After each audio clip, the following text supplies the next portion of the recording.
From Ramen with Love by Ryushi-the-DutchEroSennin.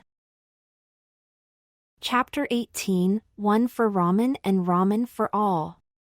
Hinata opened her eyes and slowly stood up. "Na Naruto-kun?" Her eyes went wide as she saw the vortex of chakra surrounding her beloved Naruto, and she quickly threw a look at the laughing Erasure. Hinata walked towards Naruto as far as she could without coming too close to the vortex of chakra. "Naruto-kun, can you hear me?" "Naruto-kun." Erasure laughed louder and turned his towards the girl, looking at her with crazed eyes. You should have seen the shock on his face, he just couldn't believe it. Hinata gritted her teeth and glared at Erasure. "What did you do to him?" "Do? No. I just undid something I did long ago, that's all." Erasure grinned wickedly at Hinata. "It will take some time before it will settle down, but by the time it does, it will have become mine." That power, that is, and Hinata activated her Byakugan, searching for a weak spot in the vortex in hopes of getting Naruto of there, but she found none. "When I do, Naruto-kun will be dead." Arashi's grin grew wider as he stared expectantly at Hinata's face. The girl gasped and her eyes trembled for a moment, causing Erasure to smirk. "That's right, that's the face I wanted to see." Hinata lowered her head for a moment. "I see, then there's still time to save Naruto-kun. I'm happy safe as life." "This guy? You're even more naive than I thought," Erasure said, laughing. "While there's still time left, I'll kill you and save Naruto-kun," Hinata shouted as she looked at Erasure with her soul-piercing Byakugan eyes. "That's fine, come and entertain me more while I wait for his life to fade away." Erasure grinned wickedly at Hinata. The Hyuga heiress took a deep breath and entered her Jukin pose again, before quickly changing it to a different one, Hakusahi no Shobatsu. "Punishment of the rising sun," Hinata let out. Erasure raised an eyebrow. "What the?" "That jutsu is something I've never heard of." Hinata spun around once and her palms struck the air. A bright wave of chakra rose up from the ground, burning into Arashi's eyes. "Hey, flash of light won't defeat me, you naive little," Erasure said as he stared at Hinata, but he cut his sentence off when he felt 2 strikes against his arms. "That bitch, she's gotten faster," and with that light, Erasure thought as he spun around, trying to find out from which direction Hinata was attacking. Hinata attacked from every side, however, and no matter where Erasure turned, all he could see was Hinata standing in the midst of that blinding light while he was getting hit. "This is it," Hinata said as she twirled both her hands back before thrusting both of her palms against Arashi's body. The blows of chakra that came out of her hand and were forced into Arashi's body made a few popping sounds before Erasure was thrown away by the force of the attack. "Tsch," Erasure let out as he laid down on the ground. He stood up, slightly hunching over, and wiped the blood away from the corner of his mouth. "So you decided to not focus on pressure points this time, eh? However, your jutsu won't work a second time on me. I've already figured it out. There's no need for a second time," Hinata said as she charged towards Erasure. The Akatsuki leader laughed for a moment and then stood straight up with a grin on his face.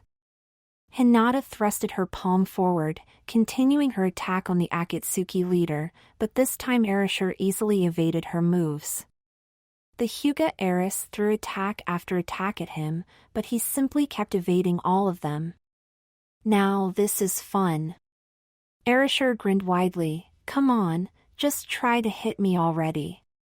Without that jutsu, you won't be able to." "Why? Why can't I hit him?"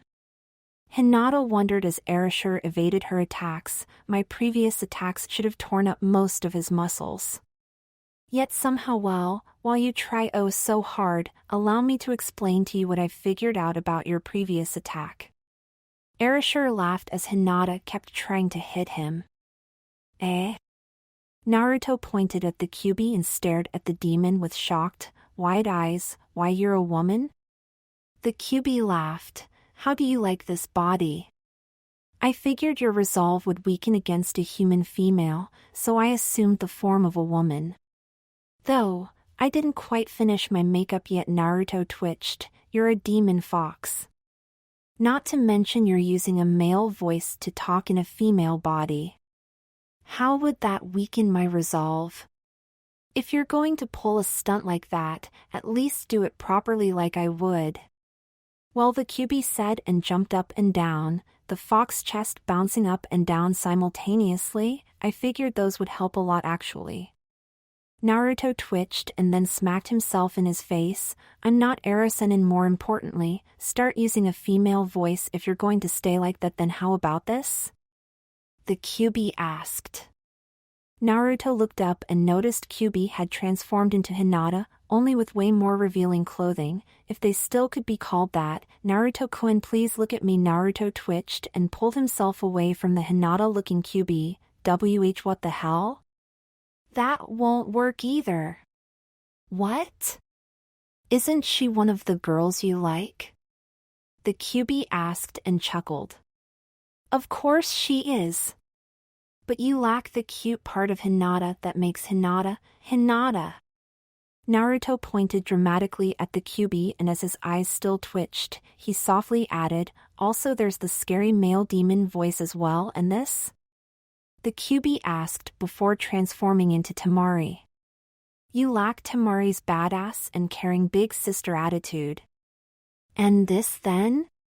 The QB transformed into Ten. You lack the sweet look Ten has in her eyes. Then? No. That won't work because what about? Gah. How many times do you have to keep on trying? That won't work either, since you didn't. The QB kept changing into different women for a while, with Naruto commenting on what he lacked while copying their physical appearances, until he eventually ended up transforming into Anko. Naruto smacked himself in his face and took a deep breath before yelling at the demon fox again, will you just punch me in the face already? I see, the QB replied and rubbed his chin in thought. You have nothing to say about this form. Naruto gritted his teeth and shook his fist in anger for a moment before pointing at the demon fox in disguise and shouting, you lack her pervertedness and her corrupted teacher aura. Also, you're not a New York nympho. Naruto scowled and slightly twitched. Damn it, I forgot what the word was again. You mean, nymphomaniac? Shut up, bastard fox. I'm thinking here. So it's nymphomaniac after all, and I so am one as well. God's on the tip of my tongue. NYMphomaniac. The QB spelled out for Naruto, and do you have any idea how hard it is for someone like me to be stuck inside of a kid's body? Naruto sat down and pondered, ignoring every single word the QB said. Until said demon's fist met the blonde's face and sent him tumbling back. Naruto stood up and rubbed with the back of his hand against his face once. That was a cheap shot, you bastard fox. The QB, who was now in his normal female form again, narrowed his eyes upon Naruto. That's for not letting me in on any action for 15 years. You could have just dropped your trousers at any point in time and done a girl, but no, you just had to keep your pants on, didn't you? What the hell? Naruto let out as his eyes twitched. You're the worst prison ever. The QB pointed at the blonde. No porn. No one to force into submission. Nothing. All I could do was drool endlessly whenever you looked at a girl or woman that was half decent. Naruto shivered. You drooled inside my mind? That's nasty, even for you. What? You think that endless layer of water in front of my cage was just water? It wasn't? Naruto backed away from the demon fox. It's mostly my saliva mixed with some other things. Naruto twitched and pointed at the QB. What the hell have you been doing inside me these 15 years? I've heard of mentally fucking someone up, but this ridiculous. The QB grinned wickedly and emitted an even more wicked laughter before dashing over towards Naruto and punching him again. Well, what the? Naruto thought as he stood back up. this punch was insanely strong compared to the last one. Time for talk is over, Naruto. The Kyuubi chuckled, and the time has come to make your body mine. Naruto grinned and clenched his fists. You think so, huh? Your Orochimaru act won't work though, and I'll keep my body. We'll see about that, the Kyuubi replied and grinned wickedly. This chakra Jiraiya let out as his eyes widened. No doubt about it, Gamabunta said as he let out a puff of smoke. That is the Kyuubi's chakra, and in this large amount, Jiraiya said, his eyes narrowing in the space in front of him. What are you going to do, Jiraiya? Gamabunta asked and threw his eyes back, as if to look at the white-haired hermit. Humph, Jiraiya smirked and closed his eyes. Since it's come down to this, I have no choice but to unleash my wicked and ultimate cool form. That's right, let's do it. Gamabunta said, letting out another puff of smoke before putting his pipe away. Ha! An aura of energy surrounded him, his hair waving randomly through the upward wind created by the sudden increase in power. He clenched his fists, the aura surrounding him started to emit lightning and its color changed to a bright golden hue. He pulled his head back, his eyebrows evaporating into thin air and his hair growing all the way down to knee length. An explosion of power erupted from deep inside of him, the aura that surrounded him growing immensely large in size. The aura blazed around him as he brought his hands together, power drawing to the palms of his hands. The lightning raged around him, the attack he was building up increasing in strength by tremendous amounts each passing second. Then all of a sudden he stopped, the aura faded and he blinked. What the? Goku! What are you doing? A chubby blue man with antennas and a pair of shades let out as he threw his fists up and down in frustration. You should have kept on charging your Kamehameha until you reached its maximum strength. But, King Kai, the orange-clad hero known as Goku, pointed forward and blinked again. There's a bunch of folks here that look horribly confused and wonder why in the world they're here. King Kai looked towards the direction Goku was pointing and straightened his shades. Ah, I see. It seems they've wandered a bit too far away. What are we going to do about them? Let's send them back to where they should be. All right then. I've got just the way to do it. Goku said and brought his hands together again, Kamehameha. Goku! Goku! Wait! What? Goku blinked at the chubby blue King Kai. Can't you just use your instant transmission to place them back at the right spot instead of blasting them towards it? Oh, Goku dropped out of his stance and blinked for a moment. I guess that could work as well. Really, what were you thinking? King Kai sighed. Well then, guys and girls. It's time to send you back to where you should be. Goku said as he walked forward. Honestly though, you weren't expecting another Super Saiyan spoof, now were you? Before the crowd could answer, Goku grabbed onto them and teleported them away. A split second later, they were up high in the sky, above the battlefield that was on top of the mountain with the statues of the Hokage. Well, everyone, this is the place. Have fun and I'll see you all later. Goku placed his index and middle finger to his forehead and said one last thing before teleporting away again. Bye-bye now. Oriental drums were slowly being played as the view descended upon Jiraiya, who stood up from Gamabunta head. He started to hop on one leg for a few moments before striking a pose. Let's do this indeed, Bunta. With a quick movement, he took off his bow tie and dinner jacket and threw the two items of clothing up in the air. Which seemed to be a fast series of hand seals, or in fact Jiraiya's fast hand movements unbuttoning the white shirt he wore under the dinner jacket, and he pulled it open in a quite exaggerated way. The wind blew through his hair and shirt for a moment as he grinned. My 15 minutes of fame have finally started. The frog hermit flexed all his muscles for a moment and placed a hand on the scar on his stomach for a moment. He then put on his most badass look on his face and grinned widely. Bunta, let's go. The frog boss chuckled for a moment before placing his hand on his katana and hopping towards their next destination. Not so fast, old man. Sasuke said as he and Manda crossed Jiraiya's path and blocked their way towards Naruto. You, Jiraiya said as he narrowed his eyes at Sasuke. I know what you plan on doing and I won't let you do it.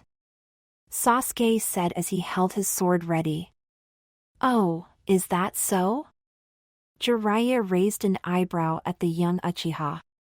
You plan on going to Naruto and stop him from releasing all of his power. Sasuke stated and took a small step to the left on Manda's head. Sorry, but I want to see all the power that clumsy idiot has. You're mistaken if you think you can stop me or think that is Naruto's power. Jiraiya said as he pointed with the palm of his hands towards Sasuke. Yeah, I already know he draws that insanely huge chakra from the QB inside of him, right? Sasuke eyed Jiraiya. When did you Orochimaru told me? Sasuke clarified. Jiraiya smirked and momentarily closed his eyes. Of course, however, you won't be able to stop me from reaching Naruto.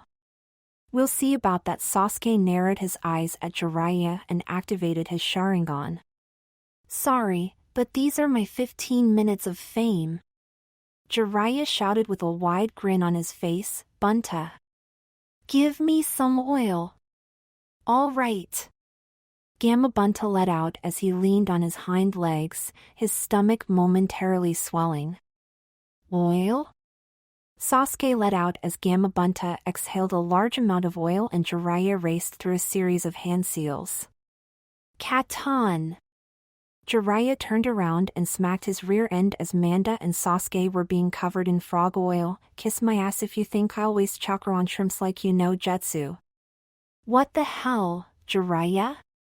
Bunta tried to look at the white-haired hermit. You made me waste my oil for nothing? Now's not the time for talk, Bunta. We're going to run. Jiraiya shouted. I understand already. Bunta let out as he hopped onward. However, after a hop or two, Bunta stopped in his tracks. Bunta, what's wrong? Jiraiya asked as he looked at his frog summon. That bastard, Bunta let out as he tried to move onward. Jiraiya looked surprised, slightly ran back to look at Gamabunta back and found Manda's oil-covered tail was wrapped around Gamabunta waist. Shit. Not so fast, Bunta. Manda yelled as the thick layer of oil partly dripped off his face. You're not going anywhere until you've given me at least a shiny new skin and a bowl of frog soup. Sasuke twitched as the oil covered all but his eyes. How dare you spit your dirty frog oil into my hair? Cry me a river, Uchiha brat. Bunta yelled back at him as he pulled his katana out of its sheath. He struggled a bit to turn around and in the end managed to turn about 45 degrees before raising his sword above his head, ready to strike Manda's tail. Just as he swung his sword down towards the tail, Sakura and Katsuyu bashed into Sasuke and Manda, causing Manda to lose his grip on Gamabunta. Gamabunta's sword, however, still pierced through the tail and pinned it to the ground. Damn it! Do you always have to stick that sword through me? Manda cried out. Sakura peered into the distance and let out a small gasp as she saw the number of shinobi crossing Jiraiya's path. Even for one of the legendary Sannin, it would probably take a while to mow path through all those shinobi. The pink-haired Kunoichi slightly tilted her head up and looked towards the vortex of red chakra in the distance. Naruto Sakura-san, Katsuyu said. It can't be helped, I guess, Katsuyu. I'm leaving this up to you. Sakura said as she began to run down the large snail's body. Be careful, Sakura-san. My Itachi stated as he watched Sakura leave, I really have been forgotten.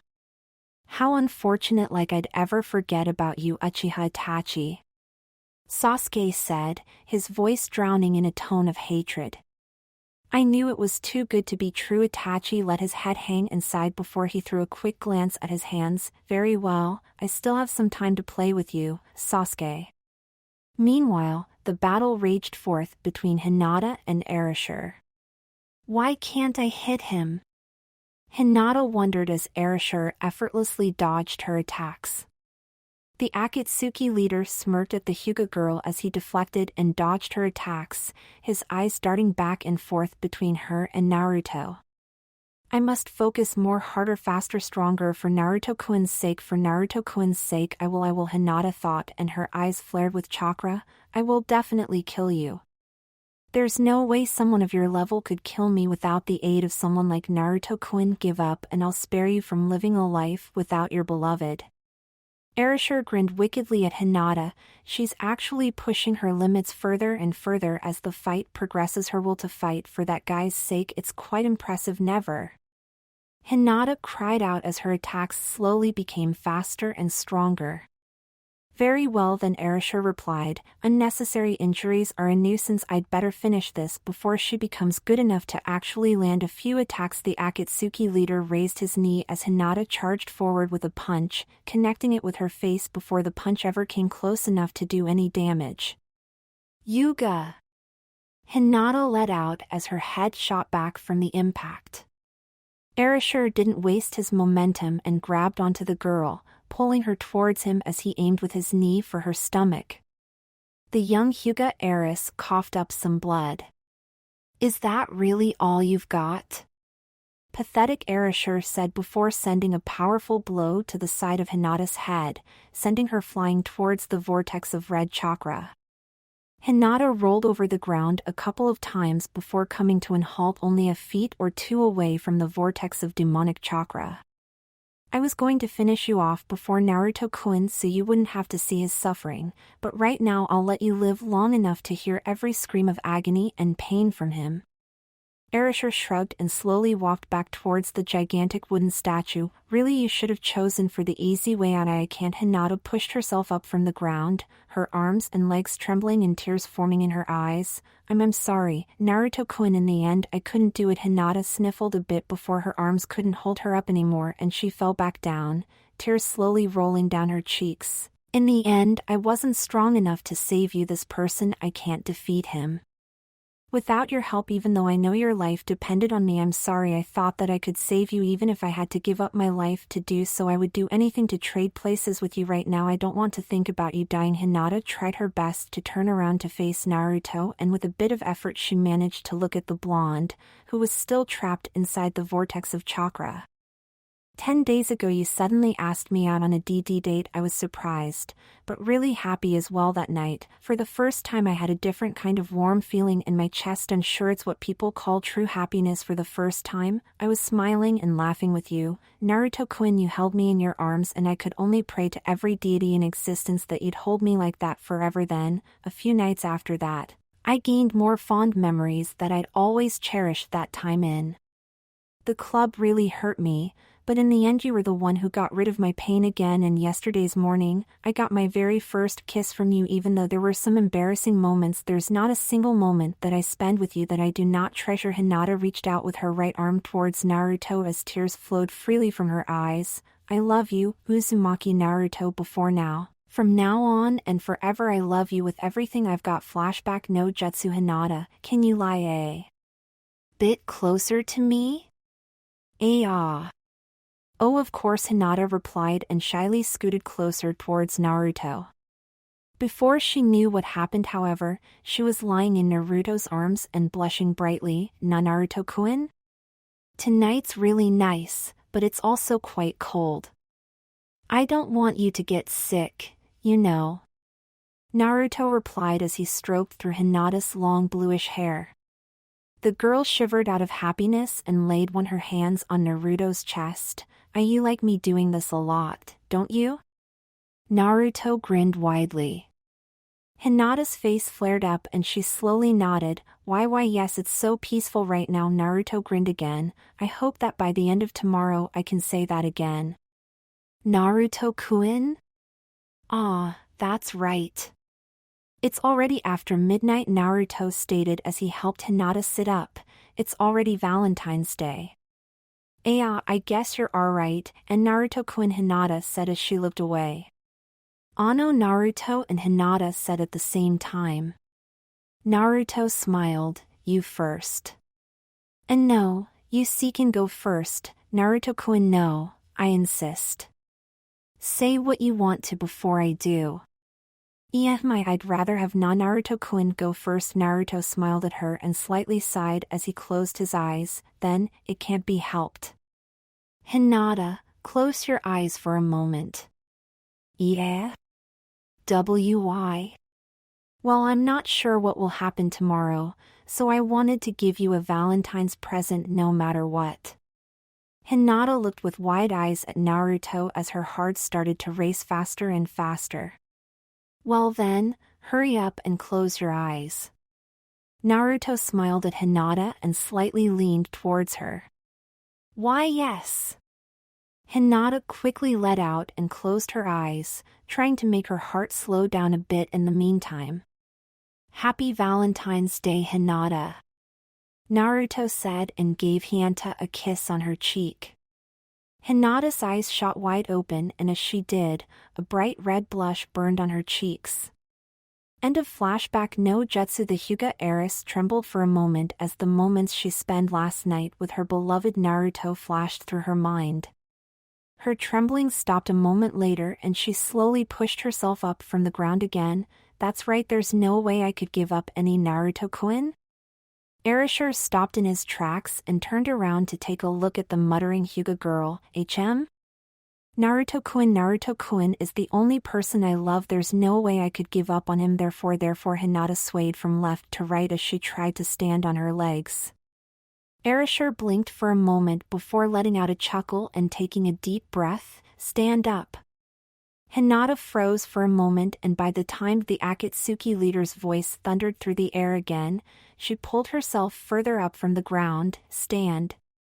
When was standing on both her legs again, she grabbed onto one arm when he roared again. Stand up. Stand up and face me. Erasure shouted, and Hinata turned her head around, her eyes trembling and tears still flowing out of her eyes. I will not allow you to take the person I love away from me. Hinata replied to Arashi's shout.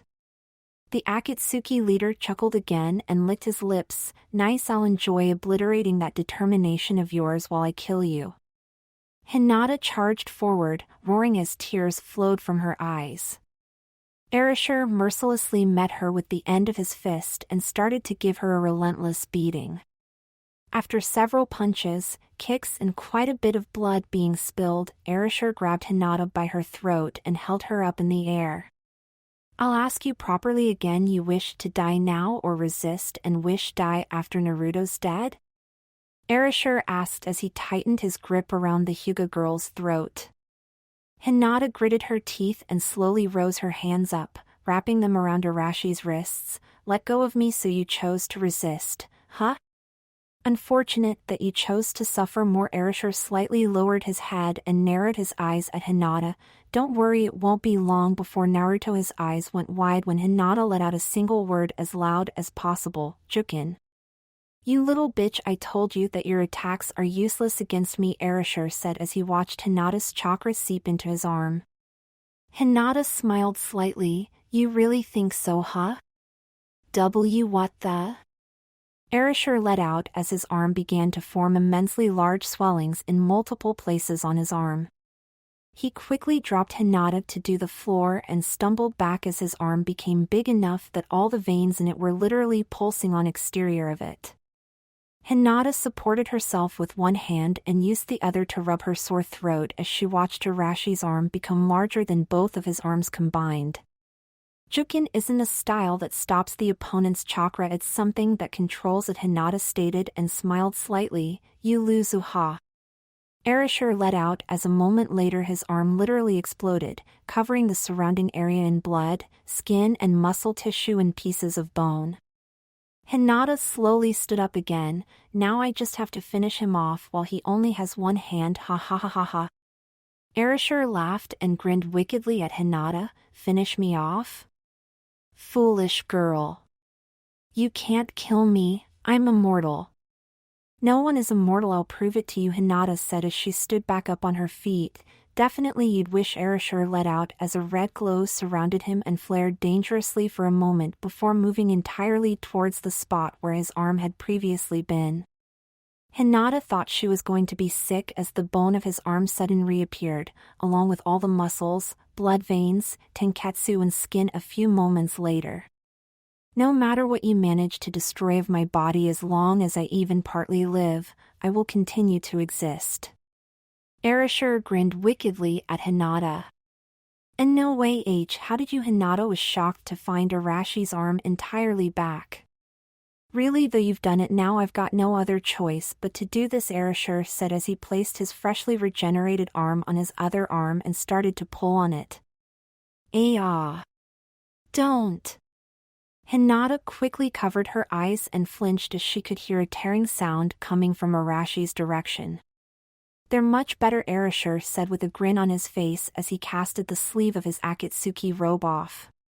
Why, you're sick, Hinata said as she rubbed over her own arms. Pulling off your own arm, that's just Erasure raised an eyebrow. I did what now? You just pulled off your other arm and regenerated a new one, didn't you? Who the hell would do that? Erasure twitched. Then why did you? Hinata didn't even dare look in front of her, not wanting to see any randomly ripped off limbs. A robe with only one sleeve isn't cool. Honestly, you made me rip off the other one in order for me to remain cool and awesome. Erasure crossed his arms. Hinata slowly looked up at Erasure and indeed found that he had only torn his sleeve off so that he'd have a sleeveless Akatsuki robe. She let out a sigh of relief. Thank goodness, says the one who just blew up one of my arms, Erasure replied, nodding before narrowing his eyes on Hinata. But you've truly done it now, I'll enjoy tearing you limb from limb, Hinata gasped as Erasure dashed towards her and threw a punch. To her great surprise, the punch never reached her and she even heard that it had collided with something or someone else. The Hyuga heiress blinked her eyes for a moment and then tilted her head, trying to figure out who was standing in front of her. Who the hell are you? Erasure asked as he slightly jumped back. Konoha's noble green beast, his younger brothers. Mato G. And Mato Lame. Anti-pervert security. Back in action. The two of them yelled simultaneously. Anti-per Erasure smacked himself in his face and twitched. Aren't you just two big lumps of muscles that blocked my swift punch in order to save that girl's life? You've chosen the wrong title for yourselves. Are you all right, miss? G asked as he turned his head around to face Hinata. Why yes, who Hinata blinked at the humongous men, who in front of her. Good to hear so. Looks like it's another successful job. Lame exclaimed and grinned widely, his teeth sparkling in the sun. Definitely, Aniki. We've saved the girl that is related to one of Oniai-sama's students. G said and grinned just as wide as his brother. Ano, Hinata let out as the two men laughed heartily. And we'll make sure he won't be able to inflict further harm upon her, any Aniki? Lame said and grinned even wider. Excuse me, Hinata rose her arm up and waved slowly at the two brothers as they laughed even louder this time. HM? Is something wrong, miss? G and Lame asked as they looked at Hinata. Just exactly who are you two people? And you aren't shinobi, are you? Hinata slightly tilted her head and inspected the two men as much as she could.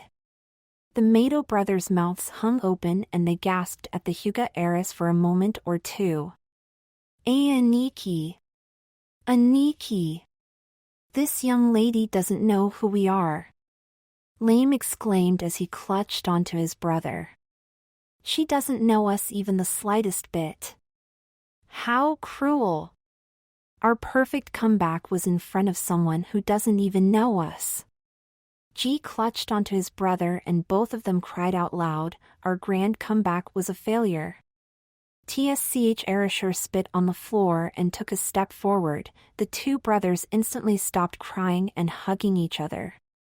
"I have to admit, you two have a lot of guts for non-shinobi folk to face me." Erasure slightly spread his legs to gain a better footing on the ground. "We've got a whole lot more than just guts, you pervert," Ji said as he and his brother gained a better footing themselves as well and formed their massive hands into fists. "That's right, Aniki, and I will show you that it isn't just shinobi in this world who can fight. Our taijutsu is more than strong enough to take any pervert out, such as yourself," Lame added as a gentle breeze blew past them. "Pervert, you two are calling me?" Erasure twitched and then took a deep breath. "Looks like I'll need to teach you two to respect your superiors, you bunch of brats." Little lady Ji slightly turned his head to face Hinata. "Recover your strength and try to help Naruto Dano out. Leave this guy to Aniki and me. Don't. He's insanely strong. If you fight him, you'll be..." Hinata tried to cry out, but the Mato brothers' voices drowned her own voice out. "Did you hear that, Aniki? Yeah, she's underestimating our strength. What shall we do about it?" "It's obvious, isn't it?" Lame said and slammed his fists against each other. "We'll just have to beat the crap out of this guy to prove her otherwise." "My thoughts exactly, Aniki." Ji slammed his fists against each other just like his brother did. "Let's go." The two brothers charged towards the Akatsuki leader, who just stood still and smirked. "They really are underestimating me." Mato Ji and Mato Lame roared as they started to throw explosive punches at Erasure. "Bring it on, you pervert!" Ji and Lame exclaimed as they simultaneously threw a punch at the Akatsuki leader. Erasure just smirked, leaped up and pushed their fists towards the ground. However, that became something he partly regretted as the entire ground beneath him shook tremendously. Impressive strength. Erasure narrowed his eyes at the brothers, but strength alone won't allow you to win or even so much as harm your opponent. We already know that.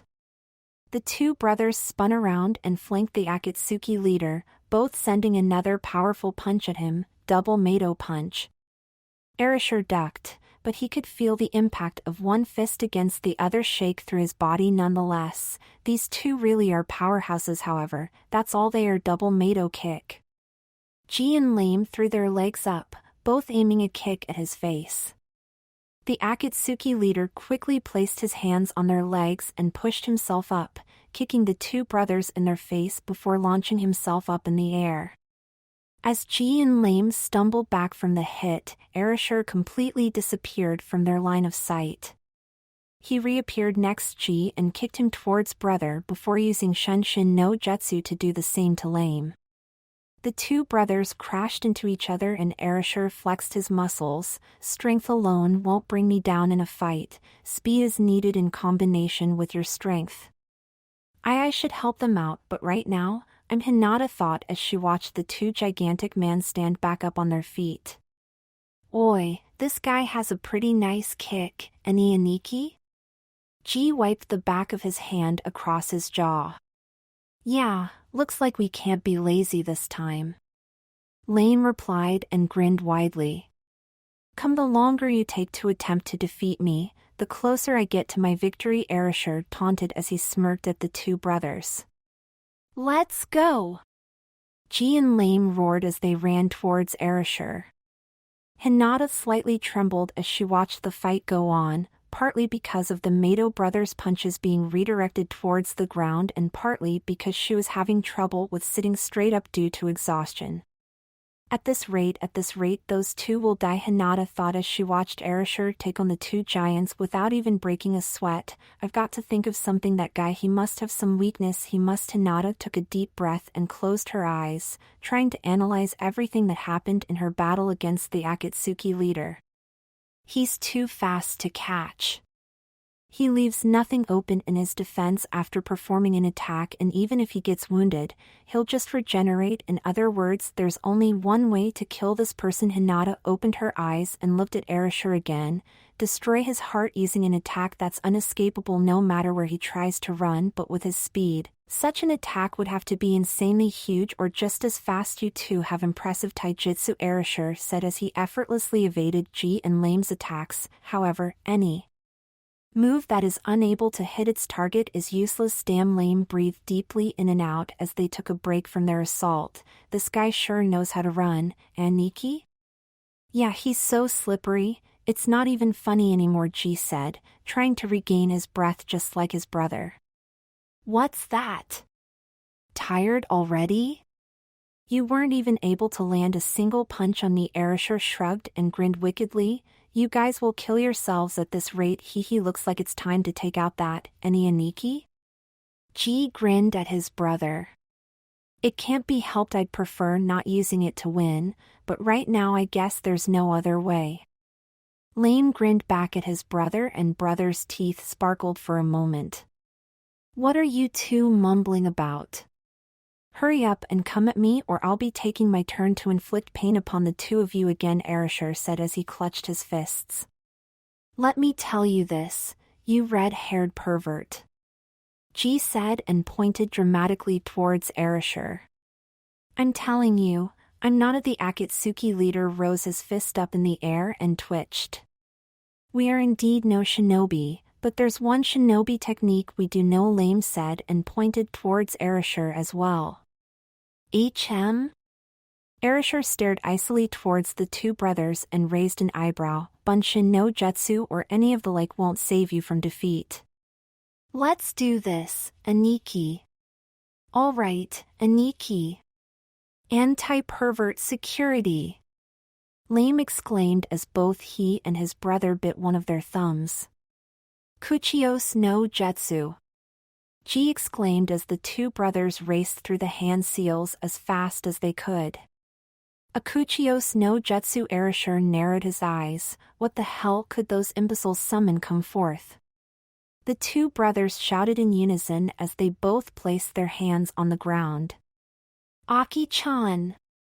Lame said as a puff of smoke appeared in front of him. Aya-chan! Ji said after his brother as a puff of smoke of the exact same size appeared in front of him. The smoke slowly began to clear up. The first thing that was revealed was a pair of pink and a pair of white bunny ears. Next, the smoke revealed red hair underneath the pink ears and green hair underneath the white ones. After that, buns of the colors matching the color of their ears appeared. When all of the smoke had cleared up, two cute little girls in bunny suits were revealed. What the? Erasure rose an eyebrow at the two little girls. They summoned a pair of little girls in bunny suits, didn't they? Aki-chan! Aya-chan! The Mato brothers bowed down before the two bunny girls. Please help us out. Hi Aki-chan, the red-haired pink bunny girl, patted the two brothers on their head. Leave it up to us. That guy is the bad guy, right? Aya-chan, the green-haired white bunny girl, said as she pointed towards Erasure. Dummy, haven't you been paying attention? Aki-chan knocked Aya-chan on the back of her head. Of course that's the bad guy. Hinata blinked and slightly tilted her head. Why did they summon little girls into the battle? More importantly, why are they dressed like that? The Hyuga heiress watched the two bunny girls calmly walk over towards Erasure. She gritted her teeth and knew that she couldn't let things go on like this. Stop. Run away. He'll kill you too. Aki-chan and Aya-chan stopped and they partly turned around, smiled at Hinata and then continued onward towards Erasure. When they were only a few feet away from the Akatsuki leader, they looked up and stared into Arashi's eyes. Oi, little girls, I have no intention of killing children unless they become a bother. Erasure twitched as he looked at the little girls. Run away while you still can. This person is really underestimating us. Any Aki-chan? Aya-chan asked as she tilted her head. He's a bigger dummy than you are. Aki-chan said, nodding. But I'm not a big dummy, so that means Aya-chan replied. Well, I guess that's right. Aki-chan nodded again. You know, for something that is supposed to defeat me, you two sure as hell are taking your time, Erasure said as he kneeled down to look at them from their own height. Didn't you know that I'm just biding my time here until it's time for me to start my diabolical plan? Oh yeah, that's right. Aki-chan placed a finger against her chin and tilted her head. But so are we, right, Aki-chan? Aya-chan tilted her head as well. If we're all going to bide our time, I will become incredibly bored, not to mention I'd have one long before you two do. Erasure raised an eyebrow. Whatever way you want to attack me, hurry up and do it. Just don't think you'll be able to kick me in the nuts, because I'll make you regret thinking such a thing. No, that's not our plan at all. Aya-chan slightly frowned. Whose battle plan would consist of something like that? Aki-chan raised an eyebrow at Erasure and crossed her arms. Erasure sighed and slightly growled, then care to enlighten me what the battle plan of you two shrimps consists of? Itachi and Kisame. Aya-chan looked blankly into Arashi's eyes. Erasure twitched and slightly shivered. Itachi and Kisame? Aki-chan seemed to ponder for a moment before nodding once. Itachi and Kisame in a bed. Erasure stood back up and twitched again. Well, what the hell? More importantly, why the hell am I seeing such weird Itachi and Kisame in a bed? And Aya-chan slightly tilted her head again. 69. Erasure placed a hand in front of his mouth and started to shiver. Ugh, I think I'm going to throw up a genjutsu, eh? Aya-chan, what should pick next? Aki-chan asked her partner as Erasure slightly stumbled back. Aya-chan slightly blushed and fidgeted and then nodded once. It has to be Sasori and his puppets. Oh! Nice one! Aki-chan grinned widely at Aya-chan. Erasure twitched and glared at the little girls. What's this insane level of genjutsu? Even I can't break it. Those little brats are using genjutsu on Itachi's level. Ooh. Let's throw in Orochimaru. Aki-chan said energetically. The Akatsuki leader's eyes widened as he continued to twitch. There has to be a way to break this. They didn't use hand seals and their eyes don't have any special techniques. How the hell double Mato punch? Crap! Was the only thing able to run through Arashi's mind before his face met two fists and he flew back a couple of meters before he could stand on his feet again. Nice going, Aki-chan and Aya-chan. Ji said as his teeth sparkled. Your powers are to be feared as always. Lame's teeth sparkled as well. Aki-chan, could you go help out that little missy over there as much as you can? Aniki, Aya-chan and myself will handle this guy from here on out. Ji stated. I got it. I'll leave it up to you guys. Aki-chan said before hurrying over to Hinata. Geez, you guys are underestimating me, Erasure said as he wiped with the back of his hand over his face and spat on the ground. I'd say that's our line, Aniki? Lame stated and grinned widely. Yeah. Let's show him what we're made of, Aniki. Ji grinned just as wide as his twin brother. Are you all right, Hinata-chan? Aki-chan asked as she was nearing Hinata. Why yes, I think so. Hinata blinked at the little girl. How did you know my name? I just did. Aki-chan grinned widely at the Hyuga heiress. Is that so? Hinata tilted her head and wondered for a moment if she had met the girl who stood before her in the past. Anyway, you've got to gather your strength and ready yourself for more fighting. Aki-chan said as she tried to pull Hinata back up to her feet. But you two are doing so well against him. I've never seen a jutsu that has such a strong effect and doesn't even require hand seals. Could it be that it's some sort of jujitsu? Hinata wondered out loud. It isn't a jutsu, it's just mental images that we're implanting into his mind. Aki-chan grinned widely again at Hinata. Normally we give lots and lots of good images, but since he's a bad person we gave him scary images. Mental images? Hinata looked with an expression of utter confusion at the bunny girl. Here, I'll show you. Don't worry, I promise it won't be anything bad. Aki-chan winked at Hinata and then cleared her throat. Hinata blankly stared at the bunny girl for a couple of moments as the little girl seemed to be deep in thought. Ah, I know. Aki-chan hit with her fist in her open hand, Naruto and Hinata. Yeah? Hinata slightly blushed as a certain image crossed her mind. Quite impressive, isn't it? Aki-chan grinned wickedly at Hinata.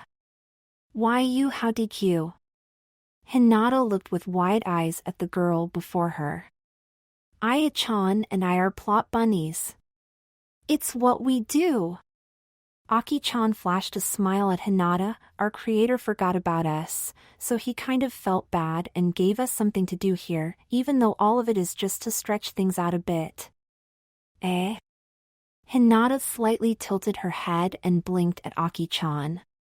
But never mind that. Here, have another free mental to soothe your mind. Aki-chan said cheerful and then winked slyly at Hinata, mature Naruto and Hinata. Hinata's face flushed bright red and she started to wobble back and forth as she mumbled a whole lot of something that could only be described as words that were no longer words. I'm sorry. Aki-chan said as she shook Hinata back and forth. Think about the battle in front of us again. Think about the battle. Hinata shook her head and, even though most of the red blush on her face had faded away, a slight blush remained on her face. That was our power. Aki-chan said smiling, before leering and grinning wickedly at the Hyuga heiress. Now just imagine what happens when we use them for bad things. Hinata smiled sheepishly and scratched her cheek. I don't really want to imagine anyway. I'm here to explain our battle plan to you. Aki-chan closed her eyes and nodded. And that is? We're going to buy Naruto-kun some time. Aya-chan and I already know that we won't be able to defeat that guy, but we just need to make sure that he can't finish what he started anytime soon.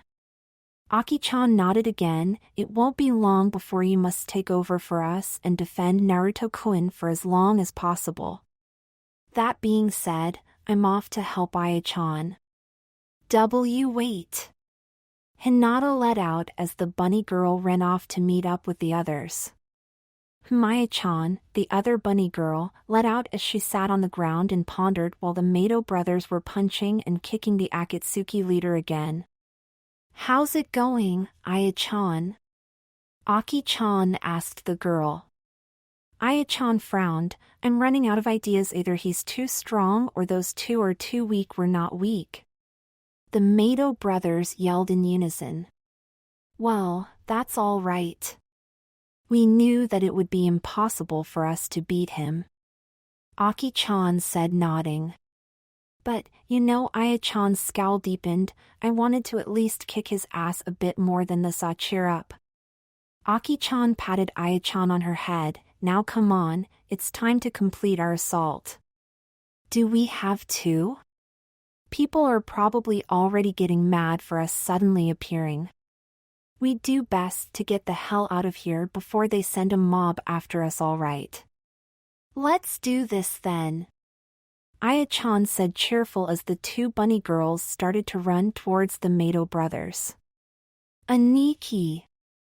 It looks like this will be our final attack. Ji exclaimed as Erasure crawled back up again, his eyes twitching as he looked at the brothers. Aniki, you're right. We'd better make sure it's a doozy. Lane raised his fist up in the air. Bring it on, you pieces of crap, Erasure said with a grin on his face. Just then, Aki-chan and Aya-chan jumped over the Mato brothers and soared through the air towards Erasure. Prepare yourselves, you two. It's now or never. Aki-chan shouted at the Mato brothers. Gotcha! They replied and struck the nice guy pose. Akatsuki harem. Aki-chan pointed towards Erasure, who looked with wide eyes at her.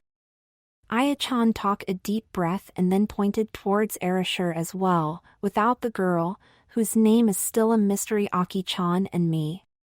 That's the sign, Aniki. Let's go, Aniki. The Mato brothers took a quick sprint towards Erasure and readied their fists as together they shouted, Ultimate doozy anti-pervert cool Mato. They thrust their fists towards the Akatsuki leader with explosive strength, crush Aya. Erasure smirked, lifted his arms up and stopped the punches the Mato brothers threw at him long before they could have inflicted damage on him. What the? G let out as he tried to pull his hand free from Arashi's grasp. How did he break through their technique? Lame wondered out loud. It seems like Erasure smirked and looked at the two Mato brothers. My sensei's books are more powerful than those mental images. Recalling the scenes from Ika Paradise completely destroys the images those little brats insert into my mind in no way. Lame let out and gasped. I knew he was a super pervert. G exclaimed. Erasure twitched. That's wrong. You're supposed to say oh my god. He broke free from that technique simply by recalling scenes from his sensei's book. Such impressive skill, or the like. No, it's not impressive at all. Lame waved dismissively at Erasure with his free hand. Catching our fists, that was impressive. All the talking and stuff you do, isn't. G said, nodding. Erasure stepped away from the Mato brothers and walked away, rubbing the temples of his head. All I want is world domination. That's all I'm asking for. Is it that hard to avoid all the hassle that I have to go through right now? Really? He just released us, didn't he, Aniki? G raised an eyebrow and looked at his brother. Yeah, Aniki he did. Lame said, nodding. After a moment of silence the two of them ran towards Erasure again and yelled, attack. Erasure disappeared and reappeared behind the Mato brothers, who froze on their spot. Sorry, but playtime is now truly over.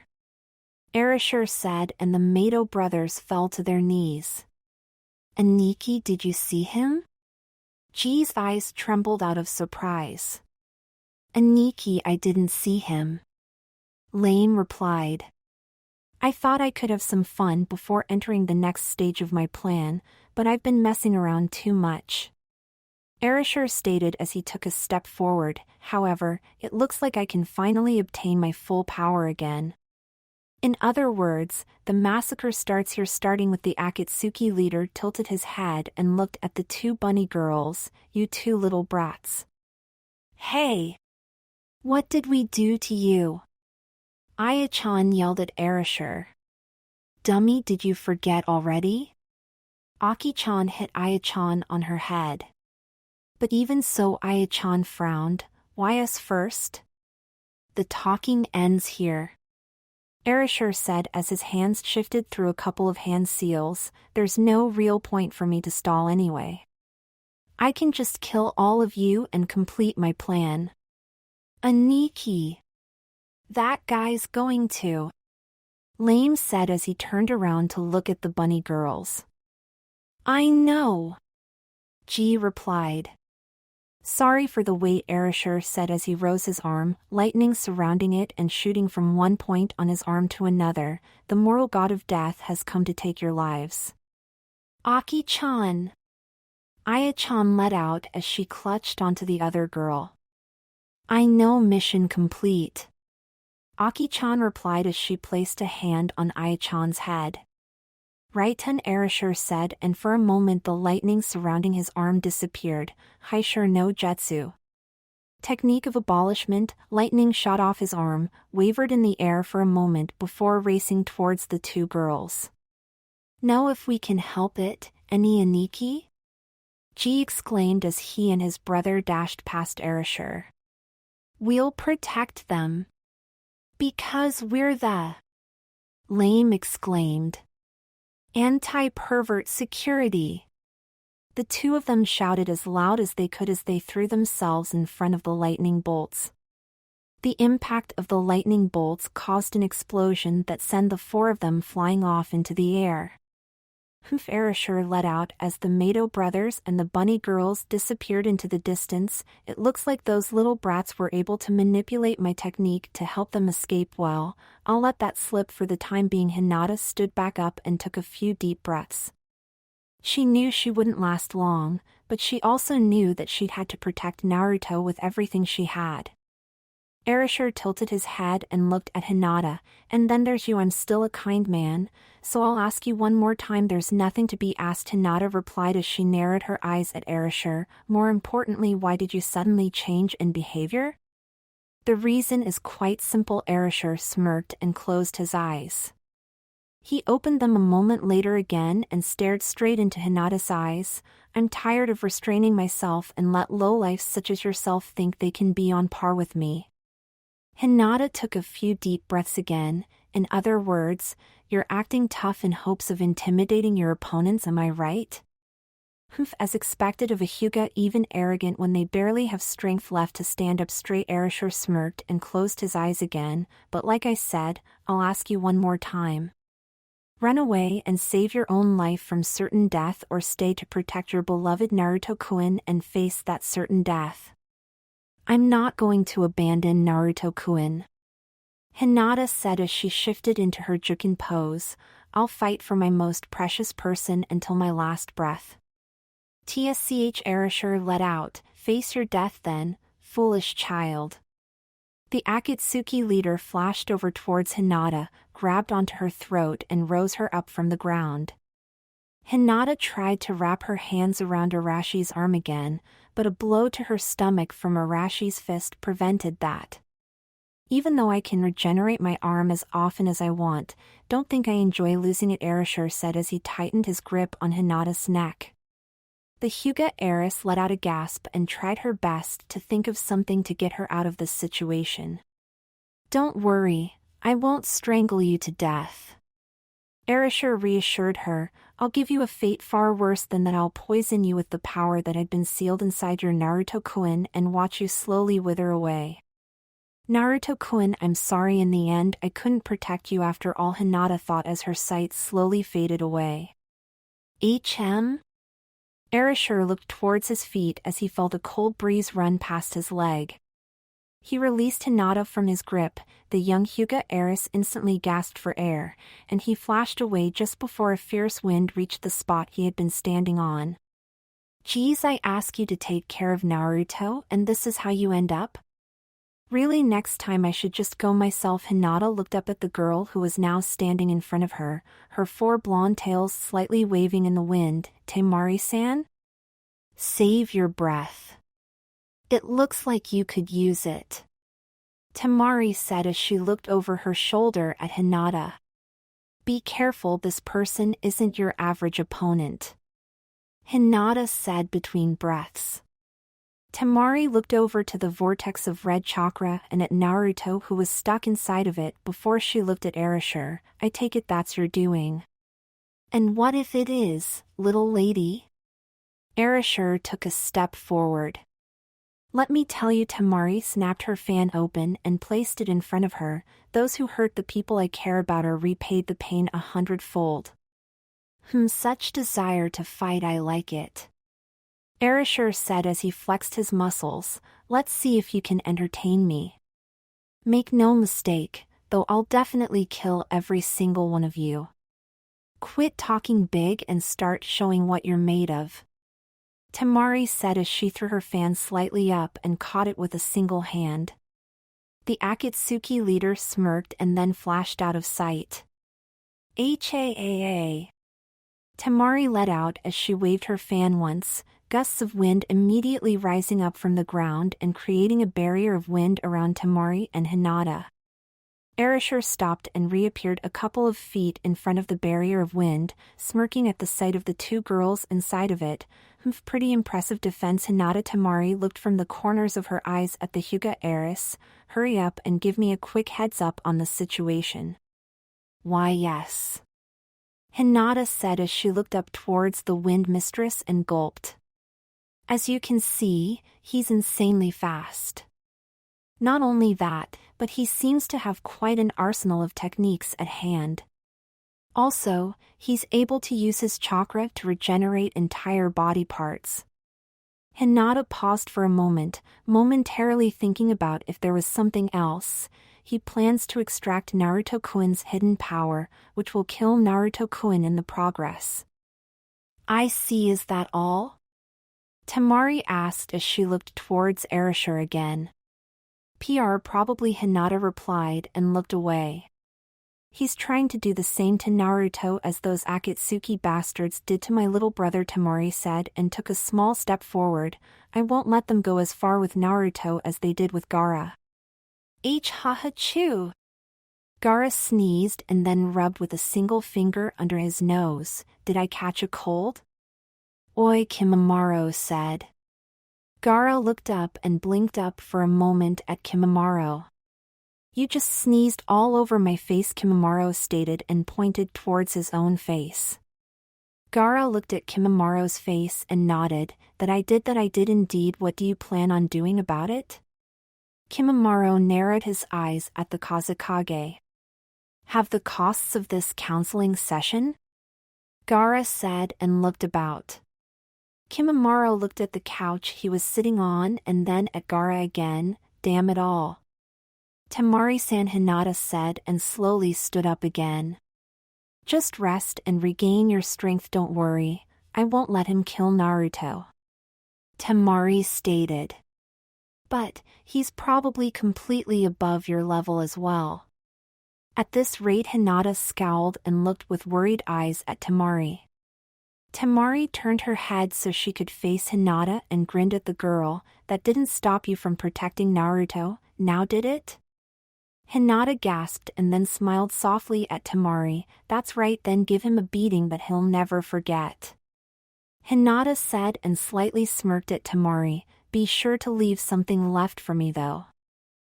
That's not like you. Temari said as faced Erasure again. I'll have to disappoint you though when I'm done with him. Temari narrowed her eyes at the Akatsuki leader, who seemed to watch the two of them with amusement. What's wrong? Scared of attacking me? Erasure taunted. His remains will be close to nothing, Temari whispered as she clutched onto her fan. Dai Kamaitashi no Jutsu. Temari called out as she waved her fan. The sickling winds raced towards Erasure as the wind barrier shattered and left clean cuts on the ground below them. Erasure smirked and jumped up, the wind racing underneath his feet. Too slow. Who is too slow? Temari asked. Erasure looked up and found the wind mistress from Suna above him. A moment later, more gusts of wind raced towards him as Temari waved her fan again. Stop joking around, did you think that would work? Erasure let out before flashing out of harm's way. Temari slightly turned her body and repositioned her fan before sending another wind attack towards the ground below. The wind split into 4 directions just a bit above Hinata and covered the surrounding area. Erasure stood on top of his summoned statue and watched the winds rage in all 4 directions. She's using her moves to attack and defend at the same time. That's a nice strategy, Erasure thought as he kneeled down and stared into Temari's eyes as she landed in front of Hinata and looked towards him. But if you can't hit your opponent, you're just wasting your chakra on defending yourself from possible attacks. Hurry up and get down here. Temari said, switching her fan from her right side to the left. Or are you scared of my attacks? Erasure smirked and leaped down, landing a few feet in front of the statue. Quite arrogant, aren't you? Talk all you want. The longer you wait, the less chance you have of saving Naruto-kun. Not that you had any chance to start with. Temari gritted her teeth and waved her fan again, sending another tunnel of wind towards Erasure. The Akatsuki leader quickly formed a couple of hand seals as the wind raced towards him. Ha! The wind mistress narrowed her eyes as her attack was nullified by the former fourth Hokage. She then looked at the statue behind Erasure. I see. That attack was pretty weak, Erasure said as he let his arms hang freely beside his body. Don't tell me you were already growing tired. Who would become tired from just that? Ha! Temari cried out as she sent 3 waves of wind towards Erasure. The Akatsuki leader smirked as he quickly formed a couple of hand seals again. Katan. Gokaku no Jutsu. Temari's eyes went wide when she saw the huge ball of fire that raced towards them become even bigger as it absorbed her wind attacks. Shit. She quickly threw her fan back and changed her footing so she wouldn't be knocked back by her own technique, Kirurake's no Jutsu. A single wave of wind flew incredibly fast through the air as Temari waved her fan and headed straight for the fireball. Wind and fire met each other soon after and engaged in a struggle for supremacy. However, the struggle didn't last long and the wind cut straight through the fireball, destroying it and itself in the process. Oh! Erasure let out after the attacks had vanished into thin air. Quite impressive strength you placed in that attack.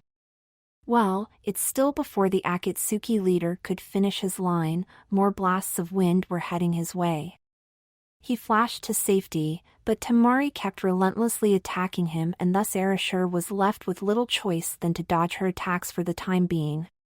Her reflexes are quite good. Shame she doesn't realize that I could end it any time I wish to, Erasure thought as he headed from one place to another. Tsch, this guy is damned fast. So far he has dodged all my attacks, Temari thought as she kept launching wave after wave of chakra-embedded whirlwinds, but he's not trying to come closer to me. So far his distance from me has been the same no matter where he went. He must be scared of not having enough time to dodge an attack at .0 range. Temari narrowed her eyes on the gigantic statue. Her whirlwinds might have been missing her opponent, but the statue wasn't as lucky and took hits from what was left of the whirlwinds when they reached it. Alright, it looks like he hasn't noticed that yet, but something's wrong, Temari thought as she tried to follow Erasure with her eyes as she lashed out more cutting winds. He's been dodging even when he's able to at least perform a single counterattack. What is he up to? Erasure smirked for a moment and then disappeared from Temari's sight. The wind mistress roared as she sent another whirlwind attack out with her fan. A moment of silence followed and Temari narrowed her eyes, trying to detect the Akatsuki leader's presence. Where did he go? Did he run? No, he wouldn't give up when he's clearly still holding back. Then where is he? Is he making his move? Temari's eyes darted all over the surrounding area, hoping to catch a glimpse of Erasure. He's not to the left or to the right either. He's hiding if he's changing his position the entire time. A grin formed on Arashi's face and calmly uttered just 2 words, behind you. Temari's eyes widened as she threw herself and her fan around, positioning the fan in the way of any attacks to her vital points. Hinata's eyes widened as well when she realized that Erasure had lifted her up from the ground and holding her with one hand. The Hyuga girl quickly raised her hand and attempted to strike the Akatsuki leader with a quick Jukin attack. Too slow. Erasure flickered for a moment, as if he was a temporal distorted image on a television, and Hinata dropped her hand as she coughed up some blood the very next moment. Temari narrowed her eyes at Erasure as she firmly held her fan in a defensive position. Are you really that cowardly that you have to use a hostage to defeat me? No, I'd just like to see you suffer. Erasure grinned slightly as he stared with soul-piercing eyes at Temari. What are you going to do? Sacrifice your friend's life or drop your weapons to save her but give up on Naruto-kun? Kill her. Watch if I care, Temari replied as she placed her fan vertically in front of her. Erasure slightly gasped at the response, and so did Hinata, though she ended up smiling slightly and closing her eyes. Erasure, on the other hand, started to chuckle until he bursted out into laughter. That's a nice poker face. Shame that I'm not bluffing about killing her. I'd like to play poker with you one day though. Erasure said, grinning at Temari. It should be a nice game. No, I doubt it would be entertaining. Frankly, I suck at poker. The blonde from Suna raised an eyebrow. The girl you're about to kill is far better at poker than I am. Well, it might just be luck. Hey, you're quite rotten. Sacrificing one ally in order to try and save another. Erasure smirked. The mission goes first, eh? Well, that's fine with me. Erasure molded some chakra in his free hand and it slowly formed into a kunai-like shape. You decided on this girl's death. Don't regret your decision now. What? Didn't you hear me? Temari slightly frowned. I do not care what happens to her.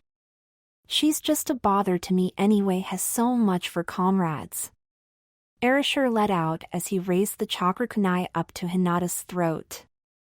However, Temari said, causing Erasure to turn his head and delay the Hyuga heiress execution for a moment. I wouldn't be able to bear to watch Naruto cry when he finds out that she died.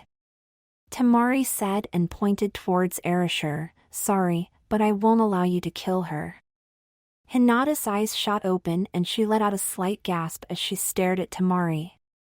Tsch, don't be foolish. Erasure said and thrusted the chakra kunai towards Hinata's throat. What? Arashi's mind screamed as he saw a kunai flying towards him from the corners of his eyes.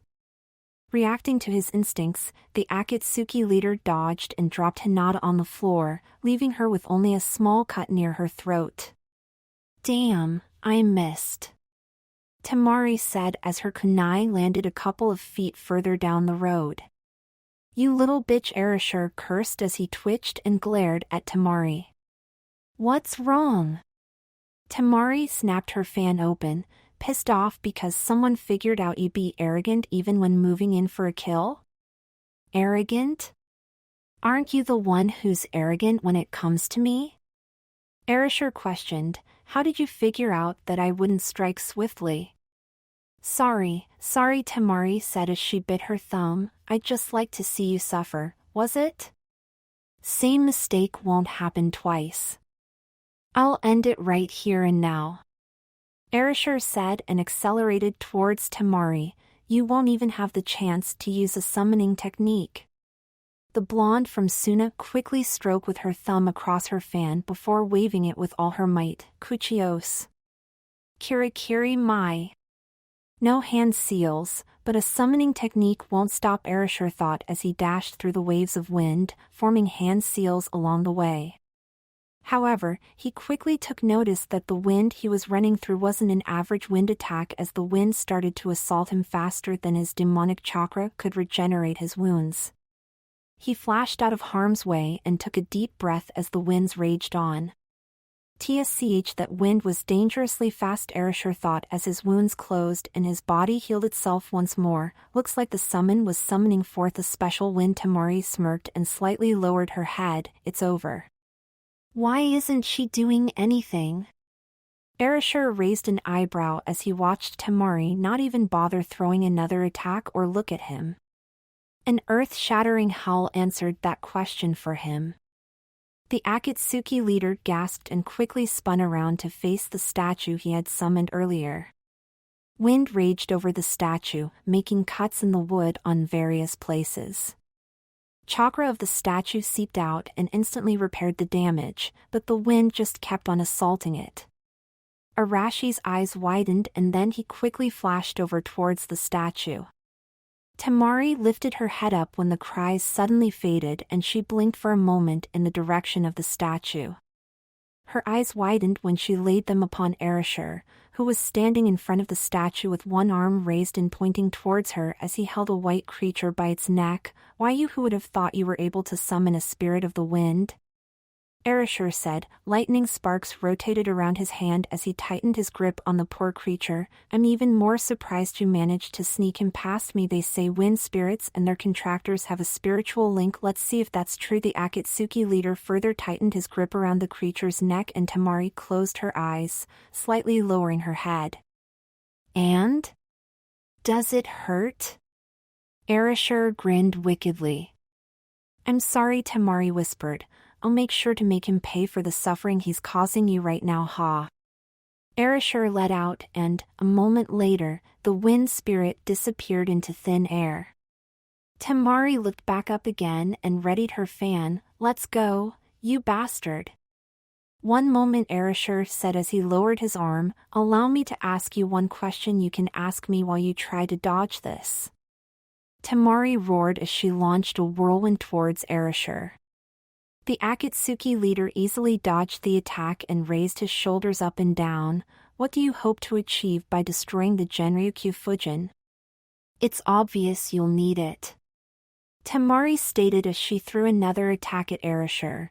Don't think you can make us believe otherwise. It's true that I need it, but without it Naruto would have been dead already, Erasure stated. What? Temari halted her assault on the Akatsuki leader. The seal that contained the Kyuubi in Naruto's body has been broken. If it weren't for my technique, the Kyuubi would have devoured him by now. Erasure stated and smirked, so even if you were to destroy the statue, the Kyuubi would destroy Naruto. There is no hope for him left. He's already destined to die today. I don't believe you, Temari replied, her eyes slightly trembling as she glared at the Akatsuki leader. I refuse to believe you. The wind mistress roared and waved her fan with all her might, a blast of wind racing towards Erasure. Don't be foolish, Erasure said as he raised his hand up against the incoming wind blast. When the immense force of the blast met the Akatsuki leader's hand, it shattered and dispersed into multiple soft breezes. Face reality. Naruto-kun's fate and yours have already been decided. Temari was left speechless for a moment, but managed to utter at least a few words the very next. Why, how did you? In no way are you joking? Erasure raised an eyebrow. How often did you attack me? How often were all those attacks alike except for their direction? Well, it's not like it matters if you can't figure it out. Tsch. Temari gritted her teeth and glared at Erasure. Let me ask you this, Erasure said and closed his eyes. Why are you going this far, trying so hard in order to attempt to save a worthless demonic container? Temari clutched onto her fan and lowered her head. Isn't it obvious? Ah, that's right, I almost forgot. Erasure slightly raised and tilted his head. You're related to one of those worthless containers. Or should I say X-container? Where were you when we extracted your brother's life from his body, HM? Shut up, Temari said through gritted teeth. You couldn't stop us then, you can't stop us now.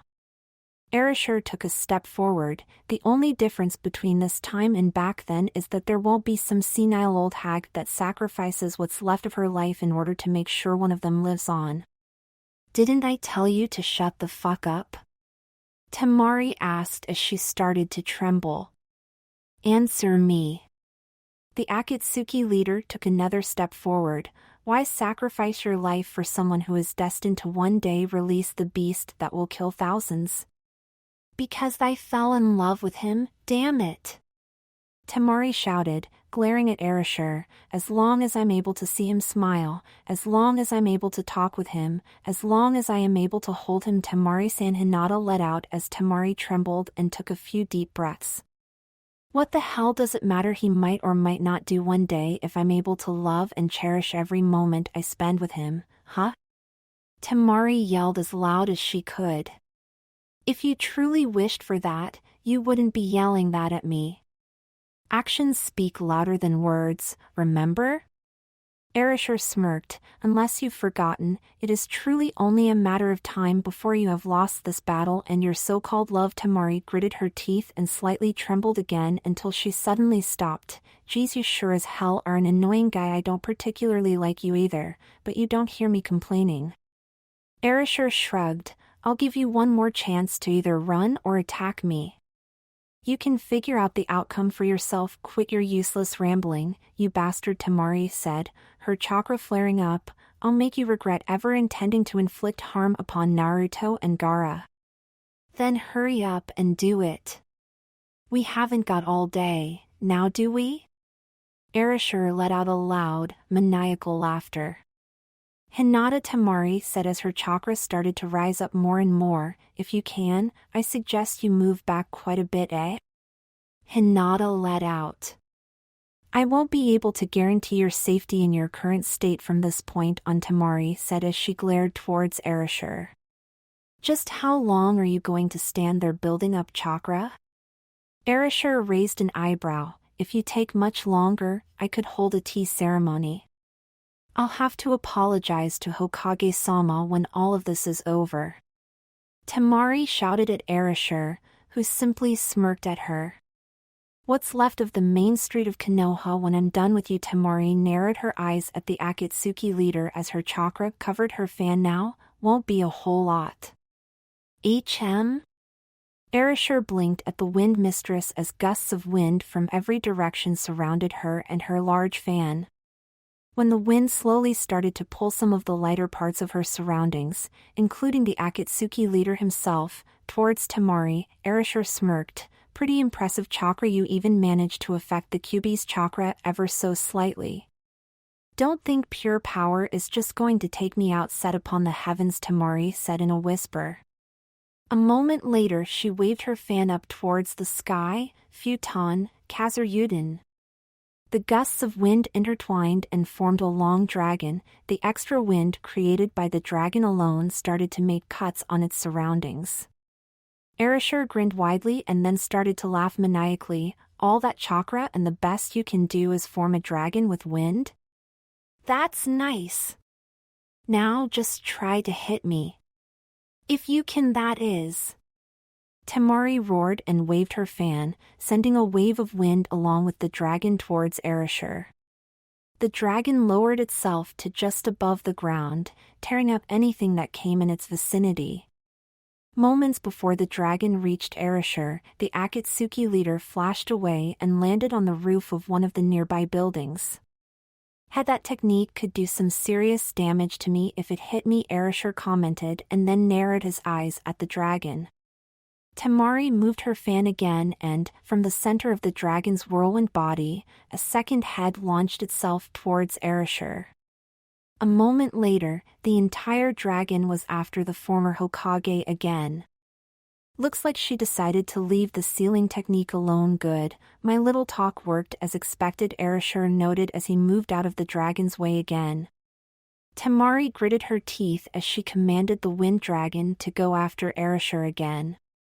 The Akatsuki leader decided to keep playing his little dodging game, but the wind mistress of Suna didn't plan on giving up anytime soon. Amazing, she's using the dragon's front to attack him and his tail to defend herself from his attacks. Hinata stared with wide eyes at Tamari. Its destructive power is unbelievable as well, but at this rate Erishur at the same time analyzed the situation as well. She won't show any openings. Looks like I'll have to make a move or this will go on for a long time. He flashed away and reappeared not that far away from Tamari. Without losing his momentum, he ran towards the wind mistress. Too slow! Tamari cried out as the dragon's head formed in front of her. The Akatsuki leader simply smirked and quickly flashed away again, ending up at the spot where the previous dragon head was. Just as I thought, you can't change this thing's direction within the blink of an eye, Erishur stated as the wind of the dragon turned around in the other direction. It also seems that it takes a few moments before you can redirect him entirely the other way again. He shouted as he chased the wind that was leading up to the new head of the dragon. A loud roar from his summoning statue, however, caused the Akatsuki leader to flinch and spin around to take a look at it. His eyes widened as he found a single, tiny dragon of wind chipping small parts of wood away from the statue. Realizing that it was just a way to distract him, Erasure flashed away in order to be safe from Temari's wind dragon. To his great surprise and dismay, he found himself in front of the dragon's head and it was coming directly towards him. He flashed towards the other direction and then he stood still, slightly tilting his head around to look around. "I see you've managed to surround me with your technique. Shame you won't have the time to be able to learn from this." But Temari clenched her fist. Never underestimate a technique of a shinobi from Sunagakure. The great dragon of wind shattered in thousands of smaller dragon-shaped gusts, which launched themselves at the Akatsuki leader. "You should never underestimate my speed," either Erasure said before disappearing out of sight. He reappeared not that far from his summoned statue, covered in small cuts that were regenerating nearly instantly due to the demonic chakra that ran through his body. The Akatsuki leader stood still and watched the winds continue to rage on the spot he had been standing only a moment before. However, he then noticed that Temari was no longer present within his view. Arashi's eyes widened and he quickly tilted his head back.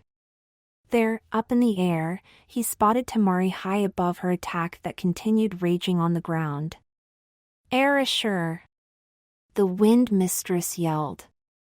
Erasure let out and folded his hands together. "I'll show you the meaning of a true storm." "Ha-ee-ah!"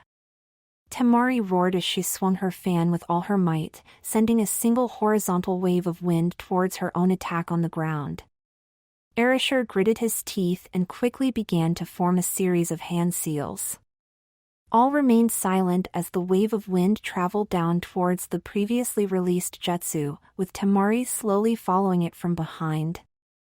The moment the wave of wind collided with the jutsu, the silence was replaced with the almost ear-deafening sound of devastation from its nearby surroundings. Houses were brought down to ruins by the might of the wind that was released when Temari's two attacks collided. Windows shattered to pieces one by one as the unstoppable force of wind raced towards Erasure.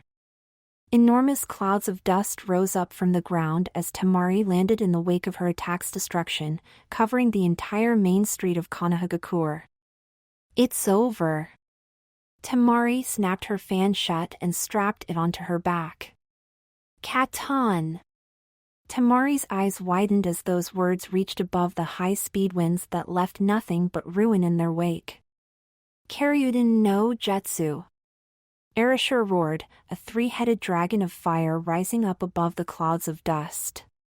Temari's mightiest wind attack was absorbed by the fire technique as it raced towards her, further fueling its intense heat. The wind mistress knew she wouldn't have the strength to counterattack, so she resorted to dodging it as much as she could. Moments before the fire technique crashed onto the spot she had been standing, Temari leaped away.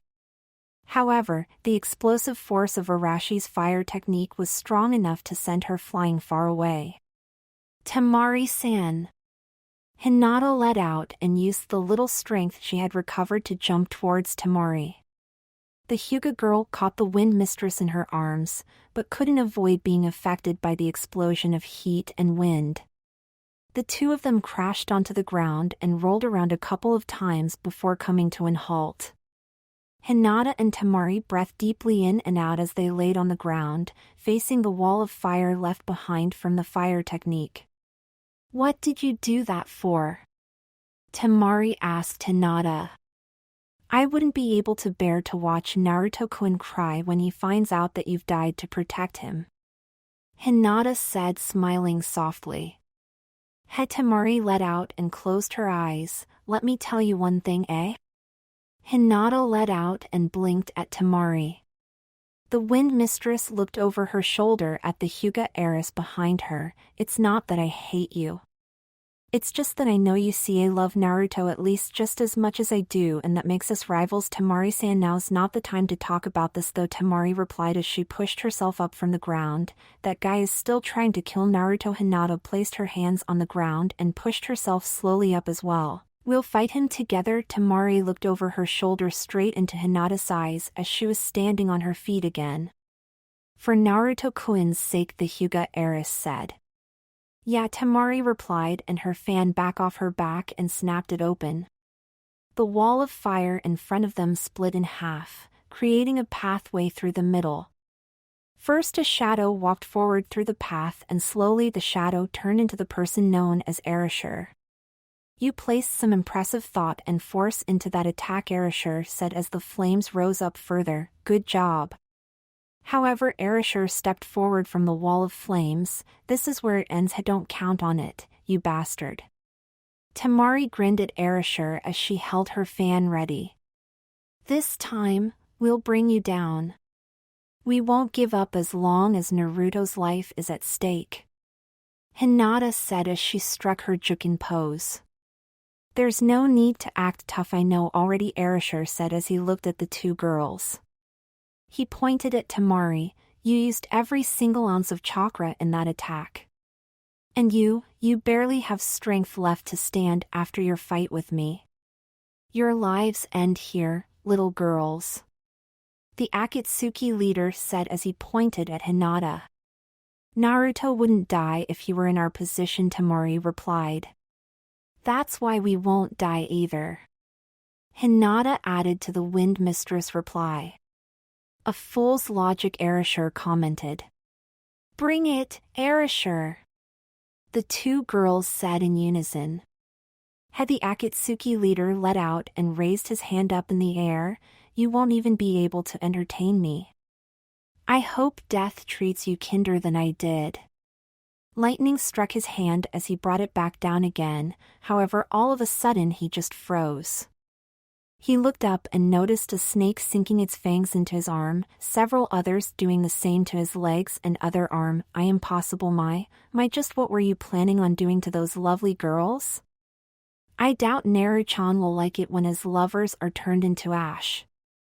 A purple-headed, raincoat-wearing kunoichi said as she stepped through the wall of fire towards Erasure. The snakes that had sunk their fangs into the Akatsuki leader let their tails slide further back into the kunoichi's sleeves. LOL lovers? Hinata let out. W what? Temari added as she pointed at the kunoichi. What's that supposed to mean? Don't worry, I'm also part of Naru-chan's little harem, so we're all on equal level. The kunoichi waved dismissively. Mitarashi Anko, you bitch, for a failure like you to actually be able to use a technique of that snake bastard this well, Erasure let out. My, it's been a while, hasn't it, Arashi-san? Anko smiled widely as she approached the Akatsuki leader. Also, if I am a failure, then what has become of the genius that you once were? TSCH, it's only a matter of time before the paralyzing poison of your pets will lose its effect on me, Erasure replied as the snakes retracted from his skin and crawled back up Anko's sleeve. Thanks for letting me know, Anko smiled as she laid her chin on Arashi's shoulder, holding a kunai against his neck. I'll make this a quickie then. Unfortunately, I prefer enjoying it to the fullest. The Akatsuki leader replied as he glared at Anko from the corners of his eyes. Don't worry, I'll make sure to enjoy every single moment that you're in my control. Anko glared at Erasure and traced with her tongue over the edge of the kunai. Uga ah. Naruto let out. And Naruto? Ready to give up yet? The QB asked the blonde and chuckled. Never. You damned fox. Naruto snarled at the demon fox, who was still in the form a red-haired woman. In that case, come at me again, the QB taunted. Wear a hat. Naruto yelled. Or swing a bat. The QB replied just as loud. Jan Ken Pon. Both Naruto and the QB yelled, both putting out a fist in front of them at the same time. One more time. One more time. One more time. One more, oh for the love of. Naruto slammed his foot as hard as he could on the spiritual white floor beneath him, why the hell are we playing Jan Kenpon anyway? I see you still haven't figured it out, eh? The QB replied. What is there left to figure out? Naruto pointed dramatically towards the QB. You and I are fighting for control of my body and we're deciding who gets it with Jan Kenpon? Why the hell are we doing that? The answer is simple. The QB narrowed his eyes at Naruto. You're afraid of facing off against me in a true battle. That's a load of bull. Naruto retorted, why the hell would I be afraid of facing you when I need to save someone I care about? Someone? Right now, you've got more than just a single person to save, the QB replied. What? Why? We've been playing for Jan Ken for days now and you told me that not much time has passed in the real world. Naruto stated. I'll show you why, Naruto. The QB replied and the empty white space around them transformed. Naruto's eyes widened as he noticed another person standing beside Hinata, Temari. Oh, and don't forget this chick over here. The QB tapped with the back of his hand at the spot where Erasure and Anko stood in the picture. Anko-sensei too, Naruto said. I have to say it's quite touching they want to try and save you.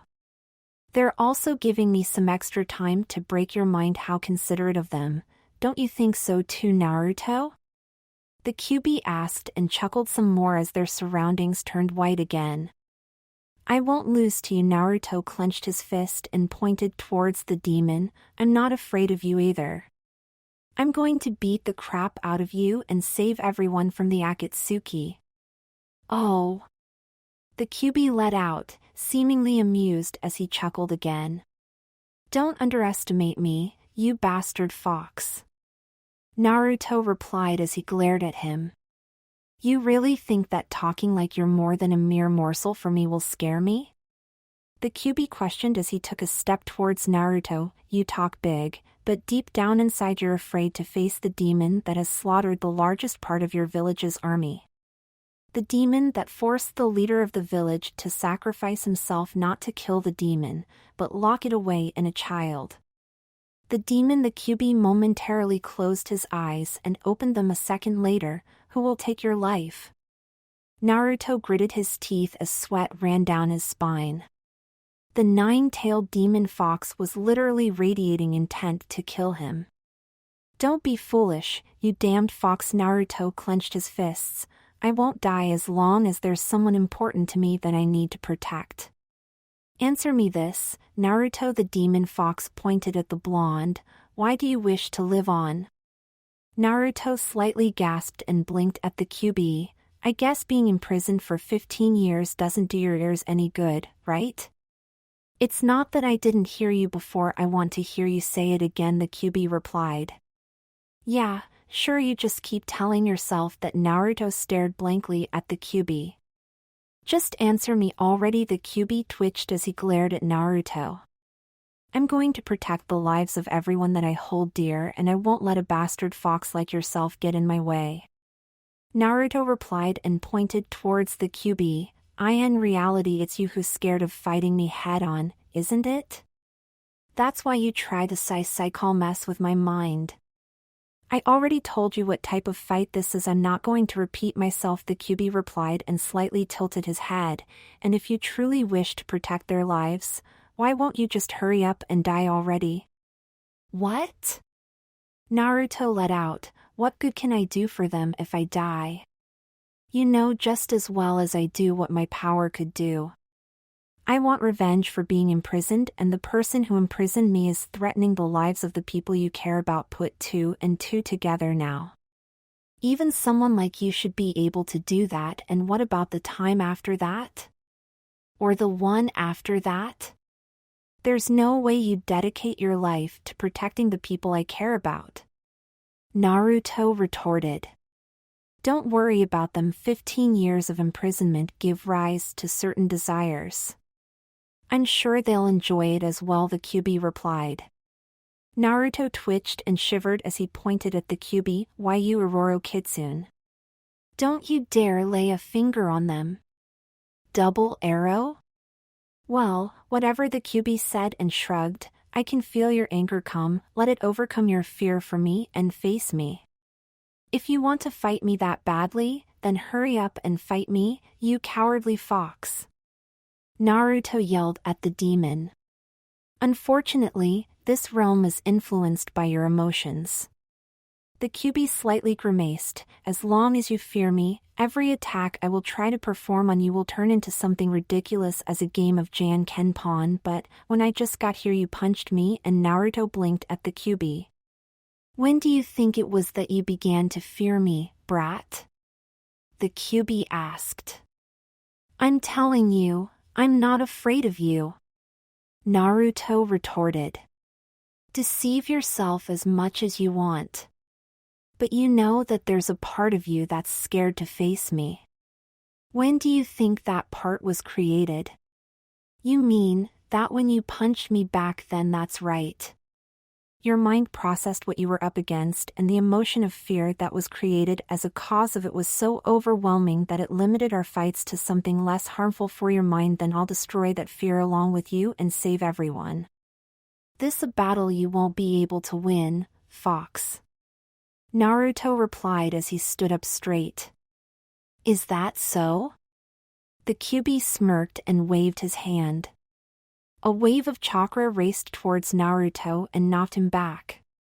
What the? Naruto let out as he jumped back up. That's a nice start, however, your fear is still there. The Kyuubi flexed his fingers. Naruto, do you still dare to defy me now? I've already said it 1,000,000 times, you should know it by now. I'm not going to run away and I won't go back on my word. Naruto rose his head up and glared at the demon in front of him. That's my way of the ninja. I'll definitely defeat you. The Kyuubi laughed maniacally, his laughter echoing more and more through the seemingly empty space as red chakra flared up around him. Show me your resolve to live on, Naruto. The Kyuubi roared, a giant claw flying off the Kyuubi's body and towards Naruto. The blonde gasped and tried to dodge the attack. Damn. He's fast. Before Naruto even landed back on his feet again, the chakra claw lashed out towards him again.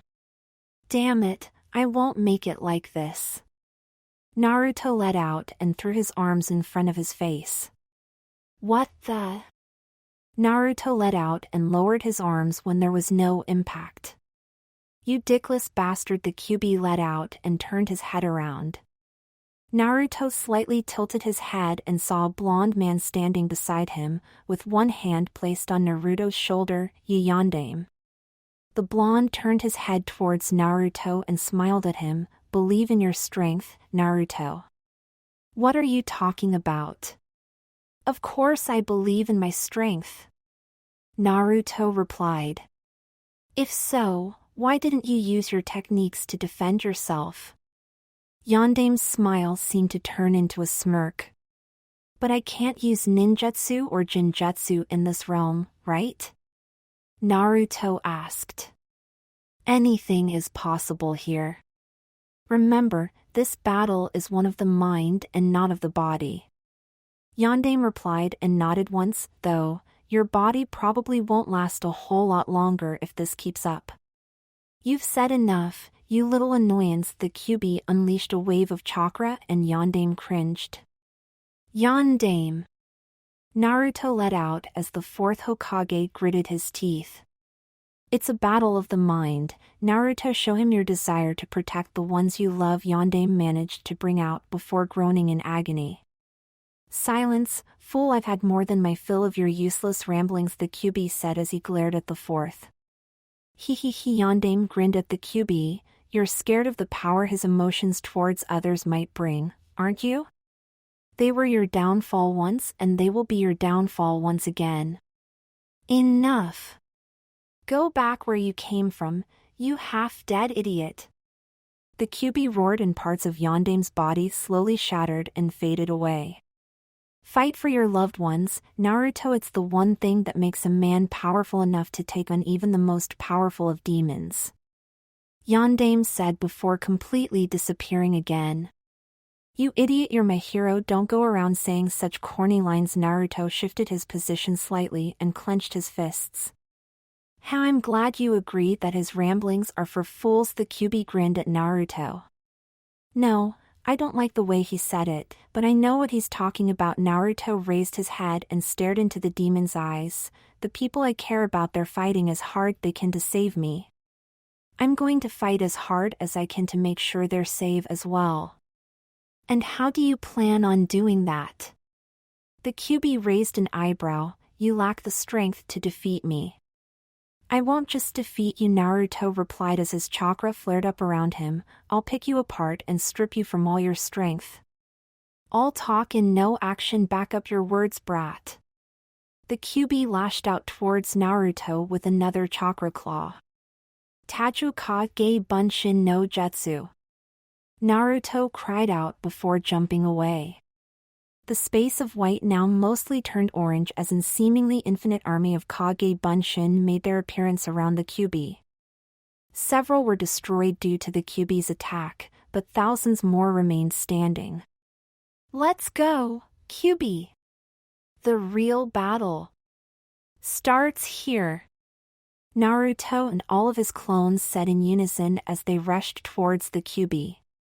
Had the Kyuubi let out and smirked as the clones closed in on him.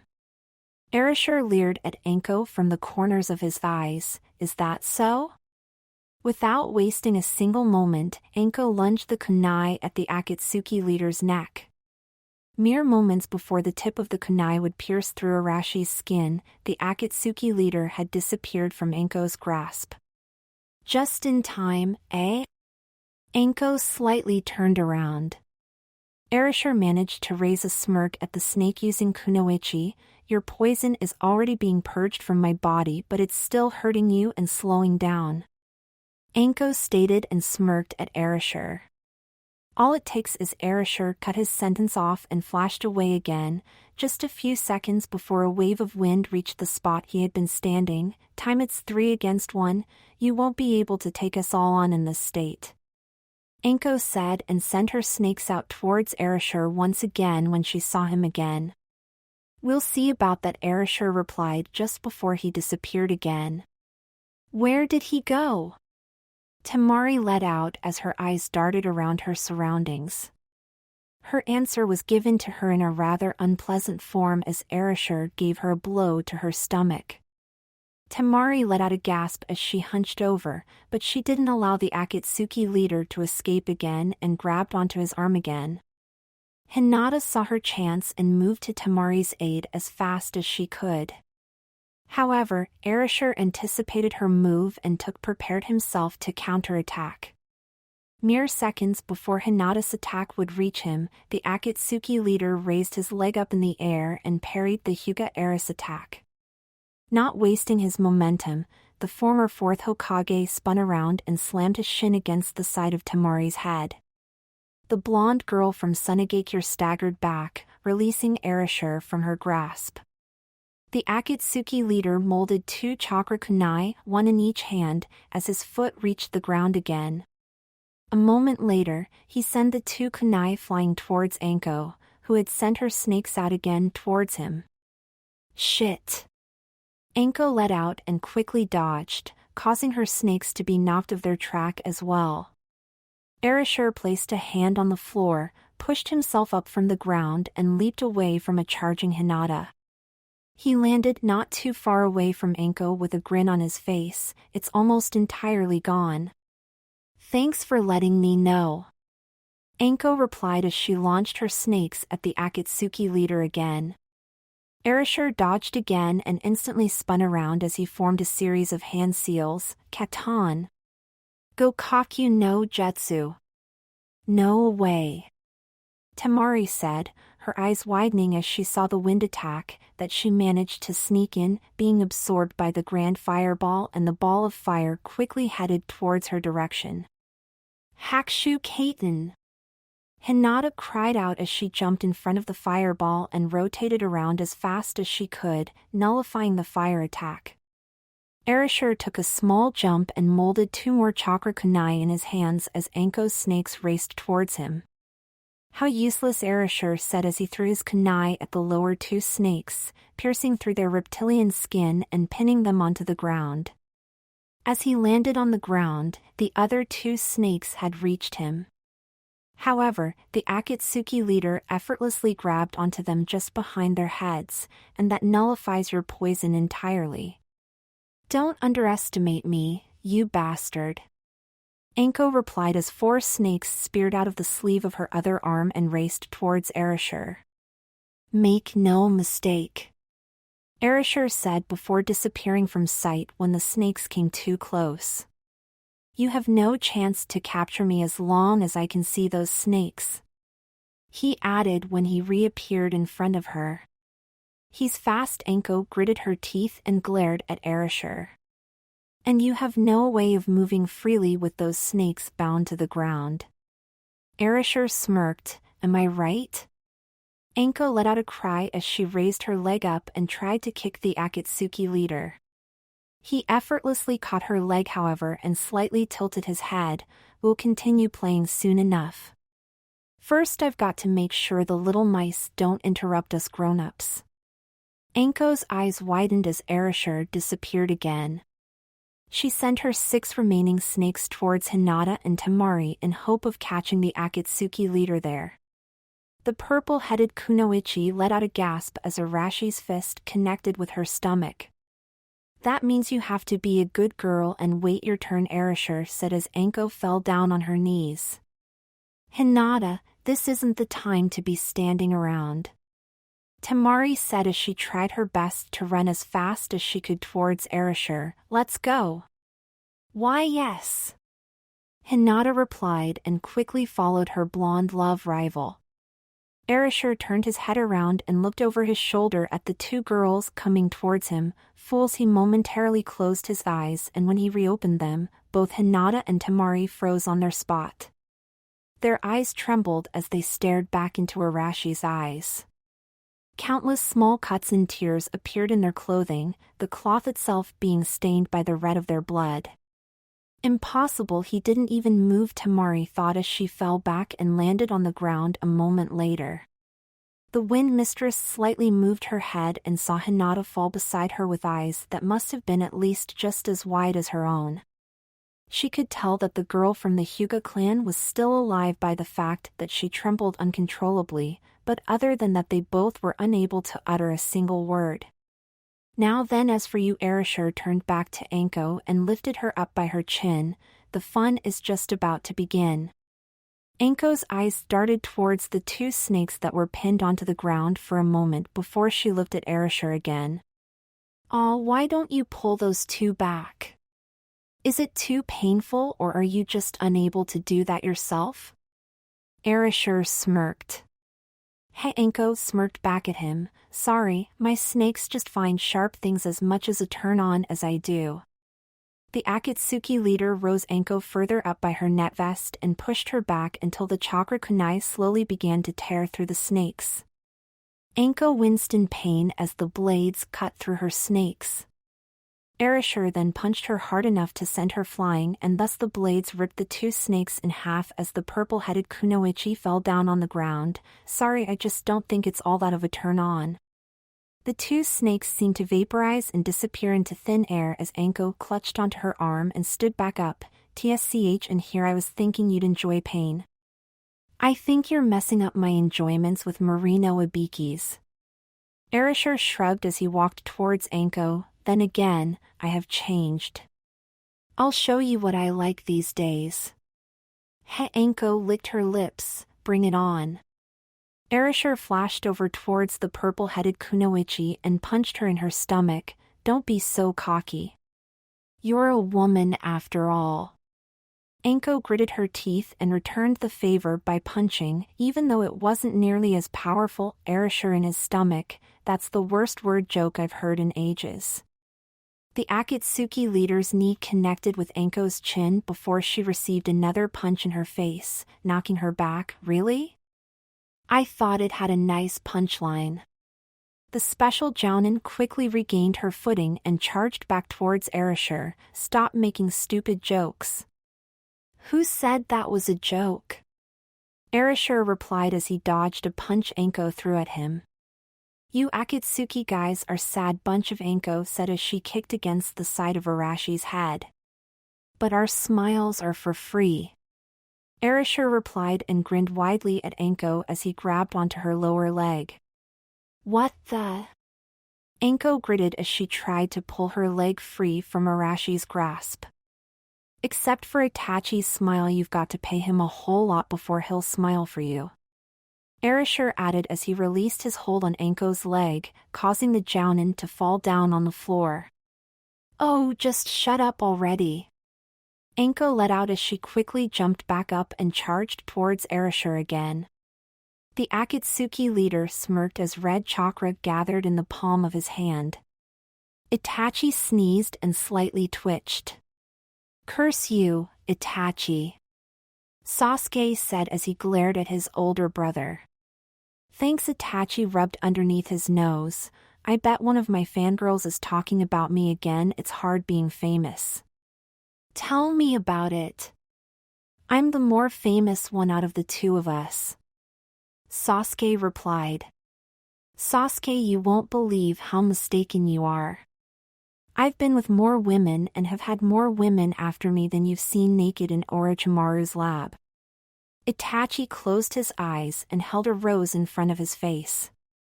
And how many would that be then, huh?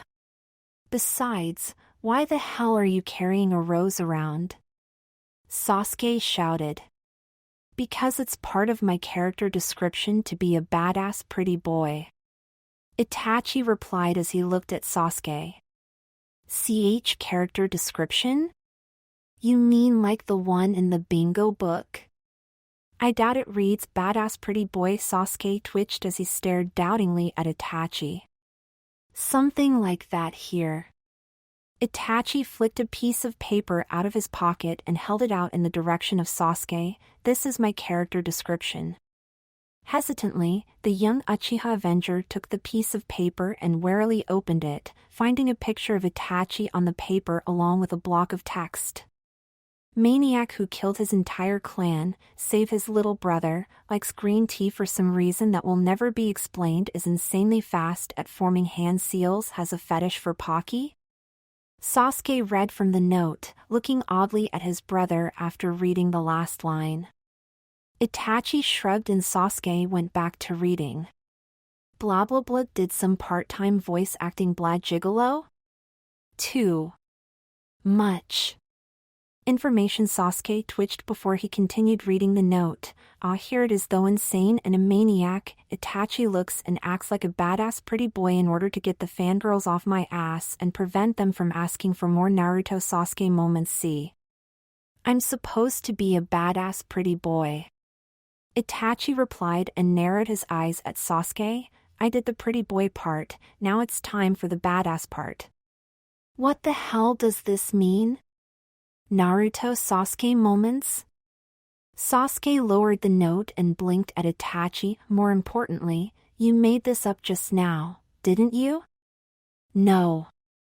It's my true character description, though you should have mentioned the guitarist part. It's one of my favorites, Itachi replied. Stop messing with me. Who do you think I am? Sasuke yelled at Itachi. I've got your character description here as well. Itachi held out another paper. Give me that. Sasuke snatched the piece of paper out of Itachi's hands. Sasuke quickly folded it open and began scanning through it. What the hell is an emo? It means you cut your wrists at night and make up problems in your life that don't really exist, Itachi replied. What? I don't do stuff that. Then what are those scars on your wrists? See, you're an emo, Sasuke. Itachi replied. It's because you're weak. These scars are from training, Sasuke replied and glared at Itachi. If that's what you want to keep telling yourself, Itachi said calmly. Also, I'll just say that it's at least one woman I've been with, seeing how Orochimaru's lab must be kind of without naked women. Sasuke crushed the piece of paper in his hand and roared, Uchiha Itachi, Too predictable, Sasuke Itachi replied. The two Uchiha siblings wrestled each other, throwing random kicks and punches at each other until Manda's nose was only a few inches away from you. Are the two of you oblivious to what is going, you damned bastards? Manda asked. Itachi and Sasuke froze and stared at the giant snake. Can't you see we're kind of busy here? Well, I guess I'll just leave then. Manda replied and started to slither away. Wait, Manda! Sasuke shouted, before you go, eat my brother as a snack. Just because I'm a pretty boy, doesn't mean I'm perfect snake food. You lack knowledge, Sasuke. Itachi replied. Shut it! Sasuke roared against his brother before turning back to Manda. Manda, for all I care you cover him in snake crap. Just be of some goddamn use to me. Now that would be rather anticlimactic, Itachi commented. For your information, I only fight summoned animals of equal size and do not kill humans just because I'm ordered to. Manda replied, Gamabunta and Katsuya stopped fighting a while ago, so there's no reason left for me to stay here. So what is your purpose in life? Sasuke yelled at the monstrous snake. Hey, don't go all emo on me. Manda replied. I'm not emo. Sasuke yelled back, his left eye twitching. Anyway, I'm going to head out and see if what's over at the horizon is worth fighting. Manda replied and turned around. What's over there? Sasuke asked the snake. Haven't you noticed? Manda asked, Bastard, pay more attention to your surroundings. Can't you feel that tremendous chakra build up over in the very heart of Konoha? Sasuke's eyes momentarily widened and then they returned to their normal size. Naruto, eh?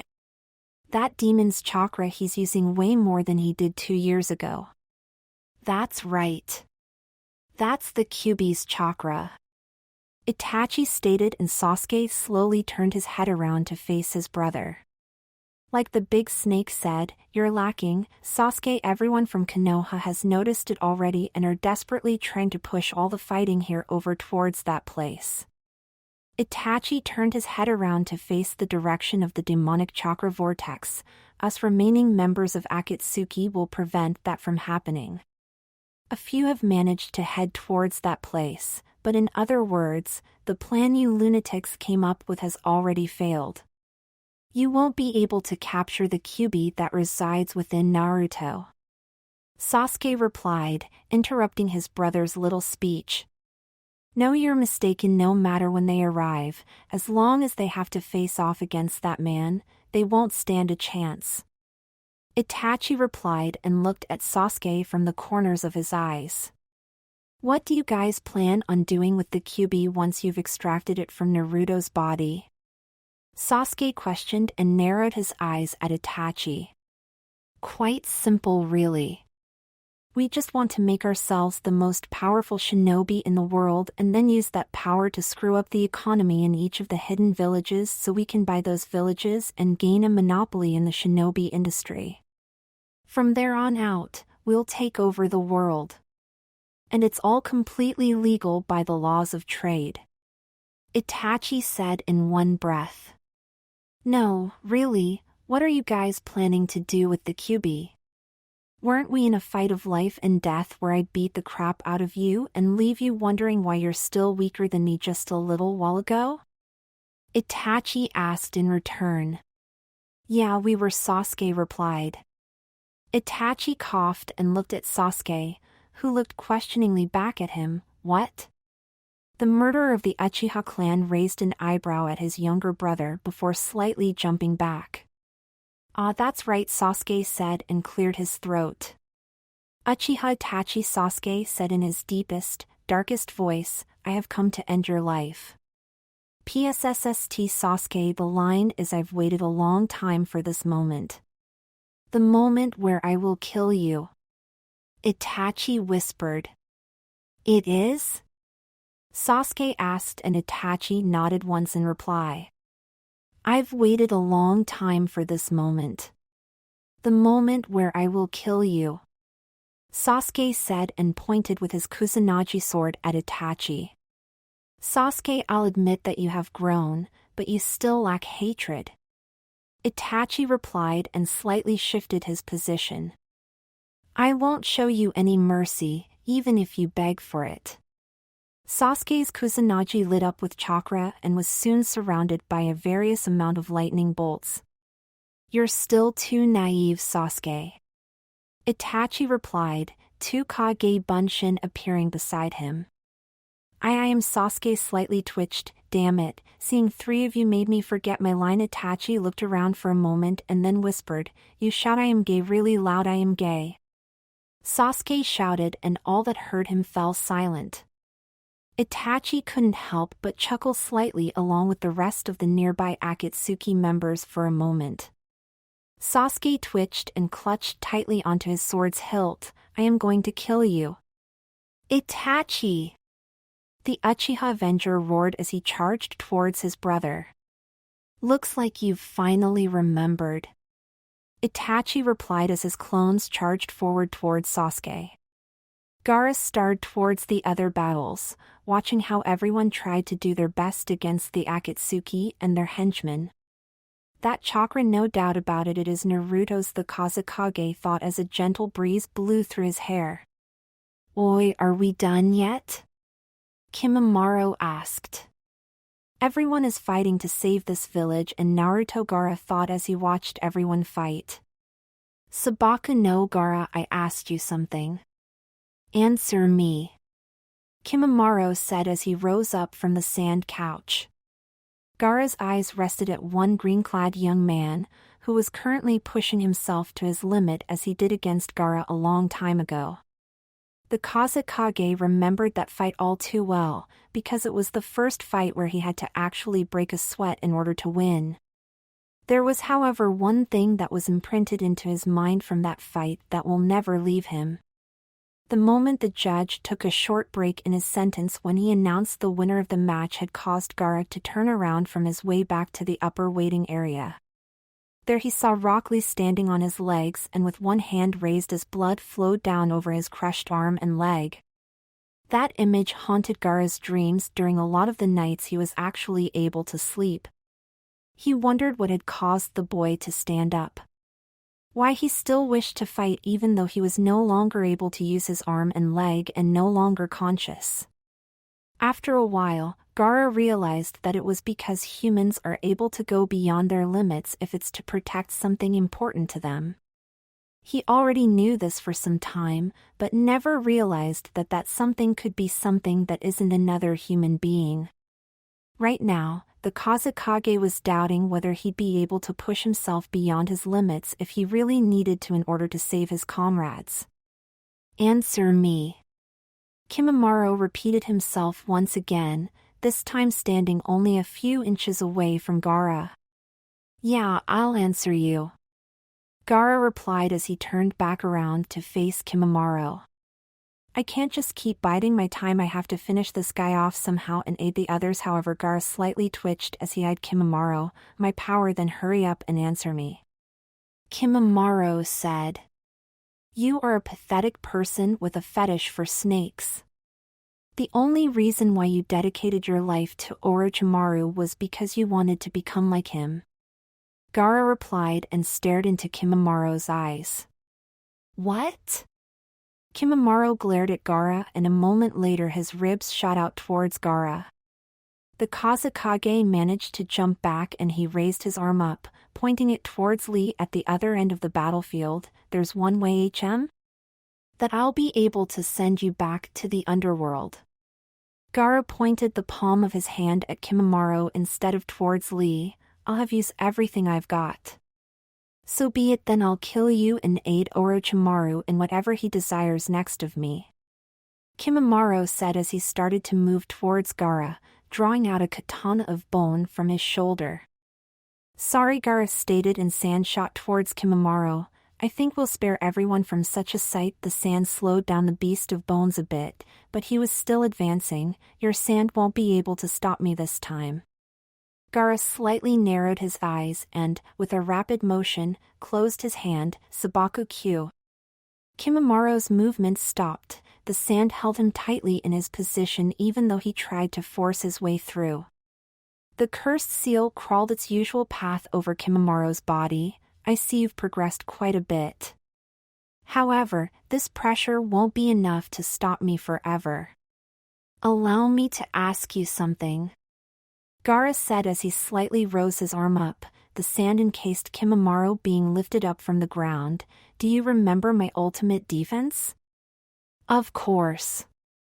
Kimimura said as he broke through Gaara's sand with a single arm. You're going to have to use it again. Then you must also remember your strongest bone breaking against it. Gaara said as he pointed with the palm of his other hand towards Kimimura, sand wrapping back around the arm that just came through the encasing of sand. I shall tell you the difference between the sand I used to attack and the sand I used to defend. Kimimura pushed harder against the sand's pressure, this time making it through with both his arms and part of his body. The difference is Gaara turned his other hand into a fist as well. Nothing. Kimimura roared as the sand wrapped around his body again, this time applying enough pressure to actually create fractures in his bones. This is the end for you. Gaara's eyes turned ice cold as he stared at Kimimura. Anko was fast, but not fast enough to match up to the speed of the Akatsuki leader. The instant she was within range to launch an attack, Erasure was in front of her and slashed with a blade of chakra. The blade cut straight through Anko's net vest and clothing, leaving a perfect vertical blood-red line from just above her belly button all the way to her collarbone. The Jonin's eyes widened and she quickly threw herself back. Erasure smirked and twirled the blade of chakra around in his hand once before bringing it back down again. How's that? Do you like it, Anko-chan? Erasure asked with a sadistic grin on his face. Anko glared at the Akatsuki leader as blood trailed down her body. TSCH what? With that amazing speed you can't inflict a wound deeper than this? Quite pathetic if you ask me now. What would the fun in that be? I might not like pain, but I do enjoy seeing the look on people's faces when they know their life is at the mercy of someone like me. Erasure smirked and walked towards the purple-haired Jounin. Whose life is at mercy of you? Anko let out as threw 3 kunai at Erasure. The kunai seemed to go straight through him, but in reality he had evaded them by utilizing his high speed again. Heck, Konoha shinobi have become pathetic. I'd expect someone of your status to at least assault me with a squad. Erasure stated as he kept on walking towards Anko. Who'd think that you were foolish enough to believe that you could single-handedly save the village from me? The kunoichi gritted her teeth and glared at the Akatsuki leader. Damn, I've got to do something. Naru-chan is counting on me on all of us. When Erasure reached her, he tilted her head up slightly. Such potential wasted. Well, don't worry, I'll send you to hell in a way that's befitting for someone like you. Anko gritted her teeth again and with a single rapid motion she stabbed a kunai into Arashi's side. Who's going to hell? Oi! Erasure gripped onto Anko's wrist and lifted her hand up from the kunai. That hurt. Anko gasped as Erasure pulled the kunai out of his side and the wound almost instantly healed completely. The Akatsuki leader raised the kunoichi up to her full length. My turn, eh? Anko quickly shook her surprise off and tried to punch Erasure with her free hand, but it was useless as he easily evaded it. After grabbing onto her other hand as well, Erasure brought his knee to her face. The Jounin could feel her power fade away, and if Erasure didn't hold her up, she would have fallen down on her knees from the blow to her face. Anko quickly stood back on her feet however and tried to kick herself out of Arashi's grip, but he released her from his grip and sent her flying away with a single kick. She crashed into a nearby wall and winced in pain. His speed is ridiculous. I don't have a lot of options left. The kunoichi tried to get back up again, but halfway through she noticed that her enemy was right in front of her already.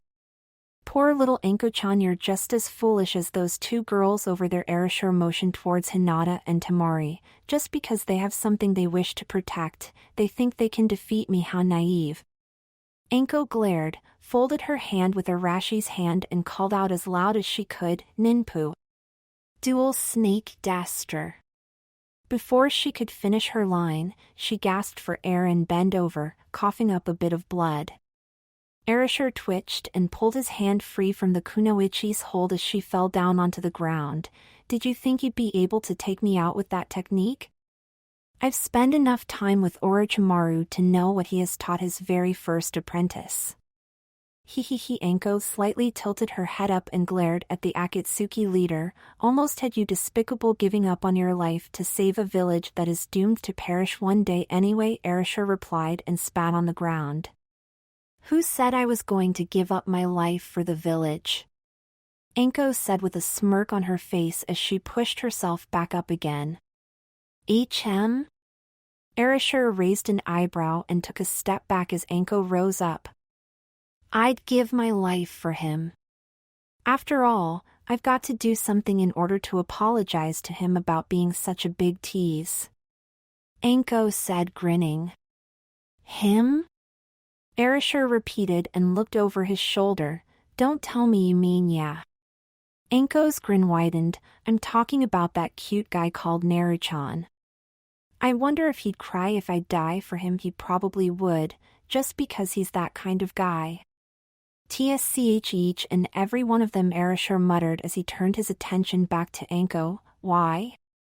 Why?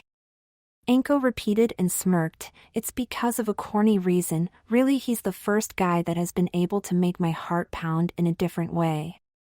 Is that so? Erasure sighed. Geez, that's number 3 already. Never thought he'd be this much of a ladies' man. Oh, and just so you know, Anko's smirk turned into a wicked grin. I'm 100% sure he's more potent in every way than you've ever been or will be. WH what? Why you? Erasure twitched as he glared at Anko. His eyes then widened and he quickly jumped back. A moment later, explosion covered the area where he just stood and it sent Anko flying away. That kunai was damned fast, which means that Erasure turned his head slightly around. More mice have appeared. Damn it, Ten, Temari said. I told you to gather up the others to fight this guy. Sorry, Temari, sorry. Ten placed a huge scroll in front of her. If I had done that, you guys would have surely died. He's not someone you can take on. Temari replied. Hurry up and run. Temari-san is right, Ten, he's on a different level. He's too fast to catch and his attacks are powerful as well. Hinata let out. Please Hinata, Temari, even if I'd run now, it would be useless.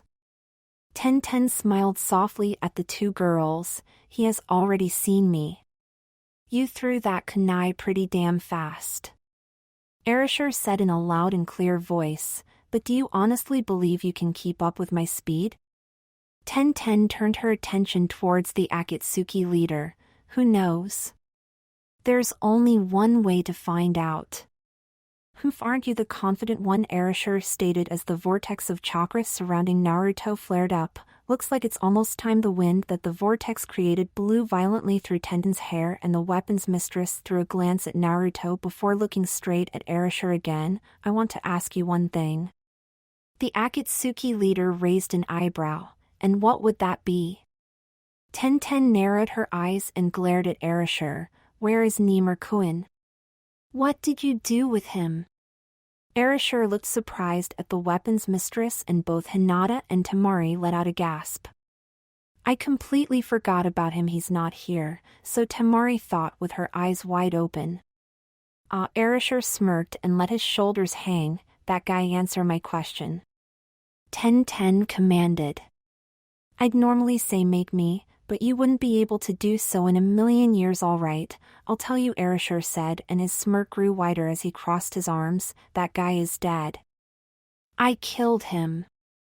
That's Tenden's eyes grew wide out of shock, her face having almost the exact same expression as Temari and Hinata.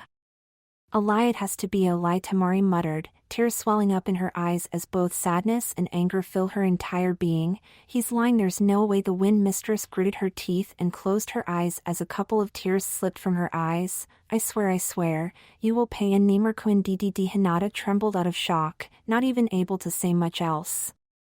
You Ten gritted her teeth and clutched onto her scroll. Don't you believe me? Really, he was so weak I killed him almost instantly. Was he really a shinobi? Erasure grinned wickedly. Ten clutched tighter onto her scroll. You killed someone I hold dear to me, Erasure laughed. Ha ha ha. And what are you going to do about it, little girl? Ten gritted her teeth and with one swift motion she pulled her large scroll open. Why, you don't believe him? Anko called out, lying against a wall due to the explosion. Ten froze for a moment. Tamari opened her eyes and Hinata just stopped trembling. Nimerkuin is still alive. He's fighting for his life, but he's alive. Anko said as she turned her head towards Ten. What? Ten let out and looked with wide eyes at Anko. How do you don't believe a word this guy says? He's still alive, but not yet safe. He won't be safe until this guy is dead. Anko told the other girls. Erasure turned his head towards Anko. I see, so you knew about that as well? Looks like Konoha was properly prepared for the Akatsuki in a certain way, you bastard. Ten growled. I'll kill you and save Nimerkuin, Naruto, and everyone else. I won't let you hurt the people I care about anymore. Hoofen, here I thought that Anko-chan had calmed you down. Erasure grabbed onto his right wrist and flexed his hand a bit. Very well. Show me what you can do. I'll make you regret your actions to the fullest. Ten said as she placed her hand on the first seal of her scroll. Anko sat up and sighed as the battle commenced. Maybe I should have told them that their Nimerkuin is in fact Naru-chan though. I'm sure Naru-chan would get mad at me. Then the Kunoichi winced in pain from her injuries. Damn it, I should help Tenen-chan out. I couldn't do so with Tamari-chan and Hinata-chan, but she gritted her teeth as another pain shot through her body. Well, first I should treat this wound of mine. Anko turned around and faced away from the battle with explosions, blunt weapons, and sharp kunai. She took her raincoat off and took a moment to look at both her injury and the blood covering her clothes. As she took her net vest off, she winced in pain again and prayed that she could treat her biggest injury without being interrupted. Anko took her shirt off and looked at the cut that led from her collarbone straight down to her belly button. Damn, I'll have to stop most of the bleeding fast. I can't afford to pass out during this battle. She ripped her shirt in half and started to wrap the fabric around her body, covering her wound. Anko turned her head around and saw Erasure continuously evading Tenden's attacks, who was dangerously swinging a flail around at the current moment. She then quickly finished wrapping the cloth around her and put her raincoat back on. That bastard, he really wants us all to mentally break down. And cutting my body like this, I swear that I'll visit him in hell if Naru-chan isn't attracted to my body anymore because of this wound. Anko closed her raincoat and made sure it was tightly shut as she slowly stood up. The Jounin threw a look towards the defeated Hinata and Tamari and then at Erasure and Ten. I can't help Hinata-chan and Tamari-chan seeing Tenten-chan's fighting style. I don't know if I should help her out. Close combat combined with her long-range destructive techniques might not work out for the best, Anko thought as she analyzed the situation before turning her head towards Naruto's location. Naru-chan, what would you do? Naruto's fist clashed with that of the Kyuubi, the impact sending out a wave of chakra from both parties. The blonde shinobi knew it wasn't truly chakra even though it looked like it. We're just two forces in a collision, both struggling to overpower the other, Naruto thought as he and the Kyuubi jumped away again. A moment later, the two charged towards each other again. The Kyuubi dodged Naruto's punch and counterattacked with a punch of his own, which sent Naruto flying back. And, Naruto feel like giving up yet? The Kyuubi laughed as Naruto pushed himself up from the ground. I'll never give up, you damned fox," Naruto said before rushing back towards the Kyuubi. The two of them continued to exchange blows, each one packing more power than the last one. Naruto glared at the widely grinning Kyuubi, who seemed to be enjoying the fight to the fullest. "Just hold on everyone," Naruto thought as he delivered a powerful punch to the Kyuubi's face. "I'm going to beat this bastard and protect all of you." Tenten threw kunai after kunai, shuriken after shuriken at the person who could be called the fastest shinobi alive. She knew it was quite useless to waste all of her kunai and shuriken in attempts to hit the Akatsuki leader, but she still had plenty more in her arsenal, and it gave her time to figure out a way to fight someone of his level. The weapons mistress could tell that Erasure was fast enough to close in on her and attack her at any time, and that she was slowly running out of time. "Damn it, even with my perfect aim and fast throwing, he's too fast," Tenten thought as she quickly moved around from one spot to another and threw several shuriken at Erasure. Several dozens of kunai and shuriken littered the ground, with many more and a whole lot of other weapons prepared in Tenten's weapon scrolls. However, none of those would help if she couldn't land a hit. "He won't keep avoiding my attacks forever. I've got to stop his movements or find a way to lure him into a trap, but so far nothing has worked," Tenten thought as she gritted her teeth and kept moving about. "What happened to making me regret what I've done?" Erasure smirked at Tenten. "Hurry up and bring out your better weapons." "Take this." Tenten let out as she summoned forth 6 kunai and threw them in a wide angle. Halfway through on their path, the kunai left a trail of sparks and started to make sizzling sounds. Erasure flashed forward, grabbed one of the kunai out of the air and threw it back towards Tenten. "Shit!" Tenten cursed as she tried to stop her movement and dash the other way in order to avoid the kunai, but at the explosion from the exploding tag that was attached to it came too fast. The weapons mistress managed to avoid any serious injuries, but she was unable to escape the explosion entirely unscathed. She landed on the ground in a kneel-down position and glared at Erasure. "So you had enough of running away, huh?" "I don't like explosions," Erasure coldly stared back at Tenten. "Don't think you can defeat me simply by combining kunai and exploding tags, he, Tenten let out as she stood back up again. "I just thought that I might catch you off guard. Rest assured I want to see what you've got, but there's not a chance I'd drop my guard while doing so," Erasure replied as he ran his hand through his hair. "I see," Tenten said as she properly placed her weapon scroll on her back. "Looks like you didn't underestimate me after all." "Underestimate?" Erasure repeated and slightly chuckled. "Not a chance. What weak excuse of a shinobi would drop his guard against an opponent, no matter what their level of skill is?" Tenten smirked at Erasure and softly whispered, "We'll see if you're that person." The weapons mistress darted straight towards the Akatsuki leader, not even bothering to draw a single weapon from her scrolls. "Tsch, did none of them learn the basics of combat?" Erasure muttered as he crossed his arms. "Well, bring it on already." A few meters before coming within melee range, Tenten leaped up in the air. "HM?" Erasure tilted his head back and watched Tenten. "So you're going to attack from up there, eh?" "Take this," Tenten said and held her hands out in front of her, her fingers stretching out as far as they could reach. A single sparkle from the sunlight made Erasure gasp, and he shifted his position, unfolding his arms. He turned his head around and gritted his teeth. "Tsch, she's pretty good." Countless metallic wires rose up from the weapons surrounding Erasure, and every single wire led back to Tenten, who had turned her hands into fists by now. The Akatsuki leader slapped his hands together as his eyes darted around. "She took care of the outer areas the instant she jumped up in order to lock me in. And then she used the other wires to restrain my movement entirely."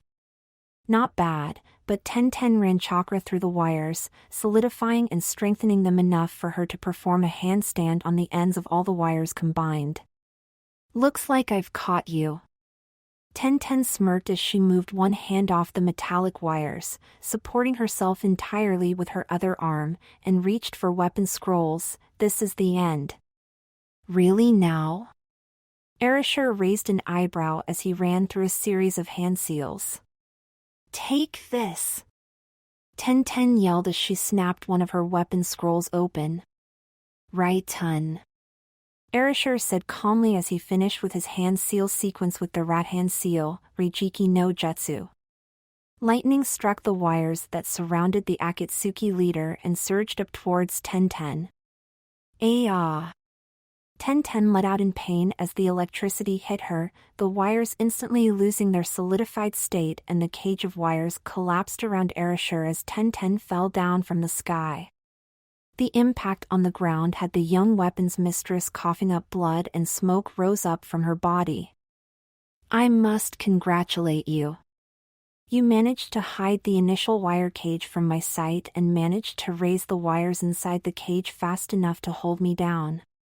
Erasure said as he walked towards the fallen Ten. The normal, average enemy would have been dead at that point. Nice planning, I'm impressed. However, I'm not your average opponent. Ten placed her arms on the ground and slightly pushed herself up, her arms slightly shaking underneath the weight of most of her body. Damn it, the girl let out as she glared towards Erasure, and then she pushed herself further up. Erasure stopped walking. You can still stand after taking such a fall? Lie back down, girl. You don't have the strength left to even survive a single blow from me. Ten picked up her scroll and glared towards Erasure again. I told you I'm going to make you regret all that you have done. There's no way I could lie back down. TSCH, it can't be helped. Then I'll just. Erasure cut his sentence off and gritted his teeth. You'll do just what? Anko asked with a grin on her face. Erasure slightly turned his head around and found a single snake sinking its teeth into his leg. You sneaky little Ten. If you got a weapon there to kill him, do it now. Anko shouted at Ten, whose eyes widened. Like I'll let that happen. Erasure let out. A shuriken of chakra shot out of the palm of his hand and severed the snake's head from its body. Anko winced and kneeled down as the snake's body disappeared. Ten quickly snapped her scroll open and summoned forth a katana. She didn't waste another moment and pressed her legs forward.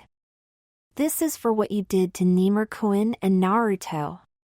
Ten shouted as loud as she could as she raised the katana above her head. Damn it, Erasure let out and glared at Ten as she slashed downwards with the katana. Blood covered Ten and Arashi's face and their eyes trembled. Impossible. Ten let out as Erasure slowly grinned. Surprised? Erasure asked. My level of form manipulation is as high as it can get, though who would have thought I'd have to resort to such a troublesome technique like creating a katana out of chakra. Erasure said as his chakra katana applied some pressure to Ten's, which had struck the Akatsuki leader's left shoulder. So you managed to stop a lethal attack, Ten said. I'm still going to take your arm. Sorry, I already had a new one today. Arashi's eyes sharpened and became ice cold. I have no desire to get another one. Ten gasped as the blade of Arashi's chakra katana began to spin violently and effortlessly cut through her own katana. It's over. Erasure said as he turned his hand and sliced upwards from Ten's right hip to her left shoulder. For you, that is. Blood shot out from Ten's wound mere moments before the weapon's mistress fell on face down on the ground. As if reacting to the wound inflicted to Ten, the ground underneath Naruto's feet slowly started to crack and the vortex of chakra raged more than it did ever before. It's about time, Erasure said as the sword of chakra in his hands shattered and disappeared. The Akatsuki leader walked past the defeated weapons mistress and headed onward to the statue he had summoned. Not yet. Those words made Erasure stop and turn around. This battle, Ten said as she pushed herself up with shaking arms, is not. Shut up and lie down. You're in no condition to fight. Erasure stated as he narrowed his eyes at the struggling Ten-Ten. "I have no interest in you anymore." "It's not," Ten-Ten said as she rose to her feet. "It's not over yet." The weapon's mistress shouted as loud as she could and charged towards her enemy. Erasure smirked and flashed away. Ten-Ten stopped and instinctively threw her arms in front of her in order to defend herself from any possible incoming attack. Surprised when no attack came, the young weapon's mistress looked about trying to spot the Akatsuki leader. "Over here," Erasure said as he held one of Ten-Ten's weapon scrolls in his hands. Ten-Ten gasped, "Why you? What do you think you're doing with my—" She cut her sentence off when Erasure threw her scroll towards her. The weapon's mistress looked at the Akatsuki leader with wide eyes. "Why? If you want me to destroy your will to fight, at least try to defend yourself." Erasure shrugged. Ten-Ten opened her scroll, her eyes darting between the seals written on the scroll and Erasure. "Come at me however you wish. I won't run away." Erasure smirked. "After all, you won't be even able to hurt a single hair on my head." Ten-Ten gritted her teeth and glared at Erasure before placing her hand on a seal. "If I were you, I'd hurry though that wound looks painful," Erasure stated and then laughed at the girl. "You're in no position to laugh, you bastard." Anko dashed behind the Akatsuki leader with a kunai ready in her hand. She thrusted the point of the kunai towards Arashi's neck, who just quickly raised a smirk. "Be a good girl and go to sleep," Anko-chan, Erasure said as he slammed the back of his fist into Anko's face, sending the jounin flying back. Anko crashed into a wall and gritted her teeth as the stones fell on top of her. Damn it, now where were we?" Erasure turned his head back towards Ten-Ten, who was channeling chakra into her scroll. The girl took a deep breath and then swiftly moved her hand over the scroll, summoning forth a katana that seemed to have a longer blade than most katana. "What? Another sword?" The Akatsuki leader raised an eyebrow. "You know you won't last very long in a sword fight with your current state. Shut up and fight." Ten-Ten roared as she charged towards Erasure. The Akatsuki leader sighed and molded enough chakra to form another chakra katana. Some just never learned. Ten-Ten slashed with her sword and Erasure parried with his own, the impact of Ten-Ten's katana on the chakra blade making the earth beneath them tremble. "What in the?" Erasure let out as he quickly withdrew his sword from its position and readied it for an attack. However, Ten-Ten didn't allow the Akatsuki leader to have a moment to strike and struck with her katana again. Each of Ten-Ten's swings were parried, but each created shockwaves more powerful than the previous one. "I see the chakra she was channeling into the scroll. Quite the technique," Erasure thought. "However, you're still no match for me," Erasure said and sliced with his sword at the girl. A small smirk appeared on Ten-Ten's face as she twisted her blade and shifted the position of her hands as she countered Arashi's attack. The chakra katana was knocked into the air and exploded in a burst of chakra. "She managed to disarm me?" Erasure thought as his eyes widened, even more so when he felt the cold metal of Ten-Ten pierce through his stomach. "You can't beat a real sword with your cheap imitation," Ten-Ten said as she twisted the blade around once, making the Akatsuki leader cough up some blood. "An attack that doesn't instantly kill me." Erasure placed his hand on Ten-Ten's katana. "Won't defeat me either." Erasure emitted an enormous amount of intent to kill. The Akatsuki leader pushed himself towards her and cut her more often than she could count within the blink of an eye. Damn. Ten-Ten let out as she staggered away from Erasure, blood dripping down on the floor from the wounds on her arms and legs. The Akatsuki leader gritted his teeth and pulled the katana out of his stomach. As he dropped it on the ground and his wound closed, Ten-Ten fell face down again as well. "I lost, eh? You're all pissing me off," Erasure said as he walked over to the defeated Ten-Ten. He observed her for a moment and then rose her up from the ground with a single hand. So you're still alive? Tenten gritted her teeth and tightly shut her eyes as the Akatsuki leader rose her further up in the air. That's right, breathe, he said, breathe for me. You have to live to witness a new dawn and to see the friend you failed to protect die in front of your very eyes. I won't let you, Tenten replied, slightly opening her eyes. Take a closer look at reality. Did you truly hope to defeat me on your own? Or did you perhaps think your friends over there that are clinging on to their lives became like that simply because they felt like it? Erasure narrowed his eyes at Tenten, fighting for people you hold dear and becoming strong by using the emotion of love as a fuel. That's the biggest piece of crap in life. The Akatsuki leader released the girl from his grip and let her fall down on her back. Erasure held his arm up to the sky and started to form single-handed hand seals with his other hand. A cry came from the statue as it opened its 9 eyes along with its mouth as its fingertips glowed with a dark, ominous hue. Now behold the dawn of a new era. An era ruled by the Akatsuki. Erasure said as the kanji that meant 0 appeared beneath his feet.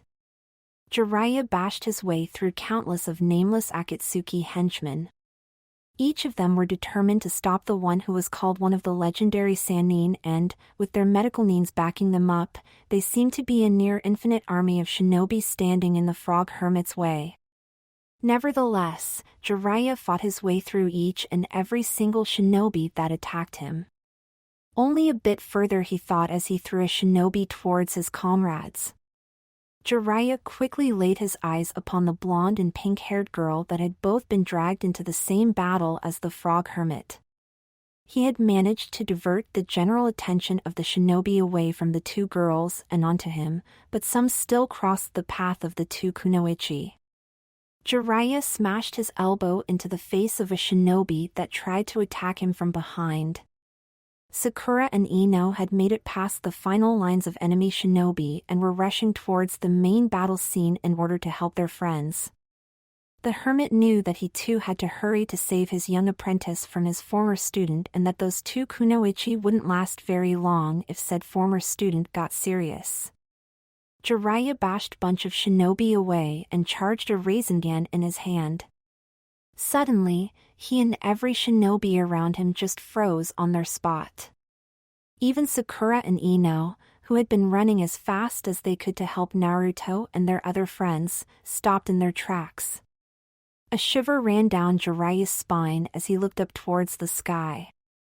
The seemingly endless blue sky turned dark as the night and the floating white clouds turned blood red. This, Jiraiya said and then gritted his teeth, seems to be a whole lot of trouble. The frog tamer turned his attention back to the enemy shinobi, who still seemed to be distracted by the sky, and smirked, I guess I've got no choice then, Sakura. Ino looked at her pink-haired friend, who nodded in reply. Let's go. Sakura replied and the 2 friends dashed towards their destination. Erasure tilted his head and noticed the 2 kunoichi rushing towards the battlefield. Damn it, those bastards are taking too long. Erasure cursed as he saw Sakura whip out 3 kunai from her kunai pouch and Ino form a hand seal. The pink-haired Metagnin threw her kunai towards the Akatsuki leader, who twitched as the blades rapidly approached him. Damn, Erasure cursed in his thoughts again and then flashed away, the kanji that stood for 0 disappearing from the ground. Let's do this! Ino shouted as she formed a series of hand seals. Humph, looks like I'll deal with the flow of cockroaches first. Erasure let out as he raced through a sequence of hand seals. The Akatsuki leader slapped his hands together and called out, Ninpu, Genryu Keikai. A golden beam shot up from the statue and created a barrier around the surrounding area. Wait up, Erasure! Jiraiya shouted as he ran towards the battlefield, leaving a pile of defeated shinobi in his wake. However, when he got closer, the barrier shot down and blocked the hermit's path.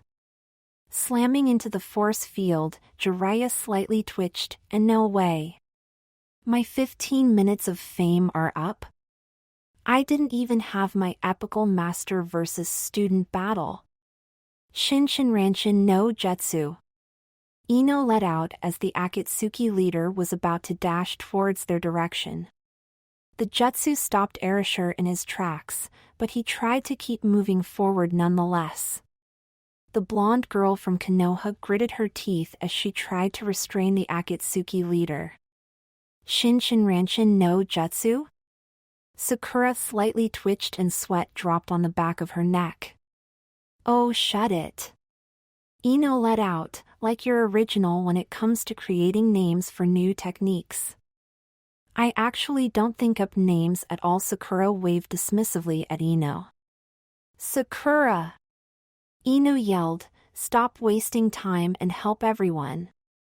I can't hold him back forever.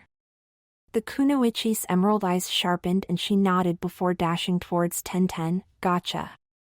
Aren't you two quite the fools? Erasure said as he forced himself to take a step further towards the kunoichi. This is the point where you are supposed to attack me. Sorry, but sadly this jutsu isn't entirely perfect just yet. Ino replied, and I'd rather not be the one on the receiving end of Sakura's punches.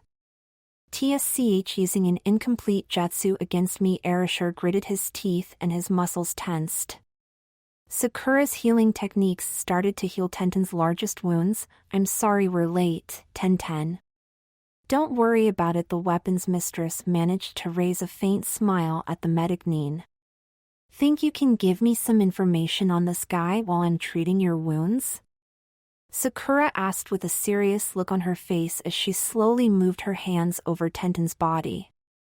He's one tough cookie.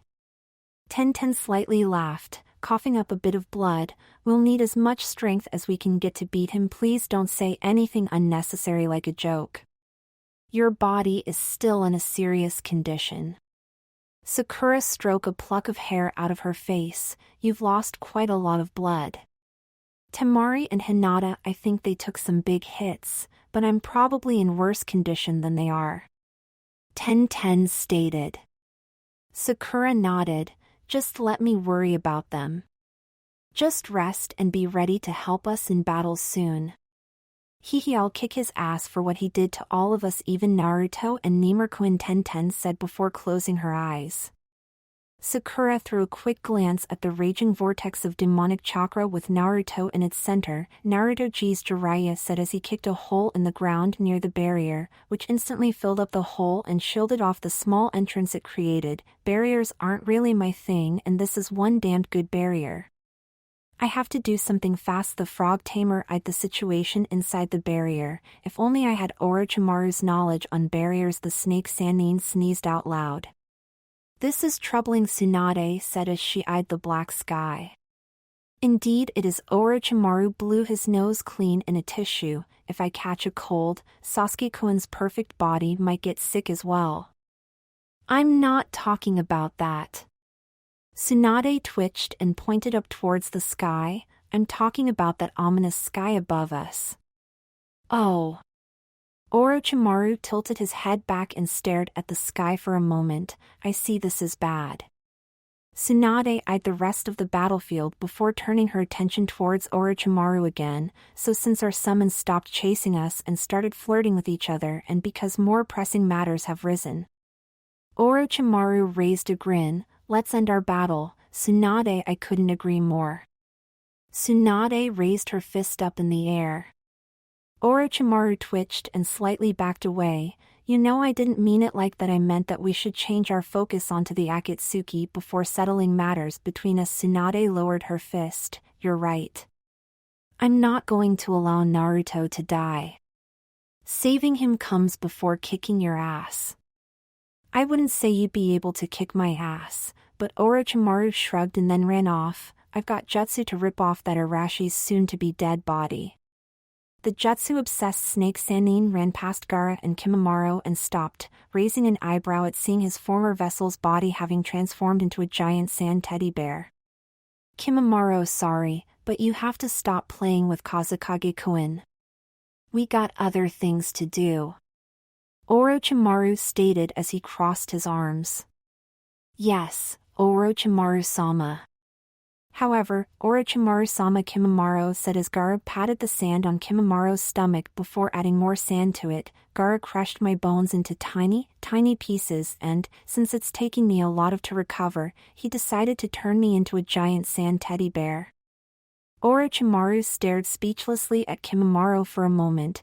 You do realize you've been summoned from the dead and can heal abnormally fast, and that you basically don't need bones now because you've got muscles and a hard casing of sand around your body?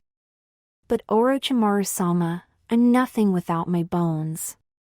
Kimimaro replied. Well, that doesn't matter right now. Orochimaru slightly tilted his head. Hurry up and follow me. Yes, Orochimaru-sama Kimimaro replied and slowly started to follow the ever-fast snake Sannin.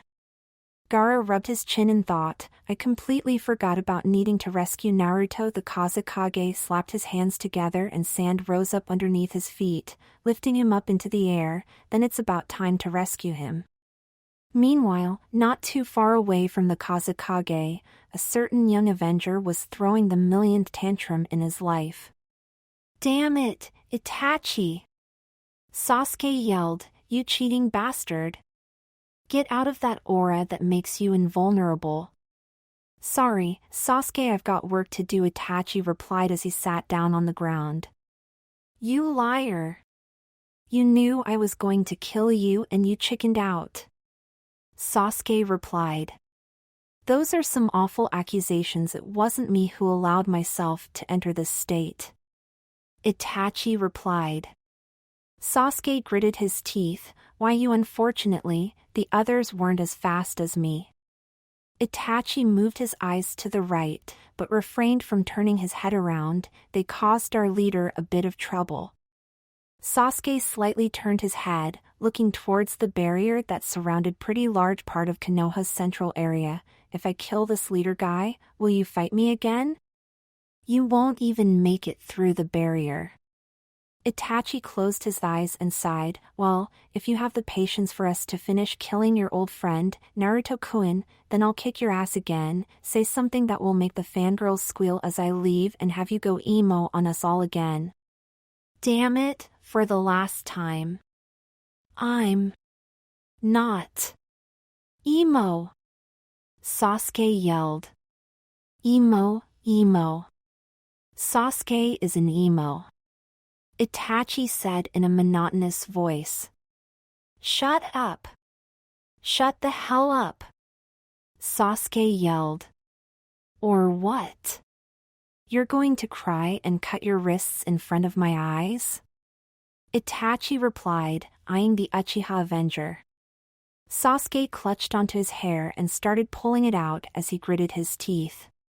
He's really making this entire torturing thing too easy for me, Itachi thought as Sasuke shook his head around and muttered things to himself. The younger Uchiha stopped all of a sudden and pointed at his older brother. I'm going to send you to hell after I'm done with that leader guy. Like I said, be my guest and try to go through that barrier, Itachi replied casually. Sasuke gritted his teeth again and then ran off. Looks like all of our enemies are moving in on our leader, Ekisame? Itachi asked the shark man that sat not too far away from him. Everyone from Konoha that was fighting us headed over there the instant they figured out they couldn't touch us. Kisame grinned widely. That hyperactive animal really is slow mentally at times like that. Well, all Arashi-san has to do is complete the jutsu and it's all over for Konoha. Itachi stated, but it might still take a while for him to be able to do so.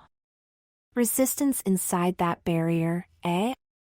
Kisame asked and snickered. Even so, they won't have an easy time facing off against him. No matter who they are, there are few that can stand up against the former fourth Hokage.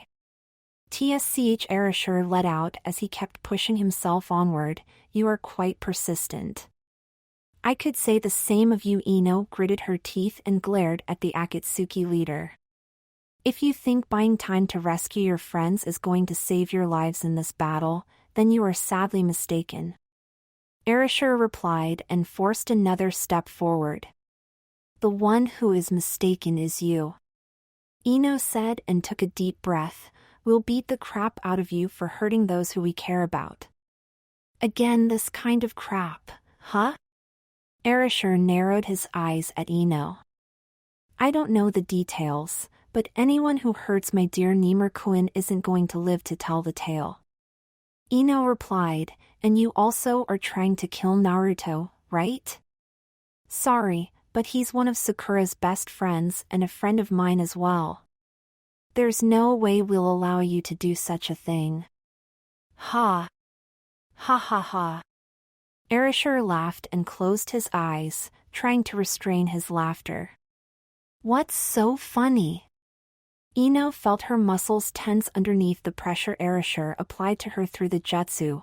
What kind of guy is he? He's trying to completely force his way through my jutsu. In other words, your reason to fight is love, eh? Erasure asked with a grin on his face. What about it? Ino narrowed her eyes. The Akatsuki leader snickered. Do you understand what it means to be a shinobi? Oh, of course. I am one, aren't I? Ino slightly twitched. Then you should already understand. Erasure slightly tilted his head back and his eyes pierced through Ino's own. Love, companionship and all that crap. Those are emotions that are useless to a shinobi in combat. What? Ino let out. The only thing a shinobi needs in a battle is Arashi's eyes slightly widened, the desire to kill. Ino gasped as the Akatsuki leader shattered through her technique with brute force. Crap! Show me! Erasure shouted at the blonde girl as he ran towards her. Do you have the desire to kill within you? Ino, duck! Sakura shouted and Ino responded immediately by dropping down on her knees and lowering her head. She felt friction just above her head and a moment later she heard a gasp. Ino looked up and saw Erasure flying away, only for him to land perfectly onto his feet a moment later. He made it in time, Sakura said as she breathed deeply in and out. That's some scary punch, Erasure stated as he placed a hand on his chest. Why, thank you. Sakura smirked at the Akatsuki leader. But that's all it is though. Erasure took a deep breath and straightened up, nothing more than a scare. Sorry, but these punches are all 100% pure power. Sakura raised her hand up and stretched the fabric of the black gloves she was wearing. They're to kill you, not to frighten you. That strength in your punch just now, I see. You're Tsunadeheim's apprentice. Erasure smirked slightly. There's no doubt about it. Ino, you go finish up the healing process on Temari and Hinata. I've checked up on them. You should be able to handle it. Sakura said as she clenched her fists. I got it. Ino nodded and stood up. Forget about 10-10. She'll be ready to fight again in a few moments. I'll keep him busy as checkmate. Erasure said and raised his hand up in the air, chakra gathering beneath his feet. Don't interrupt my dialogue, you bastard. Sakura slammed her fist on the ground, shattering the earth from the point of impact up until a bit beyond Arashi's location. The Akatsuki leader flashed away to safety. TSCH Ino quickly ran towards Temari and Hinata without saying a word. Sakura silently nodded as she ran towards Erasure. That's right, from here on out the time for dialogue is over. We're going to face off against him with everything we've got. Naruto, hang in there. I'm going to protect you. Ino looked at Sakura as she reached Temari and Hinata.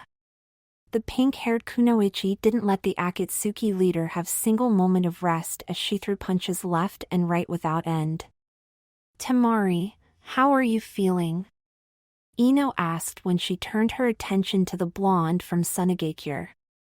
I've had better days. Temari smirked slightly. Sakura treated some of my injuries already and I've recovered some chakra. After you're done with me, I should be able to fight again. Hinata, what about you? Ino turned her head around to look at the Hyuga heiress. I haven't received treatment from Sakura-san yet, so Hinata replied. All right. Who said anything about dying? Ino shouted, is that the way you reply to a friend that says she cares about you? But if you didn't think there'd be a possibility that any of us would die, you wouldn't have kissed us, now would you? Temari raised an eyebrow. Who cares? Ino's face flushed bright red and the blonde quickly turned away from the two girls. Let's go grab our chance to kill this guy while we still can. Don't worry, we'll stick through this together. Temari replied and extended her hand towards Hinata, who was still lying on the ground. Right, Hinata? Hinata nodded and smiled softly as she grabbed onto Temari's hand and pulled herself up. Let's do this, Ino said before she and the other two girls ran to Sakura's aid. Don't forget about Ten, Blondie, Temari stated. Yes, I think we will need Ten as well. Hinata replied, her usual kind, gentle eyes were sharp and focused. I know. Ino replied, you two go help Sakura. I'm going to check if Tenten's rested enough to join us in the battle. All right. Temari nodded before they split up. Naruto was slammed against the invisible floor.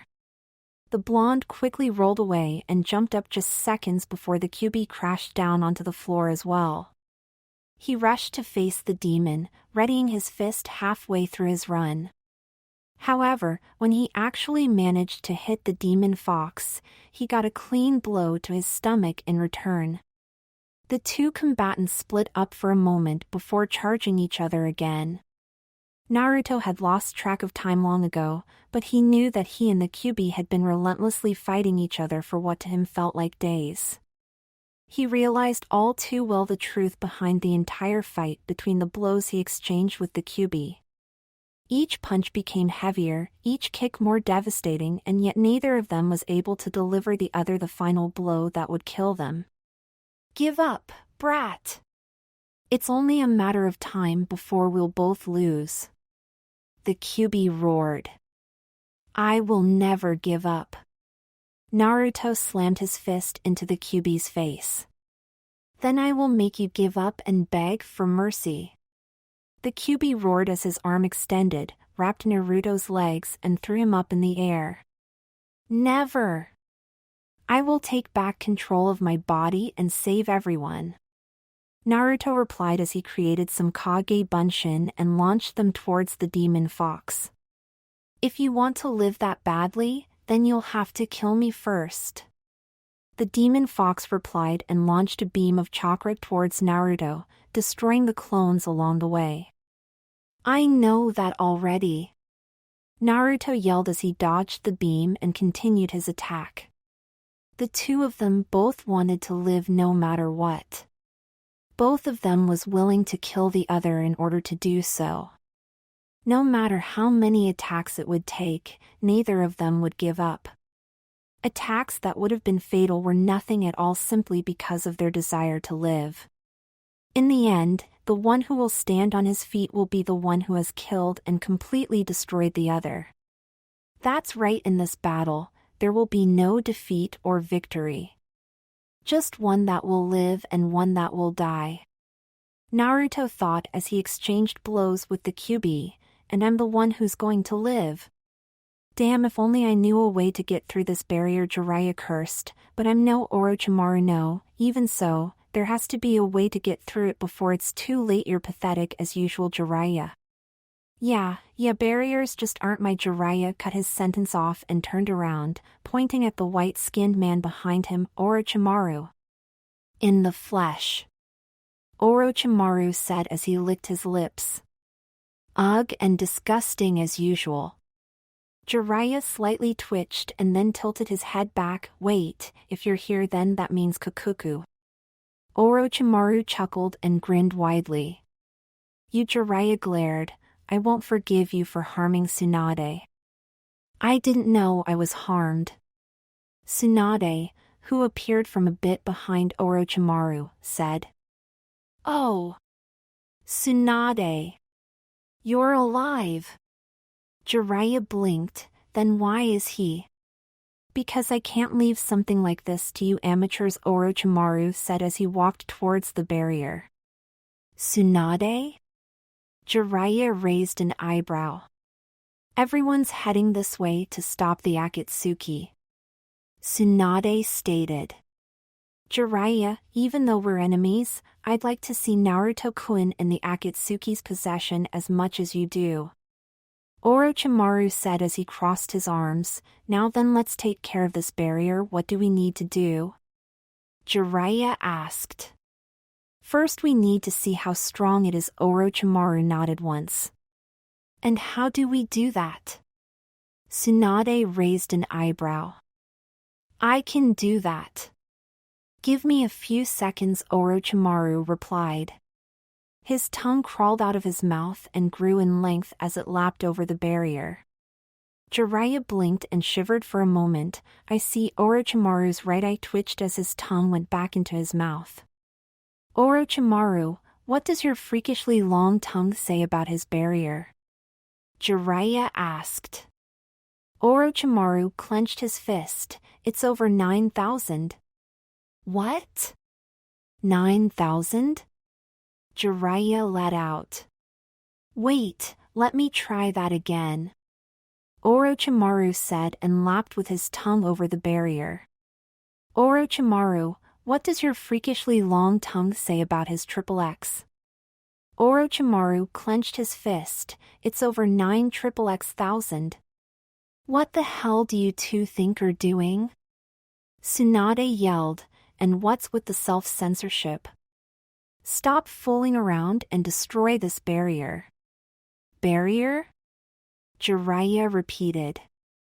Over 9,000. Orochimaru yelled. What? 9,000? It's over 9,000. Chuji could be heard yelling from far away. When they mess with food. 9,000. What? 9,000. Barrier. It's over 9,000. Tsunade's punch cut Orochimaru's repetitive line off and sent the snake Sannin flying off. Shut the hell up about that and do something. But Orochimaru licked the barrier again. It pisses me off. The chakra density of this barrier really is over 9. Tsunade gave Orochimaru an uppercut. I told you to shut up. Ouch! My fung! Orochimaru uttered as he stood back up. Vi vich fu half fu fat? Tsunade waved her hand over Orochimaru's tongue and it glowed green with chakra for a moment. We're in serious situation here. Do something about that barrier? Well, I think that's pretty much impossible, Orochimaru said as he rubbed his jaw. And why would that be? Tsunade questioned. Well, because it's over 9. A single glare from Tsunade caused Orochimaru to cut his sentence off and fold his hands together. Put plainly, the barrier is filled with demonic chakra and it would take a whole lot of normal chakra to break through it. That being said, it tastes horrible. In other words, it's impossible for us to break through it? Tsunade said as she eyed the barrier, or more importantly, Naruto and the girls inside of the barrier. Not entirely. Kabuto straightened his glasses and they sparkled.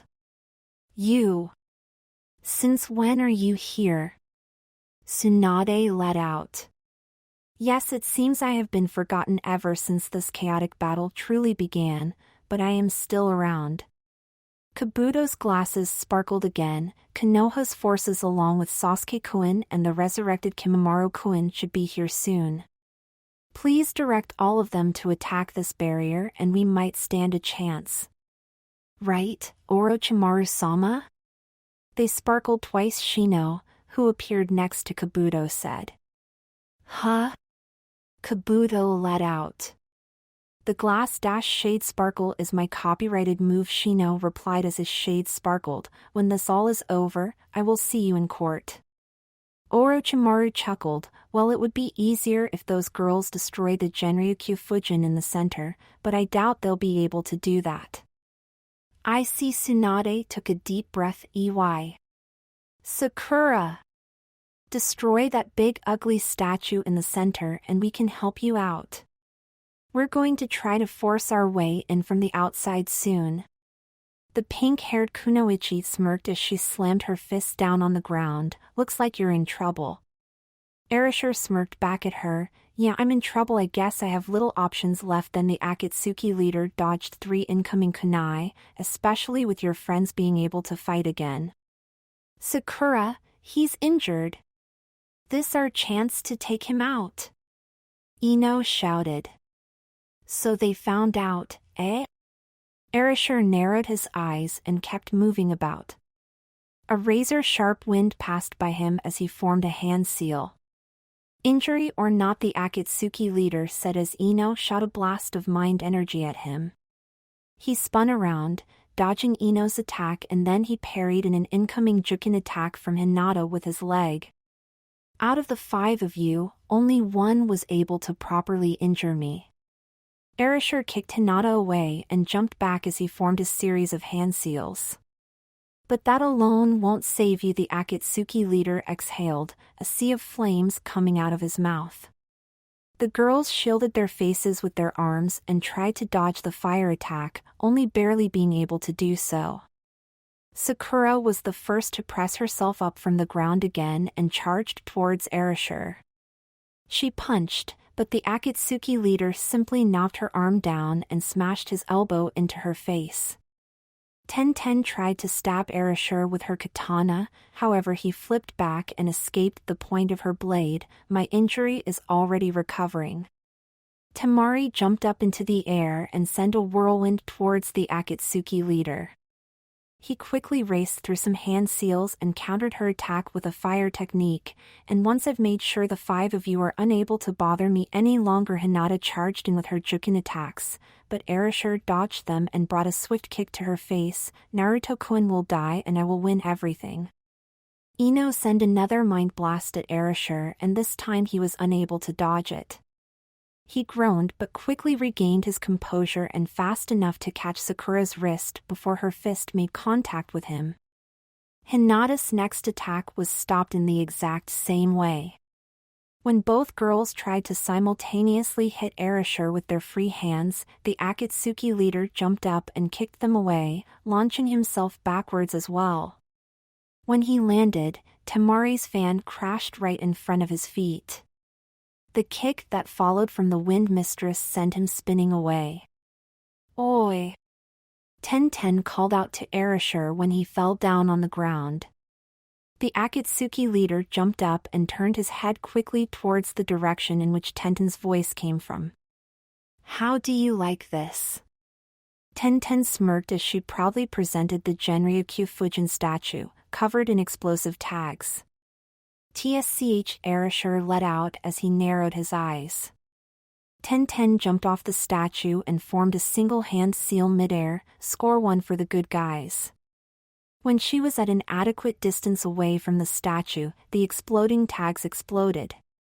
By the time the weapons mistress landed on the ground beneath her, smoke covered the entire area where the statue stood a moment earlier, with Erasure nowhere in sight. You did it, Ten. Ino said cheerful and high-fived the girl. No, something went wrong, Temari stated. You're right, Sakura replied, the barrier still stands. When the smoke cleared up, the statue seemed to stand unharmed and, not too far away from it, the Akatsuki leader stood. Nice try, Erasure said as the smoke cleared up entirely, a stream of red chakra flowing from his body towards the statue. However, it wasn't good enough. That chakra, Hinata said and slightly trembled, it's being absorbed by the statue and causes it to restore itself. That's right. Right now, this statue is using the chakra of a total of 8 shinobi and a bit of mine. The likes of you won't be able to destroy it. Erasure replied, and chakra started to glow beneath his feet. The chance that you'll survive this is 0. Sakura, Hinata said, and the pink-haired kunoichi gave a quick nod in reply. Sakura glared at Erasure as she slammed her fist on the ground. The Akatsuki leader launched himself up into the air and landed on top of the statue. Wind blew violently through his robe as he looked down upon the kunoichi below him. Too much chakra activity at once seems to slow down the process. Looks like I won't be able to take the easiest way out. What are we going to do now? Sakura asked. We have to come up with a new strategy to take him on, Temari stated. Either we try to stall until Hokage-sama and everyone else breaches through the barrier, or we have to try something else. I don't think we'll be able to stall this long enough for them to break through. Ino replied. I think we have no choice but to stop him ourselves. Hinata nodded once as she eyed the Akatsuki leader. For Naruto-kun's sake, 2 definite melee-range shinobi, 2 definite long-range shinobi, and 1 who could go either way. 2 Metagnin, 1 Hyuga. Erasure observed. The instant I start to gather the chakra to finish this fight right away, the Hyuga girl will notice and the others will interrupt me. Taking care of those medical kunoichi will come first, then next is if we are able to stop him from moving, then we can defeat him. Ten stated. Easier said than done with this guy. His speed is unrivaled. Temari replied as a drop of sweat slowly trailed down the side of her face. What if Hinata seals off his chakra? Ino asked. I did that before, it doesn't stop him at all. Hinata tightly clutched her fist. We've got no choice then, Sakura said as she readied herself. Yeah, the only thing that's left to do. Temari snapped her fan open and held it behind her back. Attack with everything we've got, eh? Ten slightly smirked as she laid her hands on 2 of the smaller weapon scrolls she carried. Hinata and Ino both nodded, and the 5 girls focused their attention at the Akatsuki leader. Their eyes are telling me that they expect no mercy, eh? Erasure said to himself. Very well. I intend to give them none this time around. Let's do this. The Akatsuki leader jumped off the statue as the red clouds above his head started to gather and started to spit lightning at each other. Temari launched a wind attack at the descending Erasure. He quickly formed a couple of hand seals, Gokakyu no Jutsu. As the great ball of fire absorbed Temari's attack, the 5 girls split up in order to evade the attack. Ten threw several kunai and shuriken at the Akatsuki leader, but all of them just missed him due to the rate at which he was descending from the statue.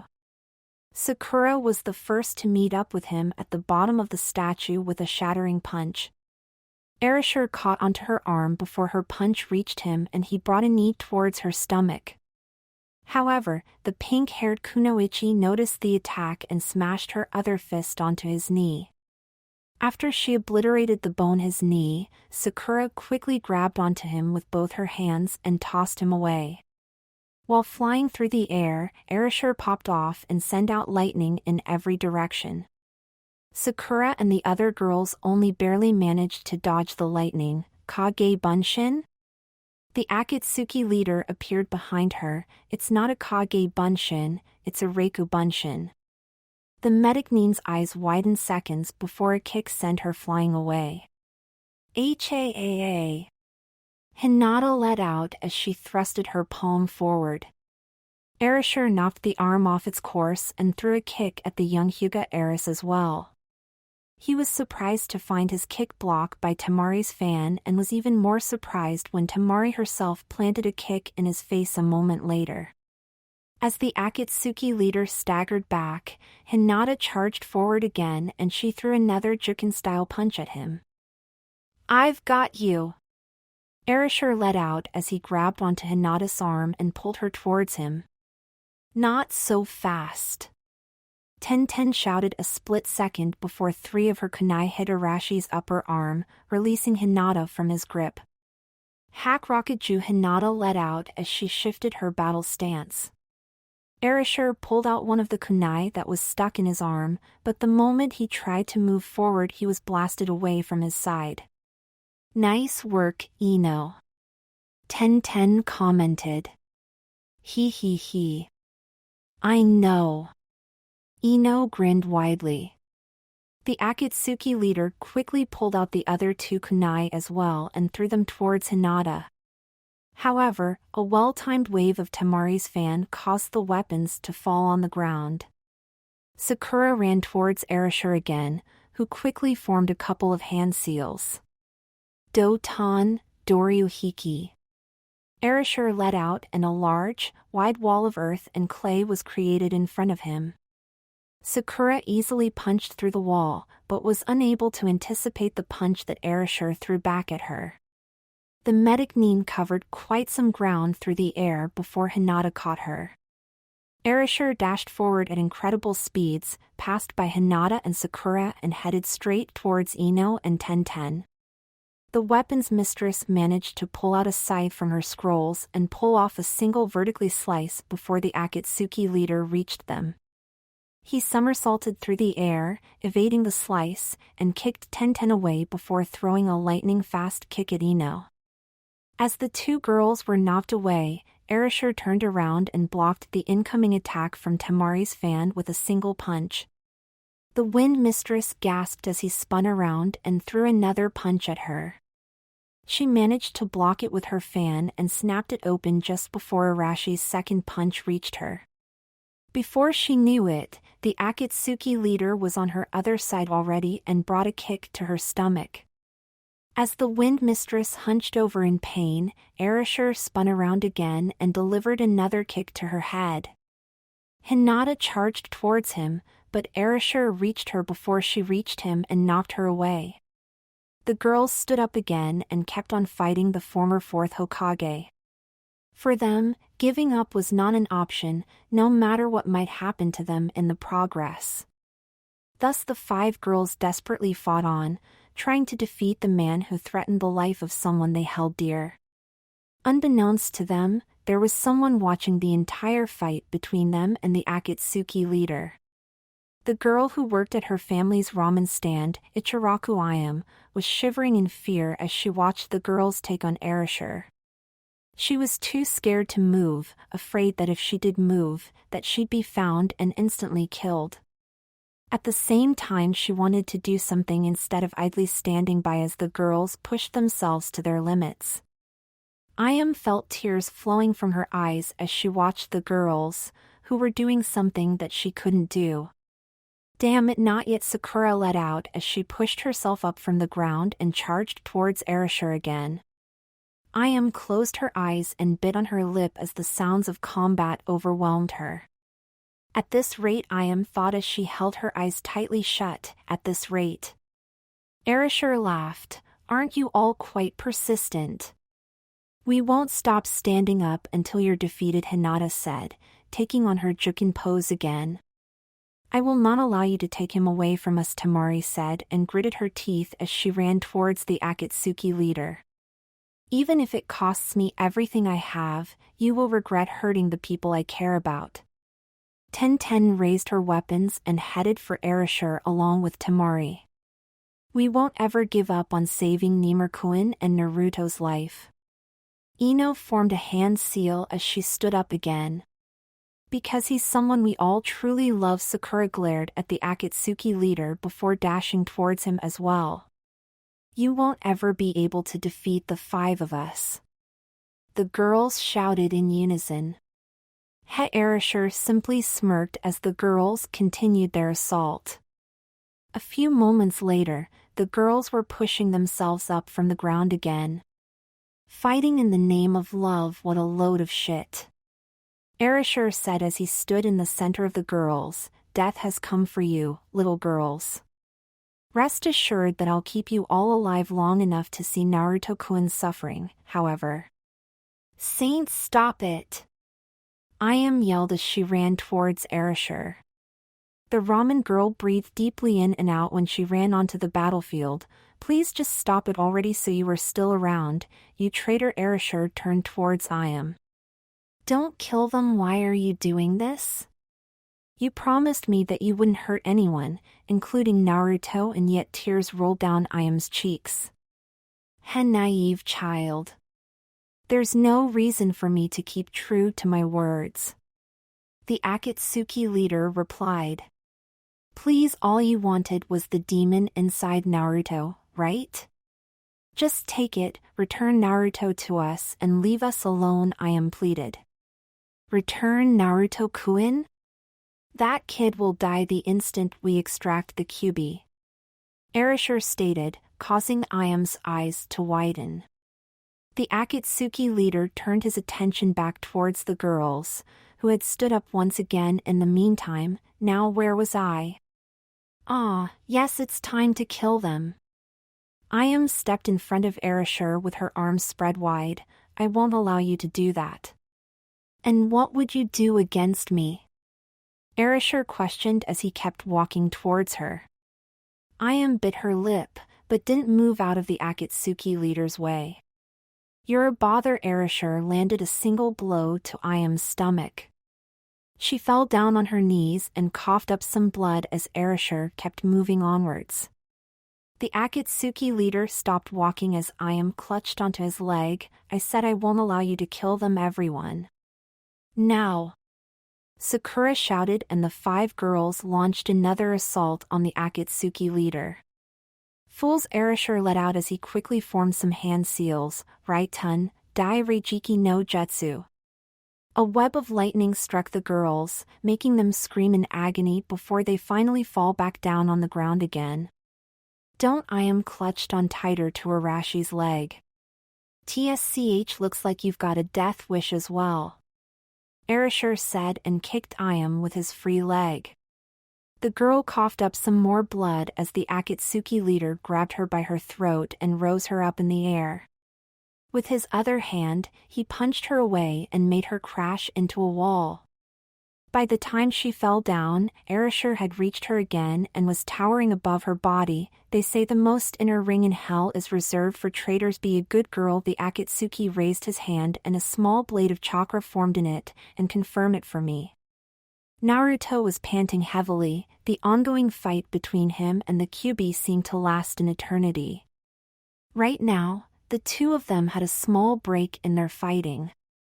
They did so from time to time to come up with a new strategy. Something's weird, Naruto thought as he narrowed his eyes at the Kyuubi. Why isn't he attacking yet?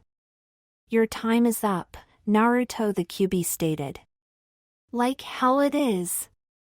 Naruto retorted, I've still got enough left in me to beat the crap out of you. I know that. However, your time is up, the Kyuubi repeated. What the hell are you talking about, you damned fox? I'll show it you. The Kyuubi grinned widely and chuckled. Naruto gasped as he saw the white surrounding change to a colorful picture again. This Naruto let out as he observed the new surroundings. How much time has passed? Not as much as you'd think, however. Take a closer look to the situation, the Kyuubi replied. Ino Tenten, Sakura-chan, Naruto let out as he looked at the girls that lay down on the ground. Hinata and Temari too. You're forgetting the most important one in this picture, the one that is about to die. The Kyuubi raised a wicked grin. I am. Naruto's eyes grew wide. Unless our fight settles soon, she'll be dead. The Kyuubi stated, his grin widening. Then quit the talking and get back to fighting. You know as well as I do that this fight won't end soon. The Kyuubi retorted. Naruto gritted his teeth and clutched his fists. Then I'll make it end soon. Brat, did you know that if a kitsune promises you something, he's bound to keep that promise? The Kyuubi asked. Who the hell cares? Naruto yelled, I'm going to kick your ass right here and now. I'll promise to protect all those girls for you, the Kyuubi said as Naruto charged towards him, making the blonde stop in his tracks. What? Naruto let out. Of course, you'll lose your life, however, you'll save the lives of those you care about. Just like how Yondaime used to be. The Kyuubi chuckled. Naruto gritted his teeth and gave no other reply. Continue fighting and lose someone you care about, or give up on your life and have your loved ones live on. The choice is yours, brat. The Kyuubi grinned widely. Naruto clenched his fists. Damn it. I can't just let that bastard fox have my body. But at this rate, Ayame will. The blonde closed his eyes and turned his head away from the Kyuubi. There must be something that I can do. And? What do you chose? The Kyuubi leered expectantly at Naruto. I got it. Naruto spread his arms. There's nothing else I really can do. The Kyuubi slightly tilted his head back. What are you waiting for? Naruto looked into the Kyuubi's eyes. Hurry up and finish me. Just promise me that you'll protect Ayame and everyone I love. It's a promise. Then the Kyuubi's eyes grew bright red as he started to laugh maniacally. The Kyuubi ran towards Naruto, his eyes still glow bright red as he reached with his arms extended towards Naruto's spiritual body.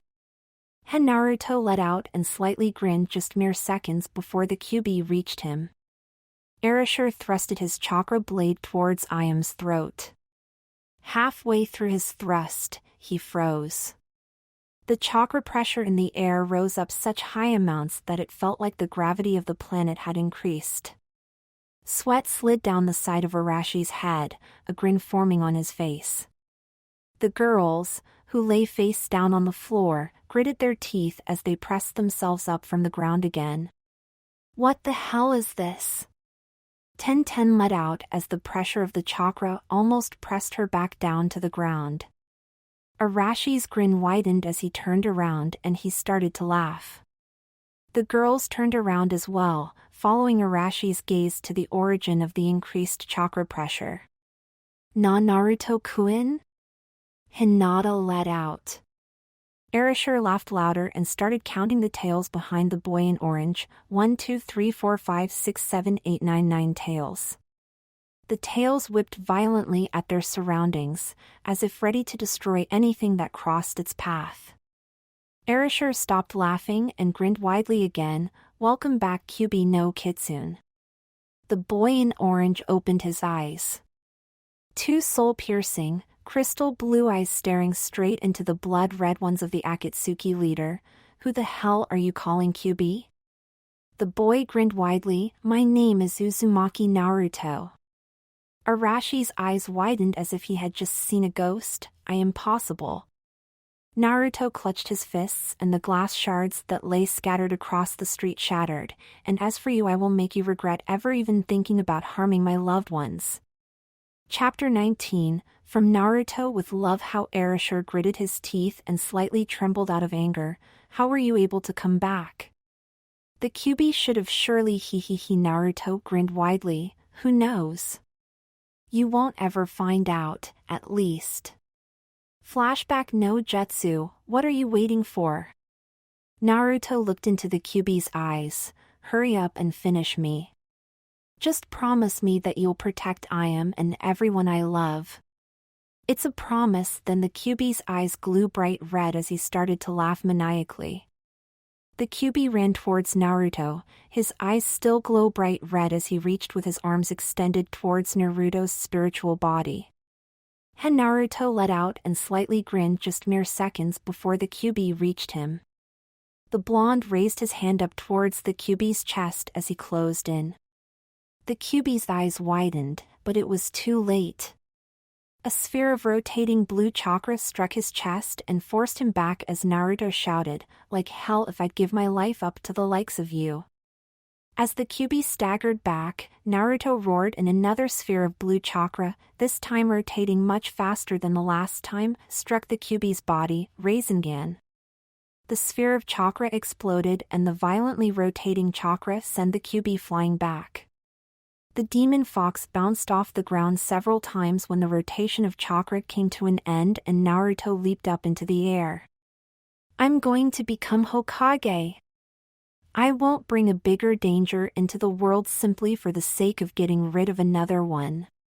Naruto shouted, chakra gathering in his right hand again as he raced down towards the Kyuubi's body. I'm going to kill you and finish the work the fourth started. The chakra in Naruto's hand formed a huge ball of rotating chakra. Take this. Udama Rasengan. However, Naruto's final attack never reached the Kyuubi. The sphere of chakra disappeared and Naruto floated a few feet above the Kyuubi, who was grinning widely. This battle is over, the Kyuubi said. Naruto gasped and blinked at the demon fox. What do you mean? The battle is over? It's just as I said. The battle is over. I have lost.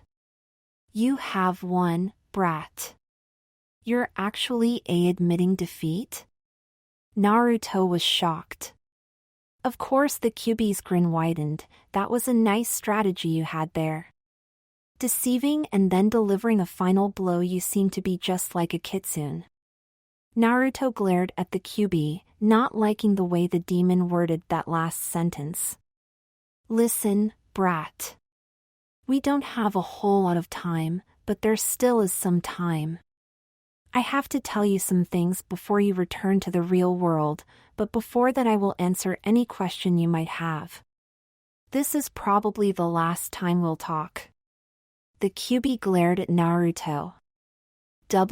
What? But did you just give up on wanting to live all of a sudden? Naruto shouted, after what seemed like ages of fighting with me, you just gave up? On the contrary, brat, I'm giving up because I want to live, the Kyuubi replied. Huh? Naruto blinked. I don't get it. There are a lot of things that you mortals can't comprehend. Let me ask you a question in return. The Kyuubi asked, do you know the reason why I saved you from death whenever you were about to die? Because if I die, you die as well? Naruto replied, not entirely confident in his answer. That's correct. I am immortal, but when I'm bound to a mortal soul, I can die. The Kyuubi stated, it's something that's hard to explain to someone like you, but that's the sole reason I used my strength to keep you alive. But the seal is broken and I just defeated you. Doesn't that mean you'll die now? Or like disappear or whatever demons do? Naruto wondered. No, it's true that the seal has been broken, however because you wanted to live on so badly, I couldn't instantly break free, the Kyuubi replied. Then what does that mean exactly? The battle we had just now was indeed about who was going to live and who wasn't live on in your body, that is. Wait. Then you're still free? I promise you that I will tell the truth, huh? What? Are you trying to tell me you've been lying up until now? No, it's just that kitsune are bound to their promises. The Kyuubi replied and shrugged, I am free yet I am not free. What do you mean? Stop talking in riddles and start making sense already. Naruto replied and pointed at the Kyuubi, weren't you the one saying we don't have a lot of time? Very well then, brat. The Kyuubi momentarily closed his eyes. It seems that my soul will still reside in your body and mind. And that means Naruto stared blankly at the Kyuubi. It means you and I will become one and the same being, sort of. Eh? Naruto let out in surprise. What? How? What does that mean? We will still be separate entities, however we'll both be present in your body. Why? I still don't get it. You won. That means you will have your body back. However, I can't go out for the time being. I will still reside inside of you. I guess I'd better explain the conditions to you. Why didn't you just do so in the first place? You were the one asking questions. The Kyuubi replied, grinning widely. Fine, just to tell me what these conditions or whatever are. Naruto replied and crossed his arms. First, you will be able to tap into my power without restraint or negative transformations. Negative transformations? Turning into a real fox of a man. Now there's a lame pun if I've ever seen one, Naruto thought and slightly twitched. And? What else? I will reside inside your mind, but I will not disturb your life unless I find it a necessity. It will be as if I don't even exist and you've obtained all of my powers. So what's the catch? Naruto raised an eyebrow. You understand that your human body won't be able to withstand the force of my entire power for very long. The more of my power you use, the worse the state of your body will be afterwards. The worst double-edged sword in history, that's the curse I lay upon you. The Kyuubi told Naruto, and then there's one more thing. Naruto unfolded his arms. What is it? The Kyuubi's eyes flared dangerously red. If you ever give up on living, I will make your body mine and you will never return to the world you knew. Heh. That's all? I will never give up on living. Naruto grinned widely. Sorry, but you'll never get a hold of my body. Is that so, eh? A smirk crawled onto the Kyuubi's face as he narrowed his eyes at Naruto. The blonde shinobi pondered for a moment and then looked with wide eyes at the Kyuubi. Wait, why are you willing to live like that? This was your chance to freedom, so reason? Fine, I will tell you all the reasons I have to do this. The Kyuubi grinned widely at Naruto. First, if we'd continue our fight, I have no doubt you would have died along with your loved ones and I would have been captured by that Akatsuki. In other words, I wouldn't have gained any freedom at all then. The Kyuubi stated, next, by living like that, I will have a certain degree of freedom. What do you mean with that?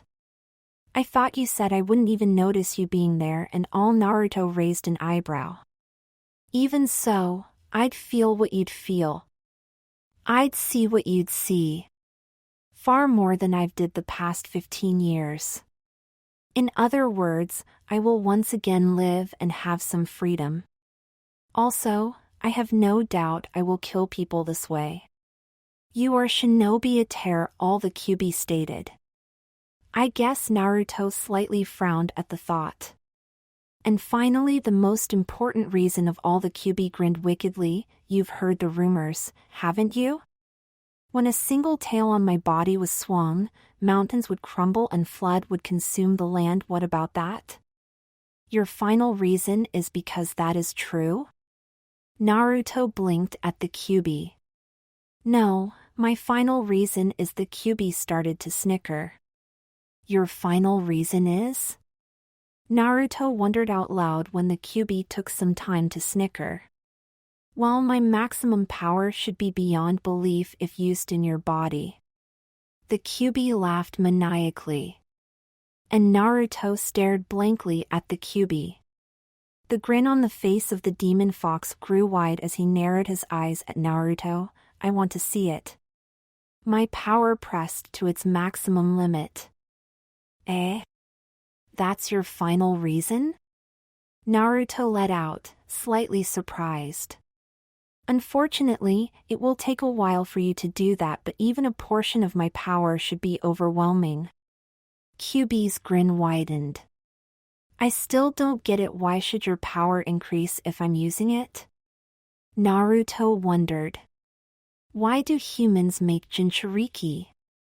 That's the question to answer your question. The question to answer. Naruto slightly twitched and looked with a puzzled face at the Kyuubi. My legendary answers give me super strength. The Kyuubi replied. Huh? What? Naruto tilted his head. Wait, the most important reason for you to actually surrender is so you can see me pull off some insane stunt with the maximum of your power? I guess it comes down to that. Yes, the Kyuubi nodded. Ano any. Naruto twitched. How the hell is that the most important reason to decide to live in my body as a second being? Naruto yelled at the fox. The Kyuubi coughed. Well, there's no way I'd be able to do that by myself in your body. Probably. Naruto shouted, you're a big fat liar. you bastard fox. Fine. My final reason to live like that is because you seem to be getting rather lucky with the ladies these days. A sparkle appeared in the corner of the Kyuubi's eyes. Naruto smacked himself. You really are a stupid fox, all right. I'm lying again. What? Naruto shouted, why you bastard? Why are you wasting my precious time with this stuff? We've got some time left for this, and I want to enjoy mentally tormenting you while I still can. The Kyuubi nodded. You don't make a whole lot of sense, you know that, don't you?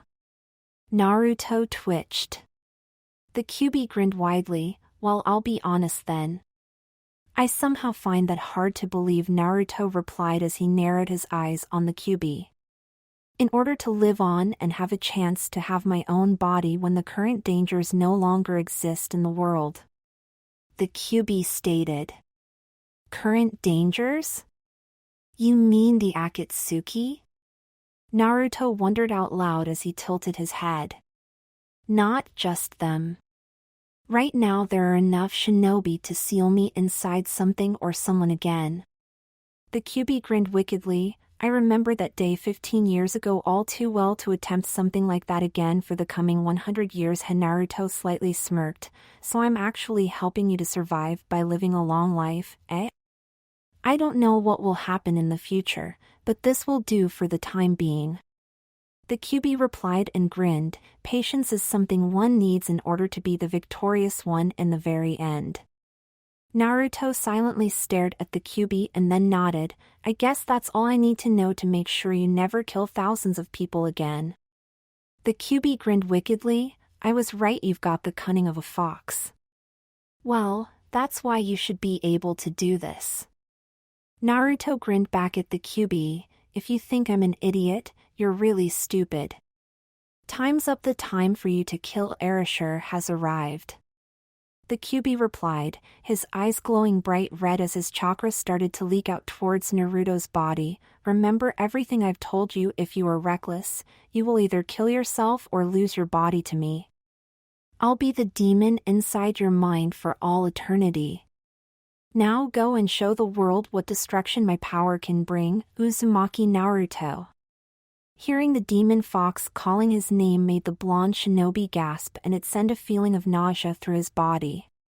The demon's chakra flew towards him and struck his body.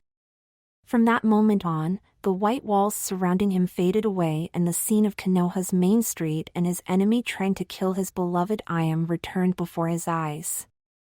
End of flashback. No Jetsu. TSCH Erasure let out. Well, it doesn't matter.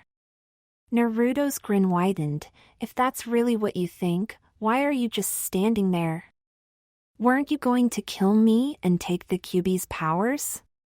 Kyuubi's power? Hinata repeated. That's that demon's? Ino's eyes widened. How did Naruto 1010 let out? What? You guys didn't know? Temari and Sakura simultaneously blinked at the other girls.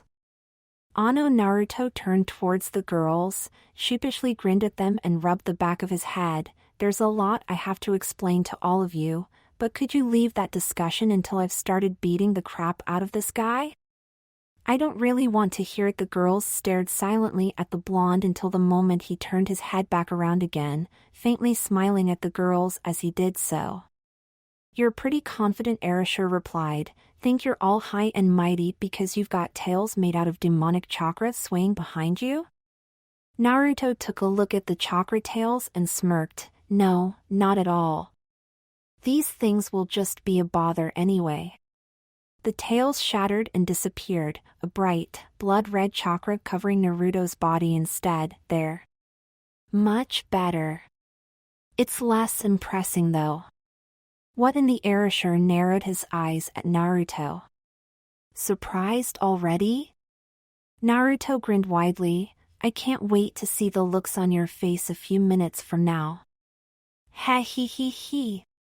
Erasure laughed and grinned back at Naruto. Really now? Let us all see the looks on your face within the following seconds then. A blade of chakra shot out of the palm of Arashi's hand and raced towards Ayame's throat. Several inches before the blade reached her throat, it just stopped. A hand with burning red chakra clutched onto the wrist of the Akatsuki leader. "Sorry, but from here on out it's only you that is going to end up hurt," Naruto said as he clutched on even tighter to Arashi's wrist. "Why you?" Erasure lashed out with his other hand. It was only for an instant, but Naruto's intent to kill the Akatsuki leader went over the top as he countered Arashi's punch with one of his own as he pulled the black-cloaked man towards him.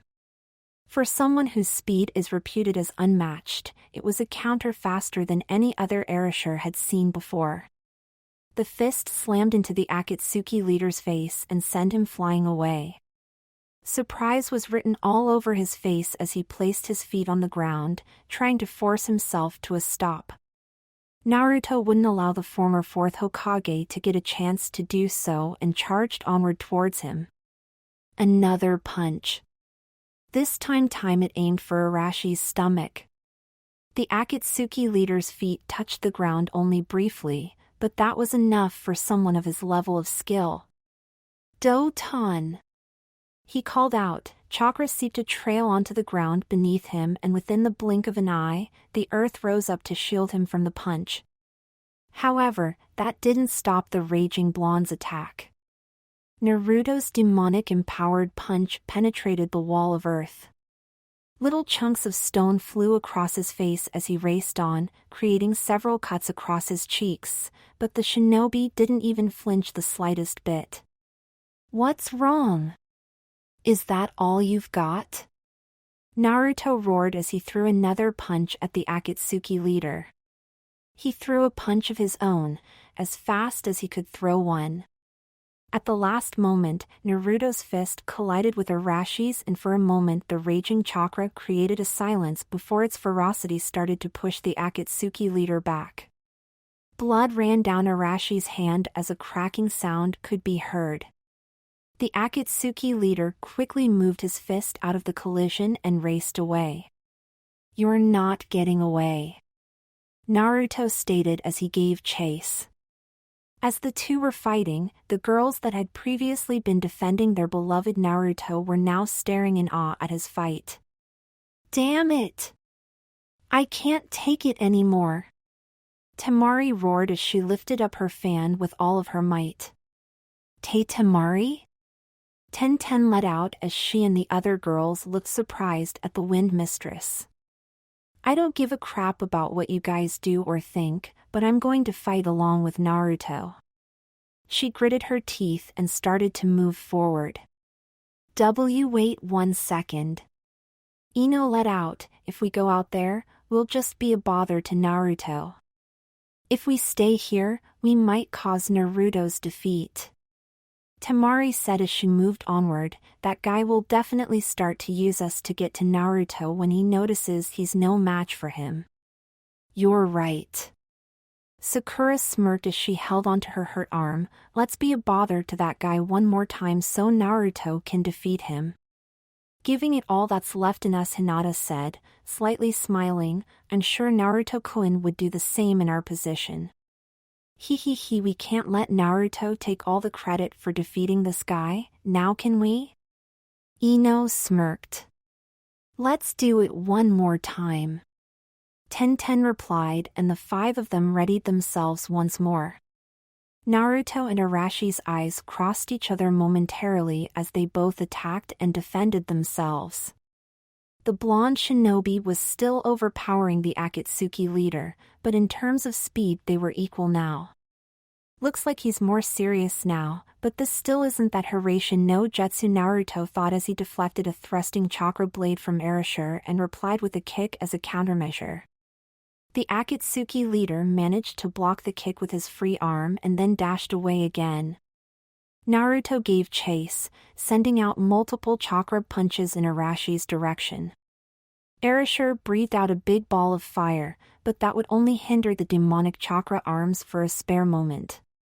However, that moment was enough for the Akatsuki leader to slightly alter his course and escape the chakra arms. As their eyes locked, Naruto noticed that Erasure looked the other way for a split second.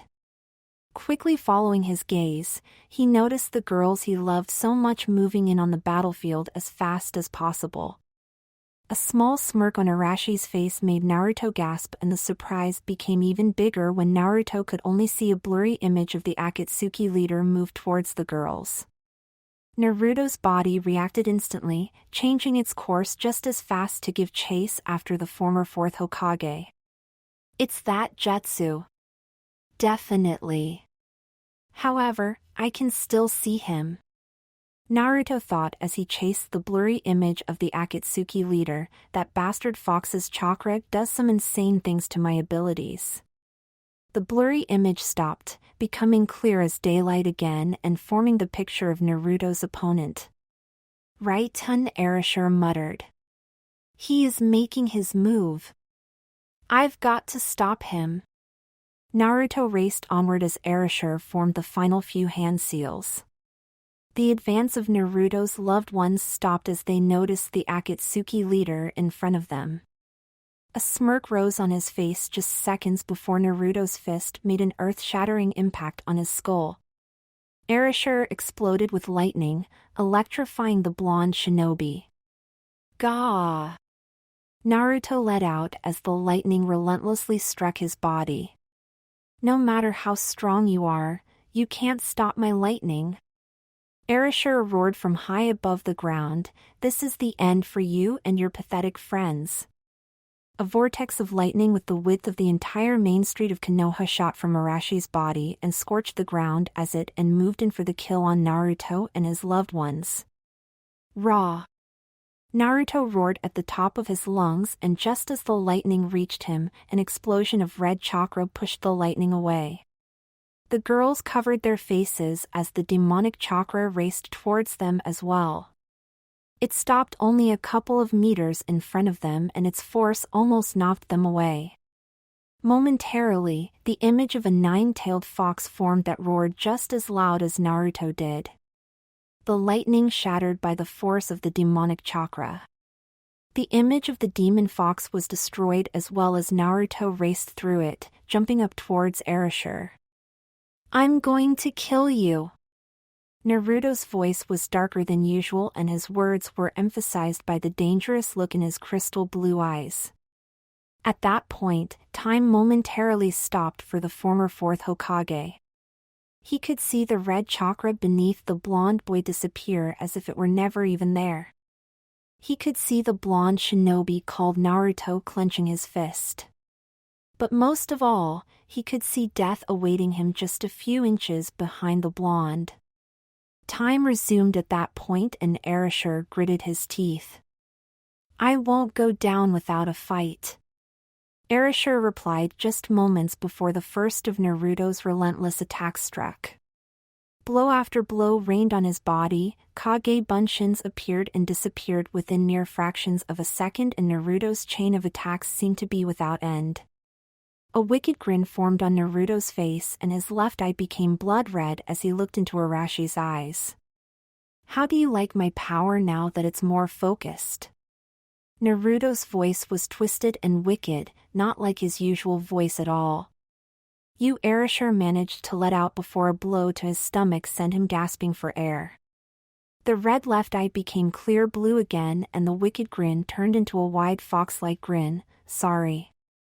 A fist smashed into Arashi's face a second later. The bastard fox wanted to say his final words. He's really enjoying this after catching a glimpse of what I used his power for. The attacks just kept on coming from Naruto's side, each more powerful and deadly than the last, and it brought the two of them back down to the ground in almost no time at all. Naruto's punches became faster and stronger with each passing second, and even the blonde himself couldn't tell what the limit of his strength was right now. However, he knew all too well that at this rate the flow of demonic chakra would destroy his body, but Naruto knew he could pull through this. He has to suffer for what he has done, Naruto thought as he relentlessly attacked the Akatsuki leader. Anger took control of his actions, his eyes flashing between blue and red. Each blow that connected had the Akatsuki leader spitting up more and more blood. A pain shot through Naruto's arm, however, and his assault had a brief break. Erasure managed to jump back and launch a single lightning bolt at Naruto during that break and gave him a moment to catch his breath as Naruto was stunned. The wounds on the Akatsuki leader's body healed rapidly, but he was breathing heavily nonetheless. Damn it, the Kyuubi's chakra is starting to take its toll on my body. I'll have to finish this right now, Naruto thought as he clutched onto his arm. Erasure slightly grinned, just a bit longer and you'll destroy your own body. Naruto grinned back at the Akatsuki leader, you'll be dead long before that. Really? Erasure smirked. The feeling of numbness faded from Naruto's body and he launched himself towards Erasure again. The Akatsuki leader smiled at Naruto as he was struck relentlessly by various punches and kicks from the blonde shinobi. Erasure then suddenly started to throw his own punches and kicks at Naruto as well. The blonde was surprised, but the attacks did little to no damage to him. An uppercut and Erasure was partly launched up in the air. A kick to his stomach came next and sent the former fourth Hokage gasping for air. Naruto's right fist smashed into Arashi's face with full force. His left fist came next, aimed for the Akatsuki leader's chest. Naruto gasped. The attack didn't miss, nor did Erasure dodge it. What surprised Naruto was the fact that his hand extended at the last moment and pierced straight through Arashi's chest. Naruto shivered and looked with wide eyes at Erasure, who was miraculously still alive and grinning widely. What the hell am I doing? Naruto wondered, is this because of the Kyuubi's chakra? Am I becoming a ruthless demon like him? It's over for you, you shitty brat. Erasure grinned as he grabbed onto Naruto's arm. Naruto's eyes widened and he punched Erasure with his right hand, sending the Akatsuki leader flying away until he crashed into the statue he had summoned. No, it's over for you.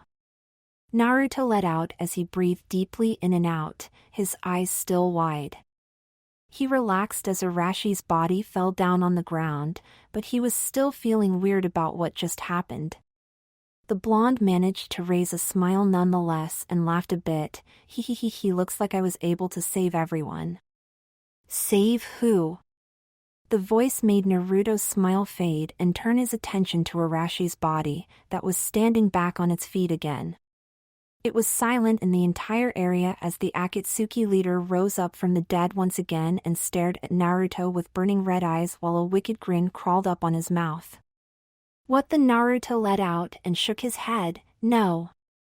This isn't the time to be amazed that this guy is still alive. I've got to finish him off. You're naive, Naruto. Erasure said loud and clear, sending a shiver down Naruto's spine. Arashi's eyes looked at Naruto like he had turned insane, but that was not the case. With you around, I'm immortal. What's that supposed to mean? Naruto shouted at the not-so-dead Akatsuki leader. The only way to kill me is to do it in a single attack where death is instantaneous. However, if there's still a single shred of the Kyuubi's chakra in my body or in the attack, Arashi's grin widened, I'll be able to survive by just that. As he said that, the wound in his chest started to heal and he started laugh like a maniac. I see, Naruto said, smiling at Erasure. Well, that's just the way it has to be then. The red chakra surrounding Naruto faded away and Arashi's laughter became more maniacal. Ha ha ha ha. You're giving up. Erasure stretched out and grinned widely, that's fine with me. Then who the hell is giving up? Naruto shouted with a grin on his face as he slapped his hands together in a single hand seal. What Erasure let out as blue chakra rose up around Naruto. If I can't use that bastard fox chakra to defeat you, I'll just have to rely on my own power. Naruto shouted as the blue chakra flared up. Erasure began to laugh again and shook his head, sorry, but that won't do at all. Well, it's time to finish this once and for all. I didn't want to resort to this, but Naruto noticed the chakra gathering in Arashi's hand and it started to spin around. Damn, of course he still has that too. I have to combine them in a single attack. I don't know if I can do it, but the blonde shinobi took a moment to consider his next move and doubt slightly crawled up into the back of his mind. He then felt the presence of 5 people standing behind him. Naruto, we're here to help you, Sakura said with a smile on her face. You used some crazy power back there, but we can finally help you out. Temari smirked. Everyone did their best for you, Naruto-kun. Hinata added. That bastard hasn't got a chance against all of us. Ino smirked much like Temari did. We'll give it our all till the very end. Tenten nodded once and smiled at Naruto. Naruto took a step forward and smirked as he stuck his hand out in front of him, chakra rotating in the palm of his hand. Everyone, please get back. I'm going to defeat this guy for the sake of each and every one of you. I can do this. What? You learned a cheap imitation of my technique? Erasure raised an eyebrow as the blue sphere in his hand became bigger and filled with demonic red chakra. You won't stand a chance. We'll see about that. Naruto shouted as the size of the chakra sphere in the palm of his hand increased. You can't even complete it in time. Ha ha ha ha. This is the end for you. Erasure yelled as he charged forward with the sphere in his hand. Hiration. The Akatsuki leader momentarily disappeared from Naruto's sight, but the blur of Arashi's body soon made its way to Naruto's line of sight and it was heading straight towards him. Ha-yeah! Naruto let out as the sphere began to grow bright white and released an immense amount of chakra pressure just by being formed. Naruto's eyes widened and he blinked as a small blonde girl and a man in a black ANBU coat stood in front of Arashi's body, eyeing down on him. What in the? Naruto let out in surprise and then smiled. I see. Don't worry, he's already dead. You stepped in because Konoha would like to preserve the body, right? The man in the ANBU coat let out as he straightened up. What is this feeling? Naruto wondered as a shiver ran down his spine. You really are useless after all, Erasure. The ANBU said and delivered a kick to the fallen Akatsuki leader's stomach. Naruto and the girls gasped. Oh wait, what do you mean, he's useless after all? The ANBU remained silent for a moment and then turned his head towards the little blonde girl beside him, sighing, please be so kind as to remove him permanently from my sight. All right, Daddy. The girl replied happily and hopped over to Arashi's body. Should I use the clean way or the messy way, Daddy? Clean, there's enough to clean up for Konoha here anyway. The little girl's father replied. Oi! What are you doing? You can't let a little girl. Naruto started but was interrupted by the man in the ANBU coat. Naruto, he said and turned around, showing his fox-like ANBU mask to Naruto. I owe you an apology and my thanks. What are you talking about? Naruto blinked at the ANBU shinobi. Thank you, Naruto. Thanks to you, my experiment is complete and I'm half satisfied with the result. The ANBU moved his hand to his mask, and my sincerest apologies, the man said as he removed his mask from his face, for not facing off against you myself. What the hell is? Naruto stared with wide eyes at the man as he lowered his hood as well. The girls, who were still standing behind the blonde shinobi, gasped and were completely speechless when they saw the man's face. Naruto slightly lowered his head and narrowed his eyes at the man. Who the hell are you, bastard? What? You can't tell? The man ran a hand through his blood-red spiky hair. I am the real leader of the organization known as Akatsuki. The real Erasure? Naruto repeated and clenched his fists. No, you got that wrong. The Akatsuki leader replied and shook his head. Erasure is just a fool who wished to become the god he admired. Nothing more than a failed experiment. Naruto gritted his teeth and glared at the Akatsuki leader. Was everything up until now for nothing then? Honestly, he caused us a load of trouble. The Akatsuki leader shrugged, risking the release of the QB, torturing young women, making a mockery of my favorite techniques and even damaging our most important technique. Naturally, the only price he could pay for such insolence is death. Before I kill you just like I killed that Erasure guy, Naruto slightly growled, let me ask you one thing, kill me? Hey, calm down, Naruto, I have no interest in fighting you right now. The Akatsuki leader smirked at Naruto.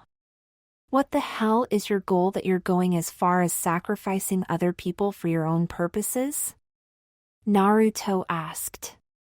Our goal is quite simple, really. The Akatsuki leader took a deep breath before looking directly into Naruto's eye. We wish to gather the 9 most powerful beings in this world and use their powers to become stronger ourselves. After that, we'll conquer the 5 great shinobi countries through manipulation of the economy by providing services way below the prices the hidden villages are asking for missions. Once we rule the 5 countries, we'll continue to take control of the world. All in all would be considered legal. Naruto stared with a dumbfounded expression on his face at the Akatsuki leader and blinked a couple of times. No, the hell do you guys plan on doing with 9 demons? It basically comes down to conquering the world by means that does not go against any written law. The Akatsuki leader stated again. Ah, I see, Naruto said, nodding a couple of times. The blonde then pointed at the Akatsuki leader. Hold it. That doesn't mean you can get away with it. Well, my deepest apologies, Naruto, right? The only thing you can do to try and stop us is to defeat us. The Akatsuki leader replied and shook his head. Enough with the idle talk. Yeah, Naruto shifted his position and held his arms crossed in front of him. I can't hold back now, the time for talking is over. Red chakra began to seep out of Naruto's body and fill the surrounding air. I'll protect everyone. It's time that you pay for all the suffering you've caused. Naruto glared at the Akatsuki leader as the whisker marks on his face widened. Because they did so much to protect me. Naruto charged forward, but the Akatsuki leader didn't move a muscle. That was nothing other than what he needed in order to talk to Naruto. Do you wish to see those girls die that badly? Naruto froze. The atmosphere surrounding him and the Akatsuki leader changed dramatically, and it felt like anything close enough would be killed. What?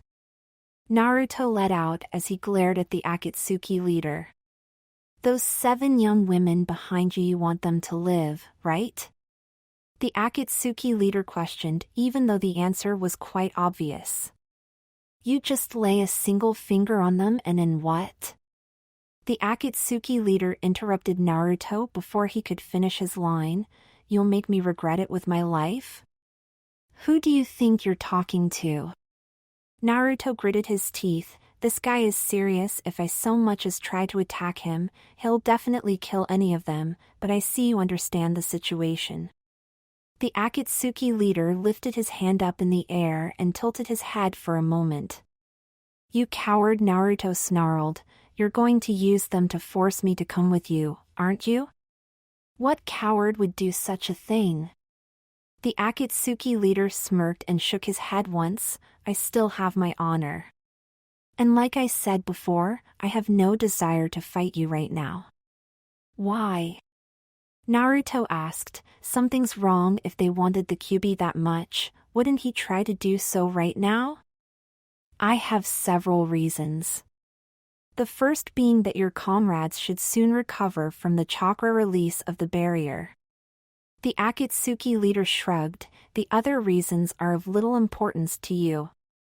Naruto threw a glance at the girls behind him. As much as I'd like to finish this here and now, I can't risk their lives. It seems you finally realize that the only option you have is to savor our fight for another day.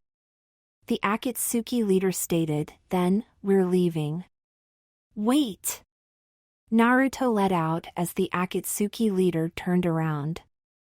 The Akatsuki leader turned his head around. Had a change of heart already, eh? No, that's not it. Naruto narrowed his eyes at the Akatsuki leader. What's your real reason for not fighting me? Whatever do you mean? The Akatsuki leader asked. I already told you, your comrades will be here soon. That's exactly why you should have another reason to not fight me. Naruto replied and clutched his fists. There wouldn't be a better time to kidnap me than now, right? Hey, you almost sound like you want to be killed, the Akatsuki leader replied and faced back forward again. Are you scared of fighting me in my current state, you bastard? Naruto growled. The Akatsuki leader remained silent for a moment and then let out a chuckle. Not at all. Do you know what day it is today, Naruto? You mean? Naruto mused for a moment and then blinked. Valentine's Day? That's right. Today's Valentine's Day. The Akatsuki replied and walked over to his daughter. Wait, don't tell me that you. Naruto twitched. I can't even say it how the fangirls would wish. The Akatsuki leader replied and slightly tilted his head back. If you want to know that badly, I do not wish to fight today because today is the day that my love told me she thought she was pregnant with my child. That's all. Naruto was surprised to hear such a reply from someone who was after his life. The blonde was left speechless as the man walked back to his daughter. Sighing, you're done, right? The Akatsuki leader asked. The small girl nodded vigorously. Yes, Daddy. Are we leaving already then? After we've summoned everyone. The Akatsuki leader replied to the little girl. As if on cue, the remaining 8 Akatsuki members appeared in half a circle around the Akatsuki leader and his daughter. It looks like Erasure was a failure after all, huh? Itachi said when he looked at the devastation that was left in the wake of the battle. We're not taking the Kyuubi brat with us? Kisame asked as he stared at Naruto. It will be a while until we can materialize the seal again. There's no need to hurry with the capture of the Kyuubi. The Akatsuki leader stated. TSCH, and we're leaving while I was in the middle of my ritual. Hayden complained. Jashin-sama will be pissed off. Your stupid rituals will kill you one day, Hayden. Kakuzu replied. Zetsu-san, what happened to the plant on your head? Tobi asked as he looked at Zetsu. The other Akatsuki members stared at Zetsu for a moment, whose eyes darted around while he was being stared at. What? I just felt like trying something new. Zetsu replied. How artistic, HN. Deidara nodded once and crossed his arms. Everyone, we're heading home. And then we'll do what we do every night, play a game of Go Fish?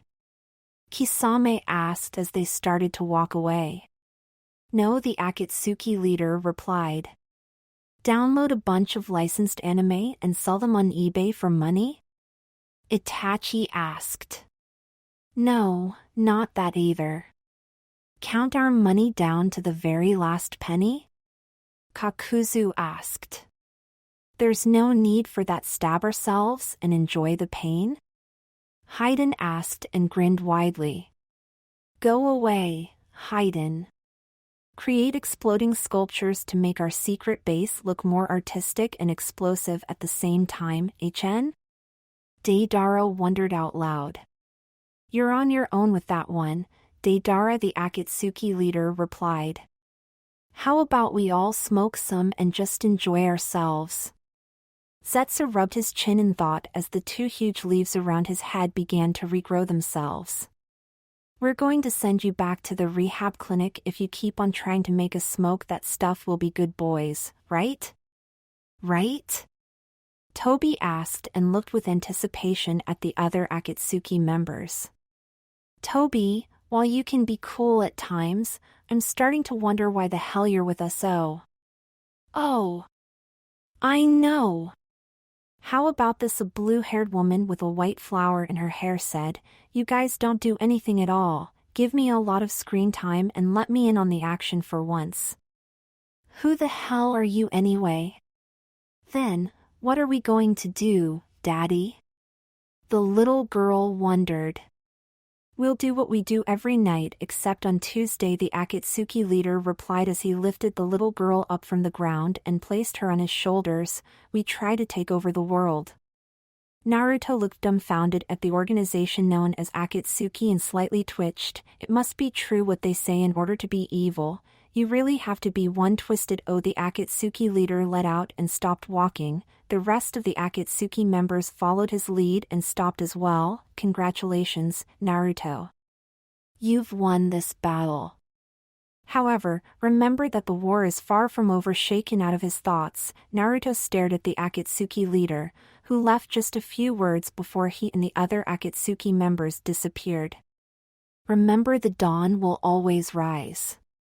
Everything remained quiet for a moment as a gentle breeze blew through Naruto's hair. He turned around and smiled at the girls behind him. We've won, eh? They might have ran away in the end, but we've won. Next time I'll definitely defeat him. He slowly moved forward. Damn, if we really won, why do I feel defeated? Not to mention my body feels kind of tired. Is this the double-edged sword thing that bastard Fox was talking about? Naruto Sakura let out as she looked with worried eyes at Naruto. Everyone was silent for a moment after that, the expression on the face of each girl being a mix between happiness and concern for Naruto's well-being. Oh yeah, there's something I have to do. I think now's as good as any time, since everyone's here. Naruto said, smiling slightly as he walked further towards the girls. Well, I think I've got enough energy left for this. Now's a good time as any time might be. You see, I have to tell all of you. Before Naruto could finish his sentence, he closes his eyes and falls down on his face in front of them. Damn it, no way. Naruto! The girls let out in unison as they rushed to his aid. Naruto found only darkness around him. Not a single spark of light to illuminate his surroundings. Don't worry, Naruto. You're not dead. A warm and caring male voice tells him so. Where is this? Naruto blinked his eyes. Well, that's a good question, the voice replies. I'm not quite sure myself. Naruto turns around and blinks upon the image in front of him. A blonde, spiky-haired man is standing in front of him with a smile on his face. Why, Yondaime? Naruto let out in surprise. The one and only. Yondaime grinned widely for a moment. Well, I guess. What happened? Naruto looked around. You passed out. Yondaime smirked. Being in a vortex of demonic chakra for a long time doesn't really do your body any good. Especially so if you're going to use said demonic chakra to fight someone a bit later as well. Oh man, I passed out right in front of everyone. Naruto sheepishly grinned and rubbed the back of his head. They'll be worried about me. I'm sure they are. Not to mention that you were about to tell them something important. Yondaime nodded once and then looked with a more serious expression at Naruto. Naruto, sorry, but we don't have a lot of time left together. It won't be long before I disappear. Eh? Naruto let out. What? Why? With the seal gone, there's nothing that keeps my soul bound to your body and this world. Yondaime replied honestly, the Shinigami will soon be here to take my soul to the afterlife. What? Naruto shouted, can't they just leave your soul here, where it belongs? Don't worry, Naruto, even though my soul won't be here anymore, my spirit will live on in everyone of Konoha. The fourth smiled at Naruto. Besides, I could use a rest after fighting a demon fox for over 15 years. I see. Naruto smiled softly. You must be happy that you're finally able to get some rest. Yondaime rubbed the back of his head. No way. Just because I need it, doesn't mean I'm happy about it. I had way too much fun seeing you grow up. You've become a good man, Naruto. And Naruto grinned sheepishly at Yondaime. I'm not quite sure I understand, but thanks. With the little time I have left here, I would like to tell you about some matters. Yondaime stated as he crossed his arms. Eh? Like what? Naruto tilted his head. I imbued you with the knowledge of Hiraishin no Jutsu and Shunshin no Jutsu. You've been practicing it yourself for quite a while now, but I figured you wouldn't mind if I gave you some techniques. Yondaime smiled at Naruto. Eh? That's all I'm getting? No cool A-rank jutsu or something? Naruto blinked at Yondaime. Sorry, but it's not that easy to pass on knowledge. But your body is able to do those two techniques. I helped you do so a couple of times before already. Yondaime grinned at Naruto and rubbed the back of his head. I see. Naruto nodded. Wait, how did you? It's a long story, but I managed to teach you some stuff indirectly. Also, I figured I should help you out getting my voice for when you transformed into the younger me. Yondaime grinned widely. You did that? Naruto blinked.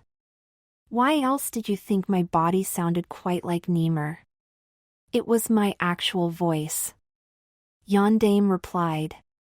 Naruto rubbed his head and pondered. Man, that will be confusing to explain either way. I have. Yondaime stated. All right, I'll listen.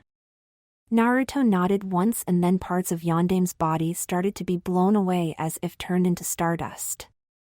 There's not much time, so I'll make it quick. Yondaime said. First of all, thank you. HM? Naruto let out in surprise. There were times that I regretted my decision to seal the QB inside of you, but I'm glad you were able to prove to me that you carry the will of fire and will stick to your beliefs. Yondaime said as his knees were turned into stardust. Ah well, Naruto rubbed the back of his head. I'd say believe it, but I don't want to go to hell when I'm dead. Yondaime slightly laughed as the rest of his body started to disappear into thin air. Well, that's good. Next is a bit of a warning, Yondaime said and took a deep breath. Please, try to refrain from using the QB's chakra. I have a feeling that if you start to rely on it, things will turn out far worse than you wish them to be.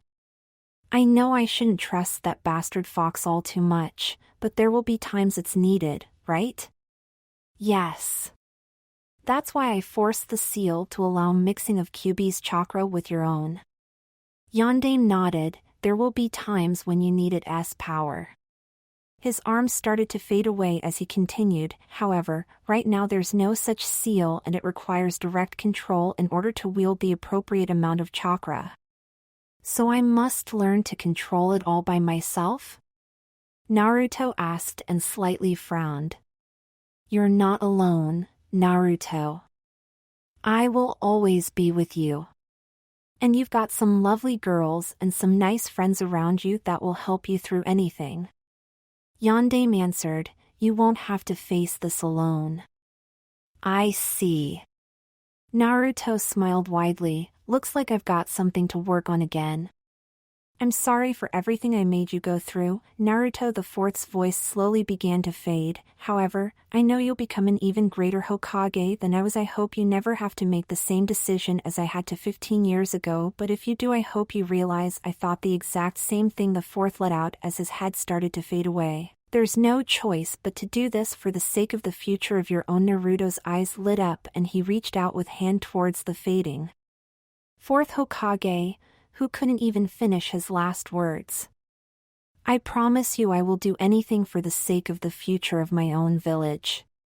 Naruto remained silent for a moment as the stardust lingered around him. A single tear slipped from Naruto's eyes and hit the invisible dark floor beneath his feet. Thanks and farewell, Yondaime Hokage-sama. Naruto opened his eyes and found himself staring at the blue sky. His extended hand was being held by Temari and he felt a warm feeling inside his body. Sakura, no. Naruto opened his eyes. Tenten's voice rang in Naruto's head. I don't really think it was our healing, though, Naruto heard Sakura say, and a moment later, the face of the pink-haired Kunoichi popped into his sight. Naruto, are you all right? Why, yeah, Naruto let out as he blinked.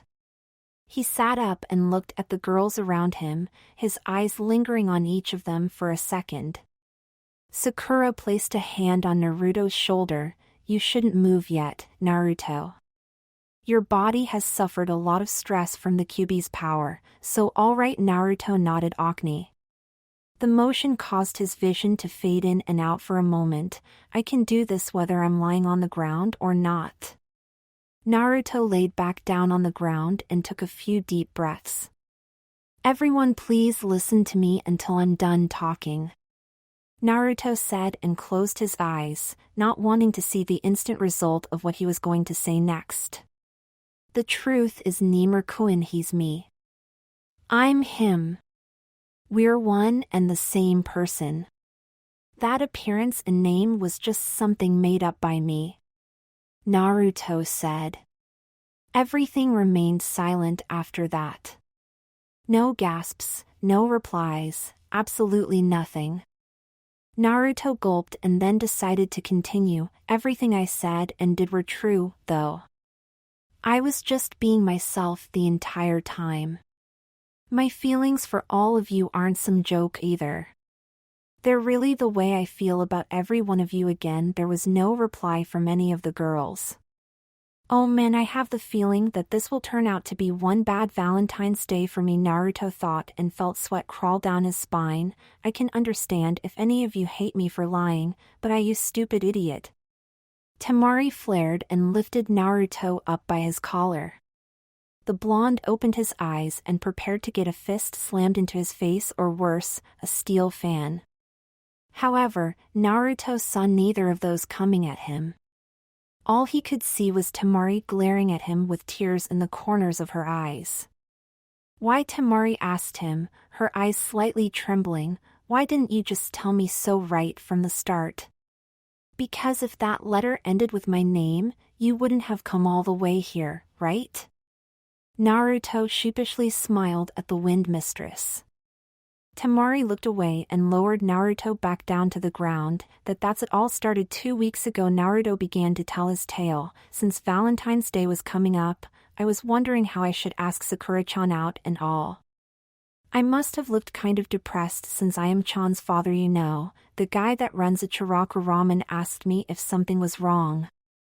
Naruto took a deep breath and continued. I told him about it and he asked Ayame-chan if she could help me out.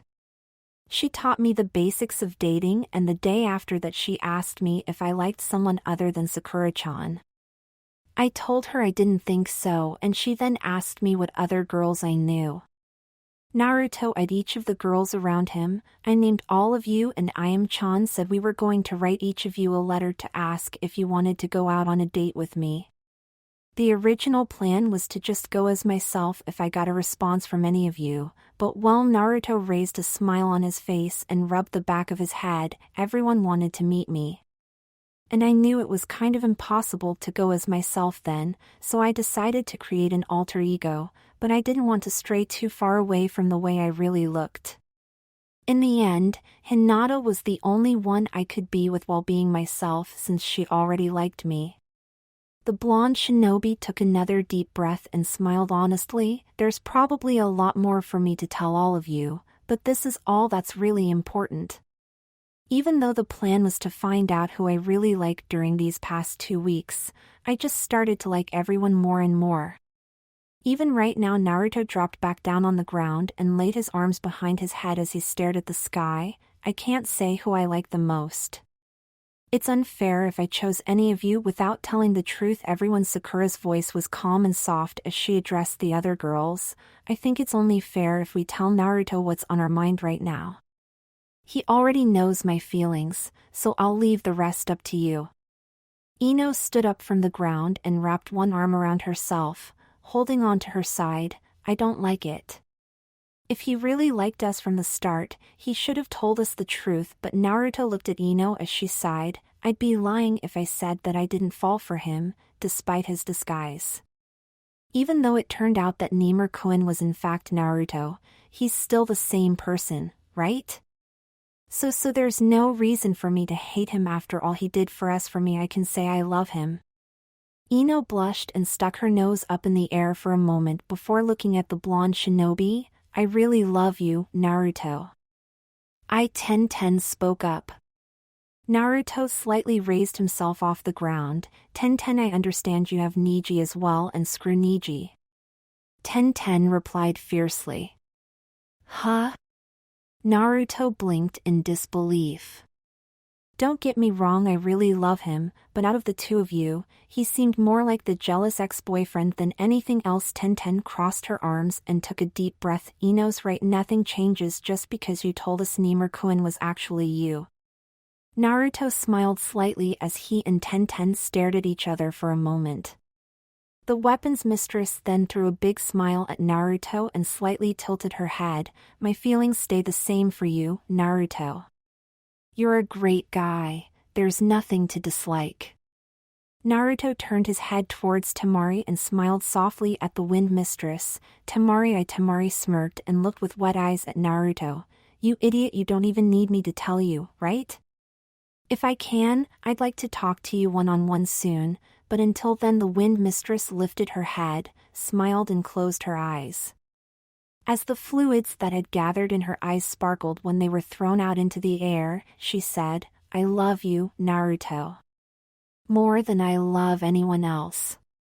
Naruto felt warm inside after hearing those words from everyone, but he knew there was one more girl who he had to look in the eye. He turned towards the timid Hyuga heiress, who was staring at her lap. Hinata, Naruto said, and the girl's fingers dug into the cloth of her shirt. Naruto-kun, Hinata let out in a whisper. Naruto could see the blush on Hinata's face and smiled. I love you too, Hinata. Tears fell onto Hinata's lap and she sniffled softly. Naruto blinked at the Hyuga heiress and hesitantly spoke up, Oe Hinata, what's wrong? Hinata raised her head up, smiling as tears flowed down from her eyes and rolled over her cheeks. I'll always love you, Naruto-kun. Naruto smiled back at the girl as she wiped her tears away. The blonde let out a sigh and fell back down. I'm glad to hear that from everyone, but this doesn't really help, does it? If you can't decide and all of them love you, why not create a harem and let them all be your girlfriends until you can decide, Naru-chan? The smiling face of the purple-headed kunoichi, called Anko, popped into Naruto's view. Wah! Naruto let out in surprise and jumped up, giving a headbutt against Anko's nose. Anko stumbled back and held onto her nose as she looked with teary eyes at Naruto. Oe. That hurts, Naru-chan. Shut up. What the hell do you think you're doing by suddenly getting that close? Naruto shouted in reply. Besides, what the hell are you suggesting? If you have your own harem, it won't be a problem, right? Anko said with a huge smile on her face as she lifted a single finger up in the air. Besides, that way I can be with you as well. A harem, eh? Sakura repeated and placed a finger on her chin as she pondered. That's right. Anko replied. You could even enjoy stuff like Naruto jumped on top of Anko and covered her mouth with his hand. Be quiet, you. I don't really like the term harem, but Ten tilted her head. Anko wrestled herself free from Naruto's grip and smiled. You could all enjoy being with Naru-chan at the same time. Not to mention that it's much more interesting than a normal relationship. Also, Naru-chan is very knowledgeable. He learned almost everything I know, haha. Don't listen to this crazy old lady. She's just trying to lure us into some kind of weird situation. Naruto interrupted Anko as he waved his arms energetically. Old lady? Anko's voice sounded angry and hostile towards Naruto for the first time ever. Naruto felt sweat trail down his spine and he hesitantly turned around to face Anko. I'm only in my 20s, you know. Anko grabbed onto Naruto with both hands. I do not have a single wrinkle on my skin. Not a single one. My skin is still firm and smooth. Who do you think I am? Hokage-sama? You're almost as old as Kakashi-sensei, right? Naruto replied, that makes you old. Well, that makes you someone with a thing for old ladies. Anko retorted. Who told you I liked you? Well, you didn't seem to mind getting up close and physical with me the other day. Ano Ino let out as she and the rest of the girls smiled sheepishly at the two of them. Well? Anko let out as she threw herself around Naruto's neck and rubbed her cheek against his. What are you going to do? The girls looked at each other for a moment and then pondered. I don't really mind if we're all going to be Naruto's until he can make a decision, Temari said as she looked away. Not much will change, I guess you're right, Blondie Ino replied with a nod. We'll still be trying to win him over and we can freely spend time with him, I guess. Yeah, it sounds like the best solution for now. Ten stated and nodded as well. I think it is the best option we have right now. There's no use in forcing Naruto to decide. This way, we can continue like we did before, right? Sakura and tilted her head, though, will be officially considered his girlfriends. I don't mind if it's all right with and Naruto-kun, Hinata stated and slightly blushed. Then it's settled, right Naru-chan? Anko said with a smile on her face and lapped Naruto's cheek with her tongue. Naruto shivered. Why, you're still not one of my girlfriends, Anko-sensei, are you sure you don't want me?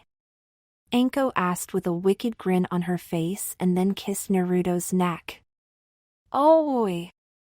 Leave Naruto alone. Sakura let out as she slightly blushed. If you want to play with Naru-chan as well, why won't you? Anko asked as she trailed with her fingers over Naruto's chest. You are one of his girlfriends after all.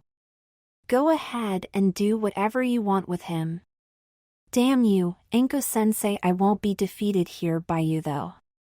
Sakura-chan and the others will rescue me from your grasp once and for all. Naruto thought as he eyed Anko from the corners of his eyes. All right then, I will. Sakura replied and walked towards Naruto. Eh? Naruto let out and flushed red as Sakura's lips slowly neared his own. Hold it right there, forehead girl. Ino shouted. Ino? Sakura let out as she turned around to face her best friend. The blonde kunoichi pointed at her friend and straightened up enough for her chest to stick out more than usual. I won't let you get the first kiss that easily. Does it really matter that much? Sakura wondered and turned back to face Naruto. Of course it does. Ino exclaimed as she jumped onto Sakura's back, causing the two to knock into Naruto and Anko. Sakura rolled herself and Ino off of Naruto's body and smirked at the blonde, hee. Feisty as usual, eh? Ten bowed over to look straight into Naruto's eyes. If they're too busy fighting each other, I guess I'll just grab my chance then. Objection! Temari shouted as she wrapped her arms around Tenten's waist and started to pull the weapon's mistress away from the blonde. You're not getting away with it that easily either, Tenten. Temari! Tenten let out as she struggled not be pulled away by the wind mistress. I thought we did the Phoenix Wright parody already, Naruto said, slightly twitching. Everyone, please calm down. Hinata tried to stop the girls. Let's have na Naruto-kun dewa. Unwillingly, even Hinata was pulled into the struggle. Before Naruto knew what happened, the girls were on top of him and each of them were trying to give him a kiss. Gah! Naruto let out as various soft body parts pressed against him. They sure as hell are eager to kiss me all of a sudden. Isn't this fun, Naru-chan? Anko said with a huge smile on her face. Fun? Naruto repeated with a flustered face. I'll die for real if this keeps up. Naruto desperately tried to crawl out of the mass of laughing girls, who seemed to be enjoying themselves way too much. Ayame-chan. Save me! Naruto called out. When no reply came, Naruto froze and blinked. Huh? The laughter of the girls slowly died out as well and they stared along with Naruto. Where is she? Naruto wondered out loud as he looked around. His eyes then widened and pushed himself slightly up. See, could it be that? That's weird. Anko placed a finger on her lower lip and pondered for a moment. She was here just a few moments ago. I wonder why she ran away. Ino blinked and tilted her head slightly. Yeah, Naruto replied and kept scouting the surrounding area with his eyes. Why did she run away? It doesn't really seem like her to do that, all right, everyone. Let's give Naruto some room to breathe. Sakura said as she stood up. We don't want him dead today, now do we? I wonder about that, Ino sang and smirked at the blonde shinobi, who sheepishly grinned in reply. We should go find the others. Temari stated, after all, we don't know if they need help, now do we? Yeah. Let's go find everyone. Naruto said as he stood up along with the girls. Long time no see, a voice drew the attention of Naruto and the others. Naruto gasped and narrowed his eyes slightly. Sasuke, the same goes for you, Sakura. Sasuke said as he turned his head towards the pink-haired medic Nin, who said nothing in return. Why are you here? Naruto asked. Don't misunderstand. Sasuke replied calmly. I'm only back here because Orochimaru had to drag me along. Orochimaru? Naruto let out in surprise. He's here as well? More importantly, Sasuke closed his eyes for a moment and then glared at Naruto. Where's that man? That man? Naruto blinked for a moment. You mean Itachi? Tsch, you clumsy idiot, you really think I do not know where Itachi is? Sasuke spat on the ground. I'm talking about is the leader of the Akatsuki. The Akatsuki leader? Naruto and the girls looked dumbfounded at Sasuke. Why the hell are you looking for him? Once I've defeated him, I'll be able to get my revenge on Itachi, Sasuke replied and clenched his fist. So hurry up and tell me where he is, Naruto. He left just a while ago. Itachi went along with him as well. Naruto stated and Sasuke seemed to gasp in surprise. A moment of silence and a soft breeze passed by. Sasuke glared. He left? Naruto and the girls looked at each other for a moment and then nodded simultaneously. The younger Uchiha closed his eyes and twitched. I see, so that's how it is. Oi. Sasuke. Now that you're back here anyway, how about staying here? Naruto asked. It's much more fun here than at that damned Orochimaru's place. I refuse. Sasuke replied. I cut my bonds with Konoha. You still can't understand that, can you, Naruto? Naruto's voice sounded more serious than before. I have learned more in the past 2.5 years with Orochimaru than I've done in my entire life in Konoha. Sasuke stated. There's no need for me to come back here. The one who can't understand the situation is you, Sasuke-kun. Sakura spoke up. Sakura, you're still as annoying as ever. Sasuke replied, the one who doesn't understand the situation is none other than you. Sasuke! Naruto shouted and took a step forward. Don't you realize that Orochimaru wants nothing but your body? And? Sasuke raised an eyebrow. And? Naruto twitched. Don't tell me you swing that way. I am not gay. Sasuke exploded and gritted his teeth. Really now? Sakura tilted her head and pondered for a moment. You never once showed any interest in any of us girls. Sakura, you Sasuke twitched and glared at Sakura. That's true, you didn't even show a single hint of being interested in even girls as beautiful as us. Ino nodded firmly. That's because I was busy training to gain my revenge on that bastard. Sasuke twitched more and shook his fist in anger. All the other boys back then showed interest in girls. Even Neji slipped once. Ten tilted her head as well. Like I said, Sasuke replied. Come to think of it, you were more interested in Gaara than in me back when we first met. Temari rubbed her chin, and even I find my little brother quite handsome, so that means I was just interested in him because he seemed to be insanely strong. Sasuke shouted and clutched onto his sword. But Naruto slightly narrowed his eyes and stared at Sasuke. You're living with a guy right now that used to have a woman's body, never shown interest in women either, and actually has a male subordinate that's pretty much his slave. Not to mention, you're enjoying your stay there as well for the last time. I am not gay. Sasuke shouted and everyone stared blankly at him in return. About 10 seconds passed before Sasuke returned to normal and lifted his head slightly. Just you watch, Naruto, Sasuke said as he narrowed his eyes at Naruto. I'll get more girls than you do. Naruto grinned widely at Sasuke. What, Sasuke? You think the Chu Kwa amount matters more than the quality? You idiot, I'm going to get more and better ones. Sasuke retorted. Sorry, Sasuke, but that's not possible. Naruto flashed the Uchiha another grin.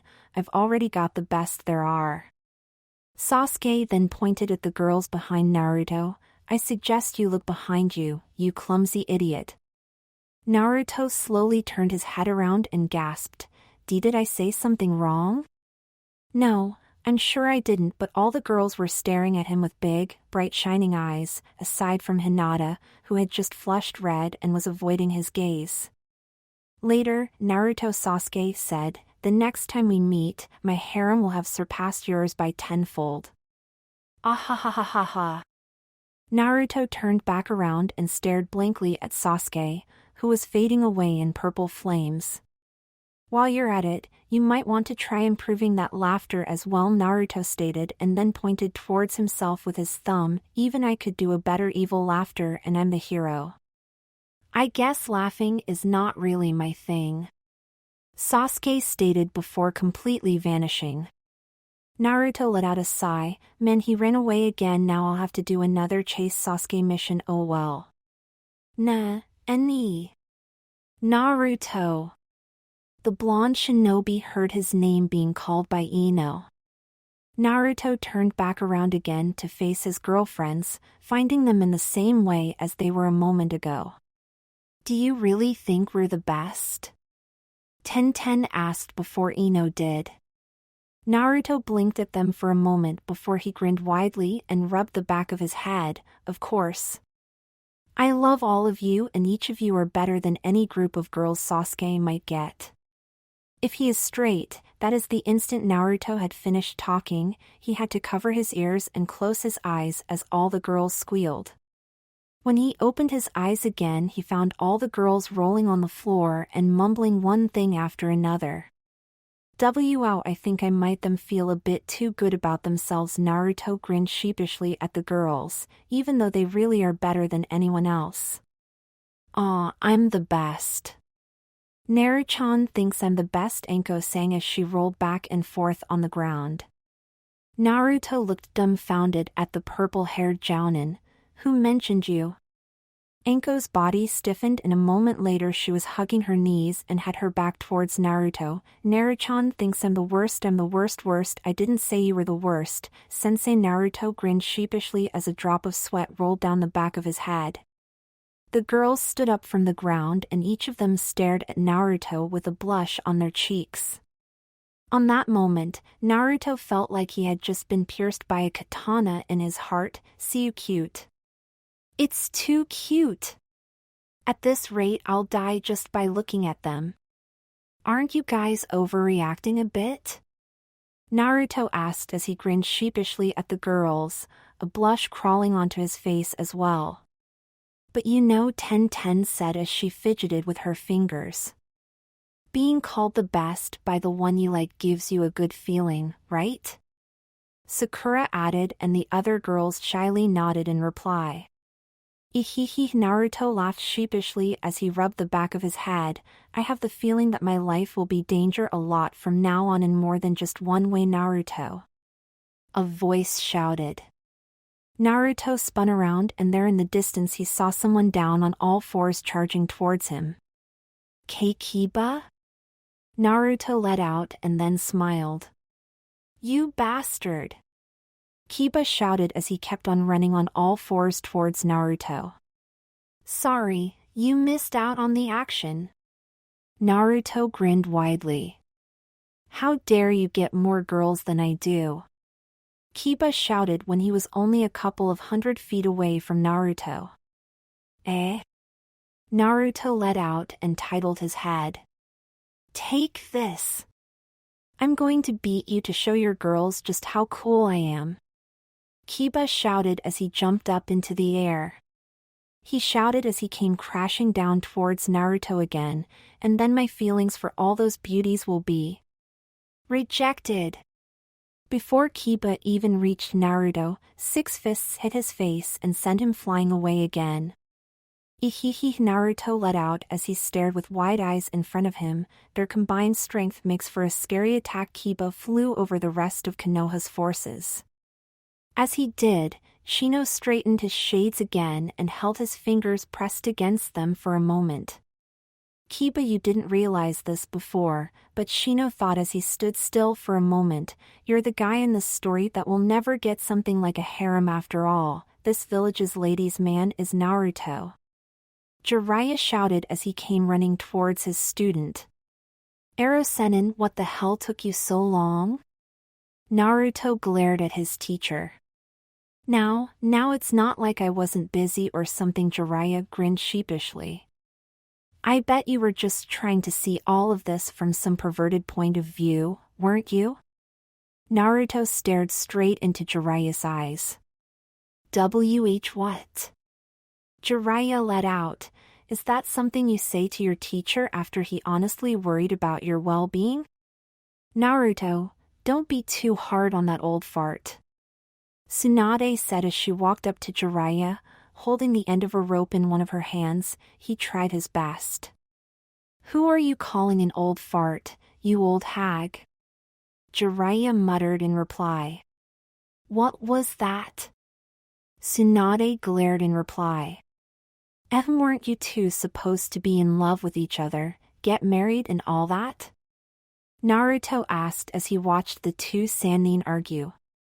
Jiraiya and Tsunade looked at each other and then at Naruto before bursting out in laughter. Don't worry, Naruto. Tsunade said smiling, things wouldn't be quite the same if Jiraiya and I weren't like this towards each other. That's right. Jiraiya rubbed his chin. I guess we're already sounding and looking like a couple that has been married for years. The two Sannin laughed again and Naruto just grinned in reply, well, whatever you two say, I guess. More importantly, Jiraiya said as he stopped laughing, Naruto, how's your body? Naruto blinked for a moment, a bit tired, but all right I guess. It's all thanks to Sakura-chan and Ino's medical ninjutsu. I see, then we'll leave it at that for now.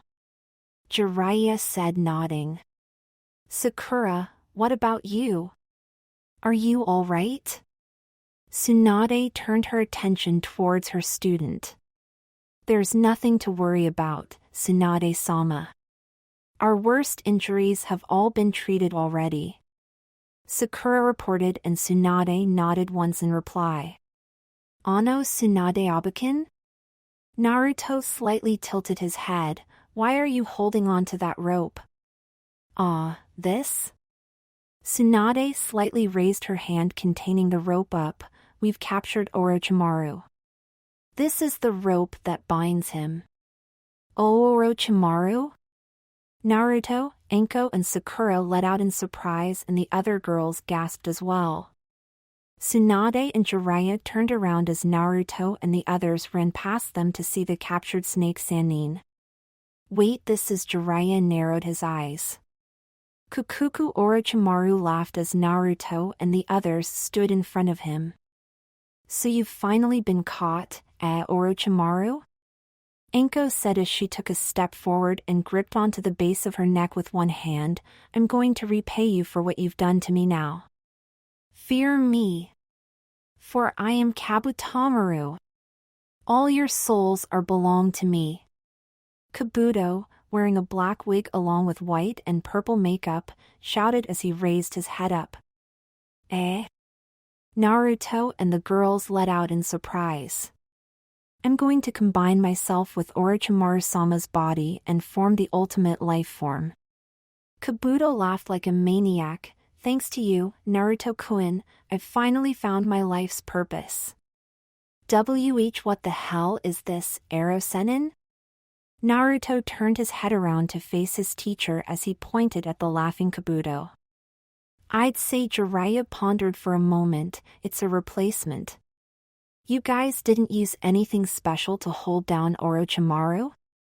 Naruto stared blankly at his teacher and the Hokage. Well, he was unconscious, so Jiraiya rubbed the back of his head. Naruto let out a sigh and turned back around. Sakura kneeled down in front of Kabuto, who was still laughing hysterically. Looks like Orochimaru even drugged him. Sakura stated and tilted her head. That, or he was hit on his head. I wonder why he'd do that to his subordinate if he's going to use him as a replacement anyway, Tamari wondered out loud. That's just his nature, that bastard likes doing things like this to others. Anko stated and slightly glared towards Kabuto. So he managed to slither away again, huh? Naruto slightly frowned. That snake bastard has a thing for running away. Meanwhile, not too far outside of Konoha, Orochimaru sneezed and then let out a chuckle. Fufufu, I managed to escape once again. Orochimaru stated as he brought his hand up to his face. You're as cunning as always, Orochimaru-sama. Kimimaro replied, nodding. Kimimaro, do something about that sand around. It's not sexy enough to be near my sexy self. Orochimaru-sama. Kimimaro stared at his master for a moment. What do you mean with sexy? Orochimaru continued to chuckle. Now that Sasuke-kun's hidden hormones have finally been activated, I must be as alluring as I can be. No one will bring the sexy back, but me.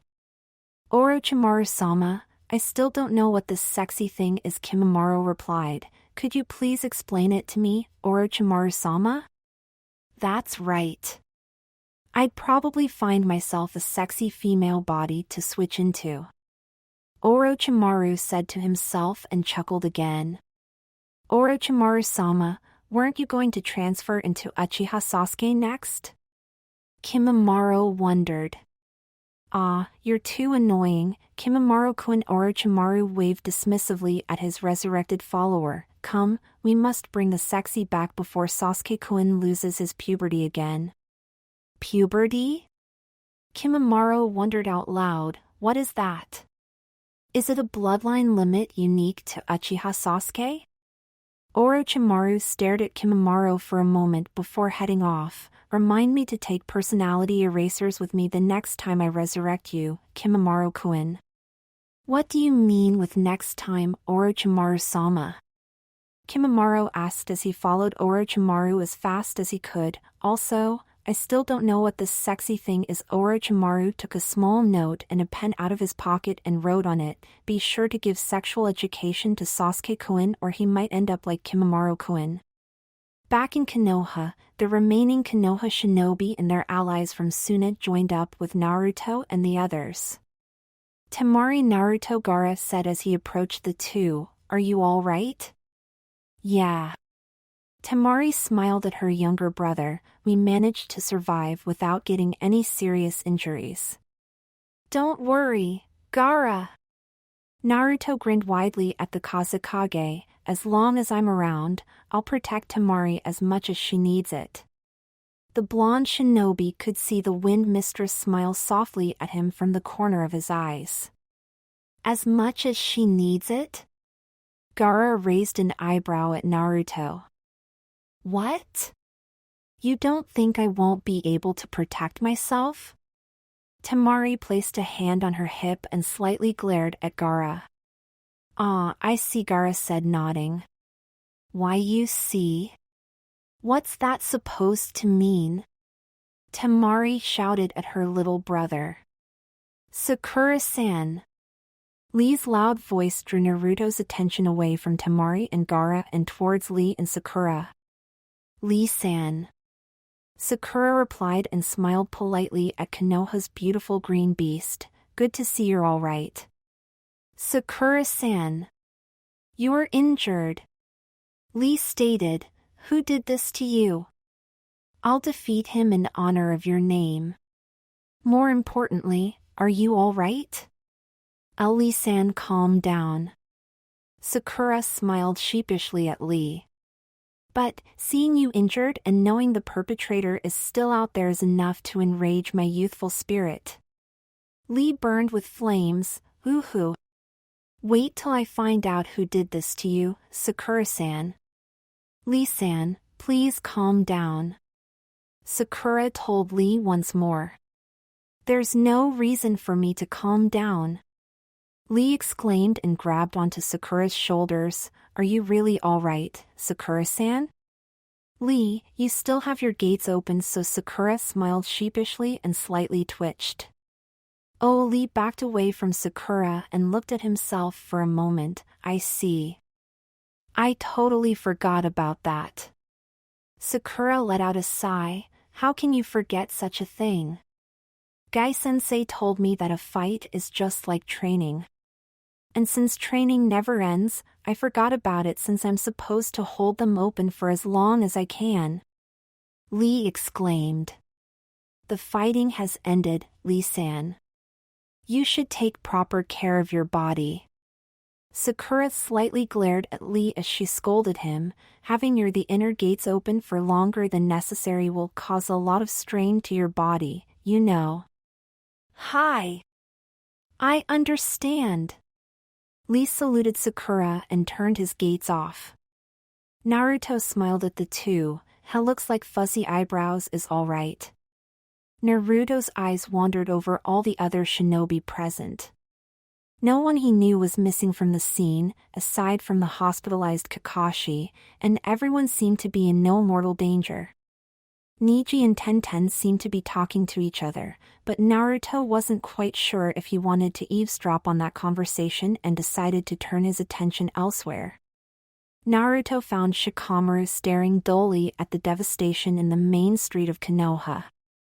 "Oi, Shikamaru." Naruto took a quick run over to the genius. "How's it going? No serious injuries?" "HM? Naruto?" Shikamaru blinked for a moment and then turned his attention back to the wreckage. "Yeah.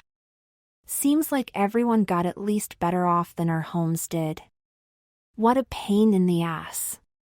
"Ehehe." Naruto grinned sheepishly and placed his hands on the back of his head. "Well, that's good to hear." Shikamaru took a single glance at Naruto.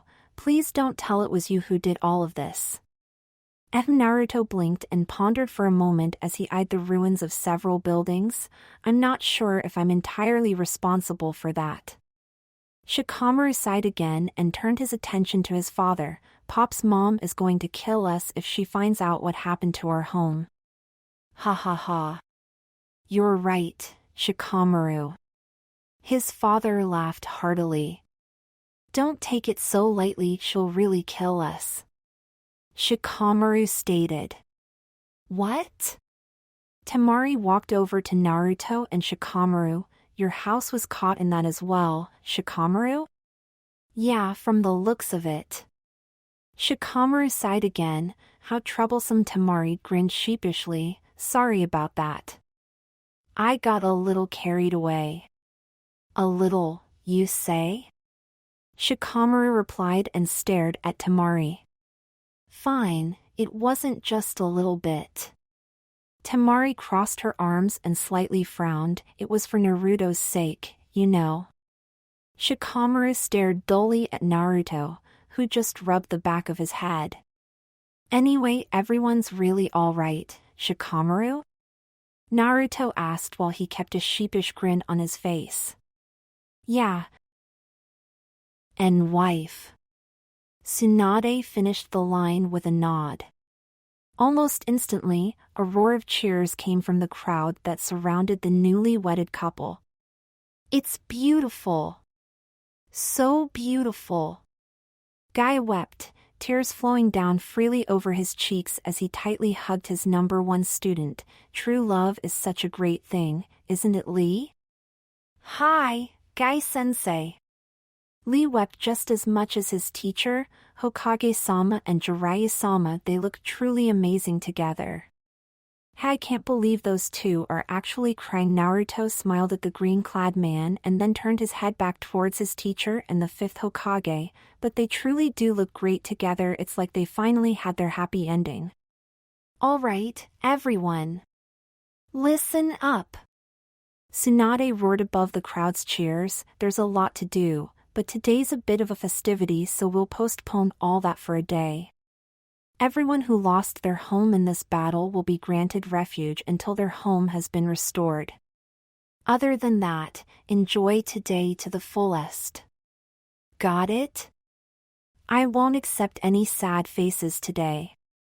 Hi, Hokage-sama. The crowd let out in unison. All right, Tsunade smiled and nodded once, then everyone's dismissed. The injured will be taken to the hospital, of course.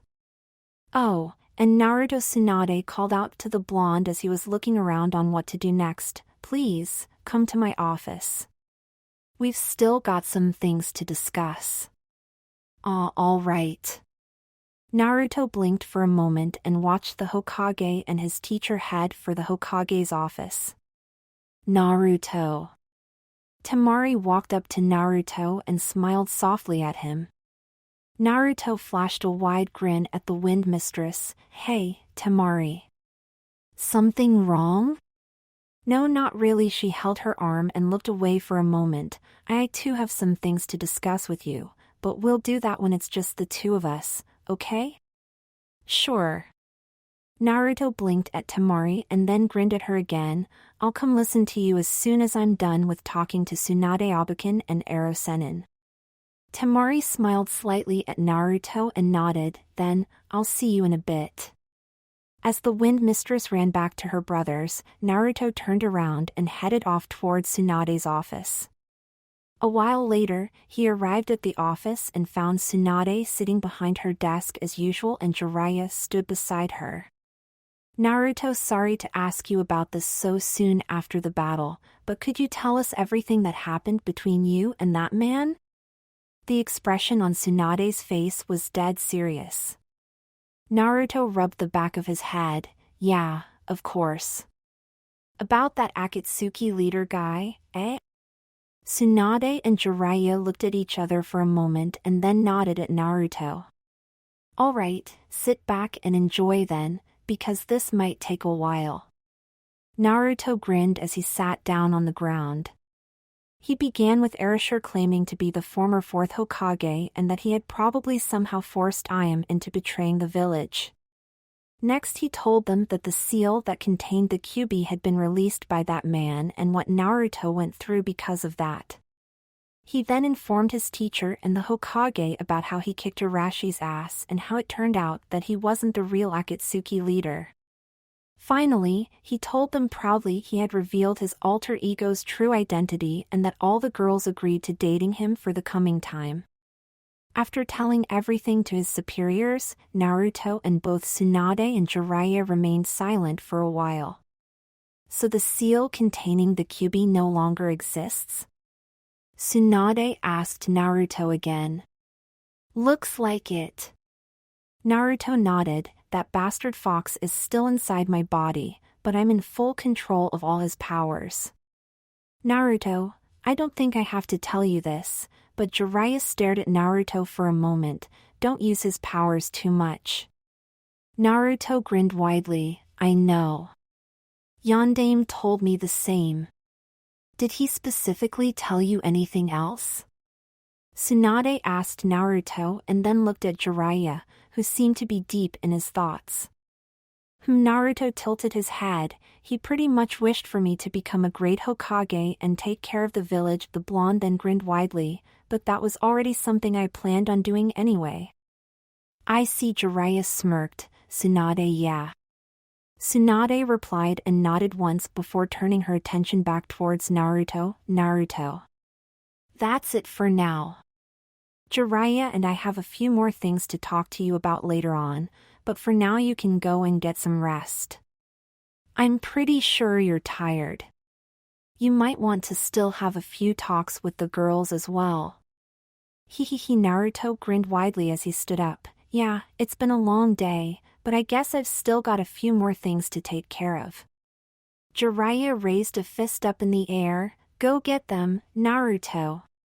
Man, I'm so proud of you, my student. Having your own harem filled with beauties at your age. I could have only wished for something like that back then. Ehehe. Naruto sheepishly grinned and rubbed the back of his head. Erosennin and Gai-sensei can be so much alike yet entirely different. Listen, Naruto. The perverted hermit's eyes burned with passion. If you ever need any advice, feel free to come and ask him. Before Jiraiya could finish, Tsunade's fist hit him in the face. Don't try to pollute his innocent mind with your ideas. Well then, I'll be off. Naruto slightly twitched and backtracked his way out of the room. Yeah, see you later, Naruto.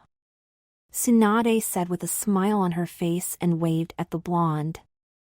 Once he was outside the building again, Naruto let out a sigh. Honestly, are they really going to become a happily after ever couple? They seem still the same. Well, I guess that's reassuring. Naruto straightened up and stretched out. Well then. Time to go meet up with Temari, I guess. She had something to talk to me about after all. Jumping from building to building, Naruto watched the people of the village working side by side with the shinobi to restore their destroyed homes. Naruto slightly smiled and then looked at his own hands. That destruction is partly my fault. I should really help them out soon, but I wonder if my body really is alright. An image of massive red chakra in the shape of a nine-tailed fox went through Naruto's mind for a moment. I pulled out that much chakra of the Kyuubi in order to protect everyone, but I know that it must have had some bad effect on body. Like that bastard fox said, his power is the ultimate double-edged sword. Naruto continued on pondering as he headed back towards his home. A while later he arrived at his apartment and, as he expected, found Temari and her two brothers near it. Oi, Temari. Naruto greeted the wind mistress with a smile. Naruto. Temari smiled back at him and both Gaara and Kankuro silently stared at him. What's with those two? Naruto blinked for a moment and then turned his attention back towards Temari. So, you had something to talk about with me? Temari threw a glance at her siblings and then at Naruto again. Yeah, but we'll talk about it later, alright? Until then, I'm sure the others would like to talk to you as well. Others? Naruto tilted his head and looked at Gaara and Kankuro. Not us. Gaara stated. Geez, Naruto. Temari let out a sigh. I mean Hinata, Sakura, Ino, and Tenten. Well, perhaps not Sakura, but I'm sure you could use a talk with the rest of them. So please do that, alright? Naruto pondered for a moment. Alright, then I'll be back soon, I guess. Naruto jumped off and headed on towards his next destination. Something's weird, those looks on Gaara and Cartman's face. And the way Temari's acting, well, she was right that I needed to talk to the others. I wonder who I should talk first with. Before Naruto knew it, he had unconsciously made his way to the Hyuga estate. Apparently, Hinata just got home as well, as she just headed through the front gate. Hinata! Wait up! Naruto called out to the Hyuga heiress. And Naruto-kun? She let out as she turned around to face the blonde. Naruto grinned widely at Hinata. I'm glad I found you. Could we have a little talk? Eh? Hinata let out. Oh, of course. The two of them headed into the estate and sat down onto one of the many wooden porches surrounding the rest of the mansion. Is this something wrong, and Naruto-kun?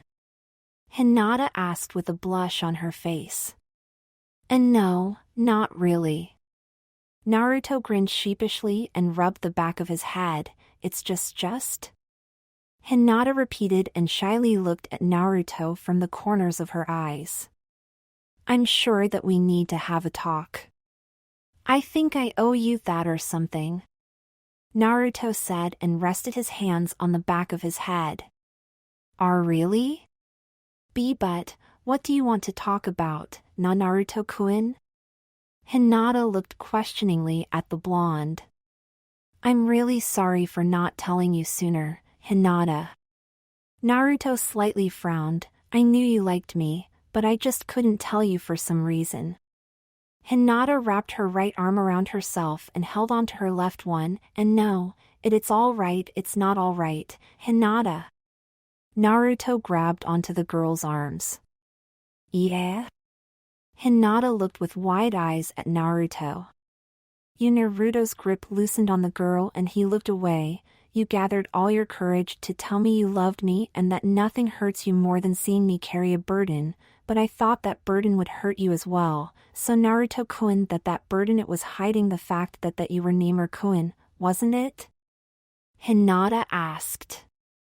Naruto slightly nodded. I should have told you, but I was kind of afraid that it would upset you back then.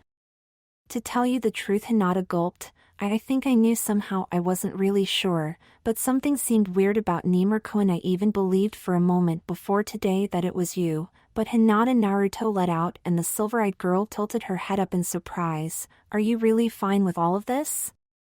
What do you mean, and Naruto-kun? Naruto took a deep breath. You can be honest with me here. No one's around to pressure you.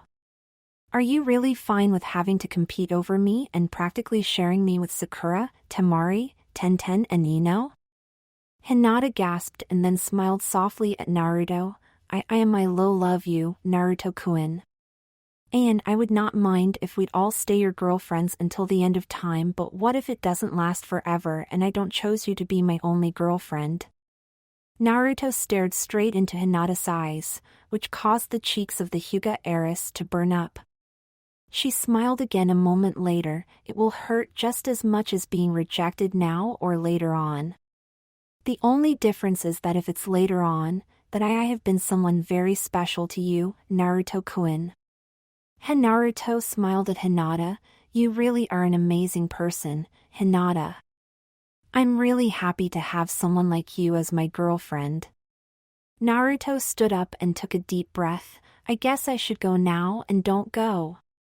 Hinata pulled Naruto back down and wrapped her arms around him, tightly pressing herself against him. Please don't go just yet, and Naruto-kun. Naruto blinked for a moment and then wrapped his arms around the girl as well. If there's still something you want to tell me, then you can do so. Just don't push yourself too hard with things like this. I don't like it when you faint. You might really injure yourself one day. And no, I don't really have anything to say, Hinata let out as she held onto the blonde shinobi. Naruto smiled, he. That's fine with me as well. Hinata pulled herself slightly up and stared into Naruto's eyes for a moment, a deep crimson blush burning onto her cheeks. Her hand trembled as she slowly raised it up to Naruto's face and placed it onto his cheek. Naruto just stared at Hinata as she slowly moved closer towards his face. Just something I must do, Hinata let out as the blush on her face became brighter with each passing second. As her lips locked with Naruto's, her long silky blue hair fell forward and partly hid the kiss they shared. Naruto's arms wrapped further around Hinata and pulled her closer towards him. It seemed to last an eternity, but eventually the kiss ended and Hinata pretty much had melted away in Naruto's arms. Hinata? Are you still conscious? Naruto asked the girl as he sheepishly grinned. Why yes, Hinata let out in a whisper. Naruto brushed her hair out of her face and smiled at her. All right then. Please, sit straight up then. Hinata sat up and blushed brighter, if that was even possible. Sorry, Naruto Kunai, the blonde shinobi grinned widely and slightly laughed. Don't apologize. I just don't have a death wish. Your father would slaughter me if he saw me holding you like that. Hinata slightly glared towards the ground. I won't let that happen to you. Naruto laughed again and placed his hand on Hinata's head. Don't be so serious all of a sudden. It's not like I'd go down without a fight, eh? The Hyuga heiress took a deep breath and her eyes softened again. Don't even think about apologizing again. Naruto said and hugged Hinata tightly. Stop worrying and smile. One of the things I really like is seeing you smile, Hinata. Eh? Hinata let out and blinked at Naruto. Did I say something weird? Naruto grinned sheepishly. I mean it. I like seeing you happy. Hinata's eyes softened and she smiled at Naruto. Naruto-kun, no. Naruto stared at Hinata and placed a single finger against her forehead. Not that smile. I like that one, but there's a smile I like even more. Eh? I'm not sure I understand. Hinata blinked at Naruto. Nah, Hinata. Naruto grinned wickedly. Are you ticklish? Ticklish? Why do you? Hinata tilted her head and before she could finish her line, Naruto jumped on top of her and started to tickle her. Ha ha ha, and Naruto-kun ahaha ssto ha ha ha. Hinata twisted and turned as Naruto mercilessly tickled her. The Hyuga heiress tried to defend herself, but all her attempts were in vain. Eventually, Naruto stopped tickling Hinata and allowed her to catch her breath. As she lay on the floor, still half laughing and taking deep breaths to regain her breath, Naruto crawled over to her and put on his trademark fox grin. That smile makes you much cuter, Hinata. So like I said, stop worrying about useless things and keep that smile up. It's all right to smile for your own sake. Hinata smiled happily at the blonde and nodded. Then Naruto blinked for a moment at the Hyuga heiress as she stared for a moment into his eyes. The blonde lowered his head and noticed Hinata's fingers moving eagerly as if they were about to receive something they really wanted. Realizing what might follow next, Naruto quickly backed away from Hinata. And no, Hinata, I am ticklish as well and I just tickled you to get you to smile. So Hinata sat up and smiled at Naruto as she tilted her head. Sorry, Naruto-kun. This time there's no escape for you. Run or get tickled to death by Hinata. Naruto's eyes quickly headed up and down Hinata's body. To hell with running. Speaking of hell, Erosennin, you're going to burn in hell for passing some of your pervertedness on to me. Hinata's smile suddenly faded away and she stared with wide eyes as she blinked a couple of times. Crap. Did she suddenly get the ability to read my mind or something? Naruto wondered as he stared at Hinata. Ayano Hinata? Hinata blinked again and tilted her head once more. Niji-Nizen? HM? Naruto turned his head around and found Niji not too far away from them and heading their way. He didn't seem to be in a very good mood as he completely ignored Naruto and Hinata and headed straight into the mansion. What's up with him? Naruto let out when Niji disappeared from their sight. Niji-Nizen seemed to be in a foul mood, Hinata stated and bit her lip for a moment. I have the feeling that foul is an understatement, Naruto replied and sheepishly grinned. Yo, Naruto. A cheerful voice entered Naruto's ears. The blonde turned around and found Konoha's #1 weapons mistress in front of him, Tenten. You're here too? Hehe. Tenten smiled widely at Naruto. I guess we'll be running into each other way more often now, eh? I guess so. Naruto grinned sheepishly and rubbed the back of the head. Oh no, Tenten-san, do you know why Niji-Nizen seemed? Hinata looked questioningly at the weapons mistress. Ah, he came by here, didn't he? Well, don't worry. Tenten smirked and looked at Naruto. He's probably just deep in thought on how to win me from you, Naruto. To win you from me? Wait, that means... Naruto blinked at Tenten. You told him? Of course. I can't lie to him, now can I? Tenten stuck her tongue slightly out of her mouth. No, but that means that Naruto slightly twitched. He might try to kill me. I said you shouldn't worry, right? Tenten sat down beside Naruto and supported her head on her hands. I had a pretty long talk with him and he seemed to take everything quite maturely.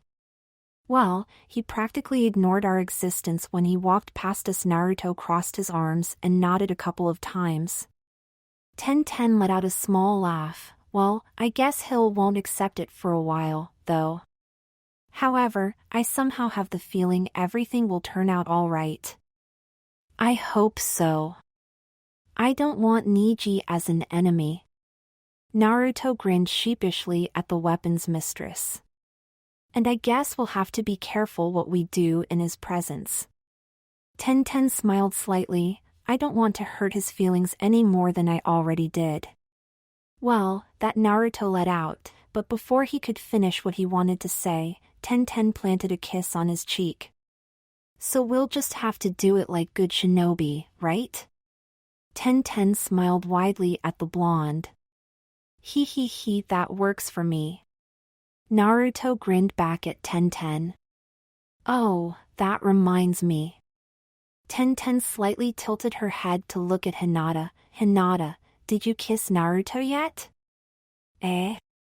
Naruto and Hinata let out at the same time, even though Naruto's voice overshadowed Hinata's by a couple of dozens decibel. We Hinata fidgeted with her fingers as she blushed bright red. Why are you asking this all of a sudden? Naruto blinked at Tenten. Hinata's my girlfriend too, so he. I just wondered how cute you two would look together. Tenten stuck her tongue slightly out of her mouth as she smiled sillily at Naruto. Well, we did kiss. Naruto scratched his cheek as he looked up towards the sky, but I don't think I can tell you how cute the two of us look together. Tenten stared at Hinata for a moment, who was still blushing and fidgeting while averting Tenten's eyes. Then Tenten looked at Naruto and smiled. Kiss each other right now and let me be the judge. Yeah? Naruto looked with wide eyes at Tenten and then turned his head around to face Hinata, while I think Hinata shyly looked up towards Naruto and slightly bit her lip. Oh man, I don't mind kissing Hinata again even right now. She's looking cute and beautiful, but Naruto thought as he looked the Hyuga heiress. I have the feeling Hinata is quite embarrassed right now. Hinata, is that all right with you? Naruto asked the crimson blushing girl. The silver-eyed girl slowly nodded and then slowly moved towards Naruto again. Naruto drew himself closer towards Hinata as well and closed his eyes. Tenten crawled close to the two of them in order to see every single detail as much as she could. Moments before their lips connected, Naruto gritted his teeth and pulled himself away from Hinata. "I'm sorry, but I can't kiss Hinata like this," Naruto stated. "Eh?" Hinata and Tenten let out in surprise. "It's not that I don't want to, really." Naruto rubbed the back of his head, "it's just that it feels way too forced like this. Also, it kind of feels uncomfortable with you staring that intensely at us." Tenten blinked at Naruto for a moment and then started to giggle. "Naruto, you really are kind of shy, aren't you?" "It's got nothing to do with being shy," Naruto shouted and then rubbed the back of his head again. "You're my girlfriend too. You know, I think it must feel pretty bad to see someone you like kiss someone else.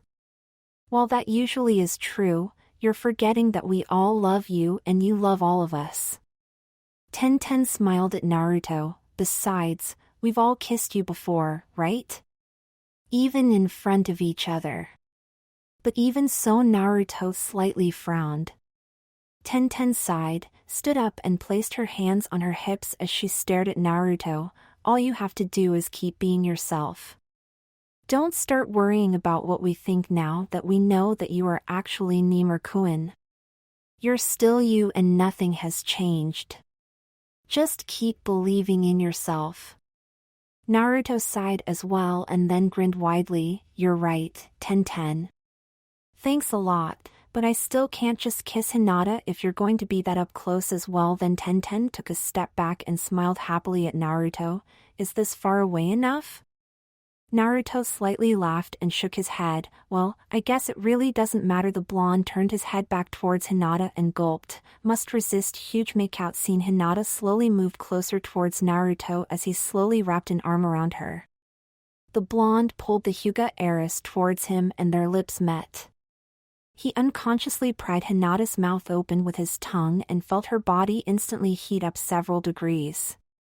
As their kiss deepened, Naruto carefully took a peek by slightly opening one of his eyes. To the blonde's surprise, he found Tenten's face an inch or two away from his and Hinata's. "My. You two look so cute." "Gah." Taken by surprise, Naruto's eyes went wide open and he pulled away from the Hyuga heiress, falling down on his back because he couldn't help but lose his balance. A string of saliva hung from the blonde's mouth and he quickly wiped it away as he jumped back up. "Tenten, what the hell are you doing?" "I'm sorry, Naruto." Tenten folded her hands and looked with big wet eyes and Naruto, "You two looked so cute and lovely together that I just had to see it up close." "Gah." The puppy dog eyes no jutsu. Naruto thought as he stared nervously at Tenten. I won't be defeated by it again." "You aren't mad at me, are you?" Tenten slightly lowered head and placed a finger on her lips, giving Naruto her most adorable look. The future Hokage to be felt like he had been sucker punched by the Kyuubi and fell back down. For a few seconds, his soul flew out of his mouth and held up a sign with the kanji written on it that stood for complete defeat. "Naruto-kun." Hinata rushed to Naruto's side. "Naruto, are you all right?" Tenten asked as she sat down beside him as well a few moments later. "Why yeah, I'm fine." Naruto slightly twitched. "Ugh, why did that look feel strangely familiar, like I saw it before? I think I introduced this look when I first brought Sexy back," Sasuke said as he walked out into the clearing. "Ah, Sasuke-kun." Orochimaru let out and chuckled. "You're just in time. Do I want to know for what?" Sasuke raised an eyebrow and looked dully at the snake Sannin. "No, but I'm going to tell you anyway." Orochimaru nodded. Sasuke rolled his eyes and the snake Sannin grinned widely. "For your combat practice, of course." Orochimaru made a waving gesture with his hands. "I'm talking about dance lessons." "Dance lessons?" Sasuke twitched. Orochimaru grinned widely and chuckled for a moment. "Yes, I've created this new style using this song from some guy named in Just Lake Timber. And I shall name this style." Sasuke unsheathed his sword and glared at Orochimaru. "Finish that line and I'll kill you right here and now." The snake Orochimaru said, filled with pride as he slithered from left to right. Sasuke placed his sword back where it belonged and sighed, damn it, I was sure he was going to say that his new style was jumping from building to building. Naruto pondered for a moment, why do I have the feeling I ended up in a parody on something that I've parodied before? Ah. Too many parodies literally. The blonde sighed and looked over his back in the direction of the Hyuga estate. He had left the weapons mistress and the Hyuga heiress behind there, mostly because he didn't want to be caught kissing Tenten in front of Neji and because Hinata was remembering the kiss they had so often that she nearly fainted just by looking at Naruto a few times. Naruto stopped all of a sudden and looked over his shoulder towards a certain house behind him. He stared at it for a while and then headed towards it. He supported himself with his chakra as he stick to the wall. Naruto peered through a window and into a room, finding no one present. Ayame-chan, where did you go? The blonde jumped down and headed around the building, where he found Ayame's father, Ichiraku-san, locking the front door. Old man Naruto blinked at the old man for a moment and then ran towards him. Ah, Naruto. He greeted the blonde cheerfully. Ano-ase, ano-ase. Do you know where Ayame-chan is, old man? Naruto asked, eager to find out the answer. The old man smiled at him, she's all right, don't worry. She just needs a bit of rest right now. I'm really thankful to you for saving her, Naruto. She's here? And she's resting? But she isn't in her room. Naruto blinked at the old man. He slightly frowned and shook his head, she's still in a bit of a shock because of everything that happened. She just needs rest and the medic promised to check up on her in a while. So she's just resting in the living room. Ah, I see. Naruto grinned widely, thanks a lot, old man. Naruto tried to run past the ramen stand owner, but he stopped him. Where are you going, Naruto? To see Ayame-chan, of course. Naruto stated and gave the old man a thumbs up, I'll get her back to her old self in no time. The old man smiled, but shook his head nonetheless, sorry, Naruto, but she really needs her rest right now. So, I'm asking you as her father to just let her rest for now. But Naruto protested and then sighed, before turning his big fox-like grin on his face, I got it. I'll be sure to visit her later, though. All right. Ichiraku-san patted Naruto on his back, I'm reopening my stand again, since all those people fixing the broken homes need a meal sooner or later. And, Naruto hi? Naruto blinked at the old man. I'm going to give you a free bowl of ramen of every flavor for saving my daughter. Ichiraku-san grinned at Naruto. Naruto's eyes became big and shiny for a moment before he screamed out in joy, all right. Being the hero pays off in more than one way. My ramen, wait for me. I'm going to enjoy it till the end. Ichiraku-san laughed slightly as Naruto darted off. The blonde turned around a moment later and ran back, come on, old man. We've got a ramen stand to reopen and I can't wait to have a bowl of every single flavor. Easy there, Naruto. The ramen won't run away. Ichiraku-san smiled at Naruto and then nodded once, however, you're right. Time still is money. Naruto grinned widely at the old man and then headed off again, then, I'll go on ahead.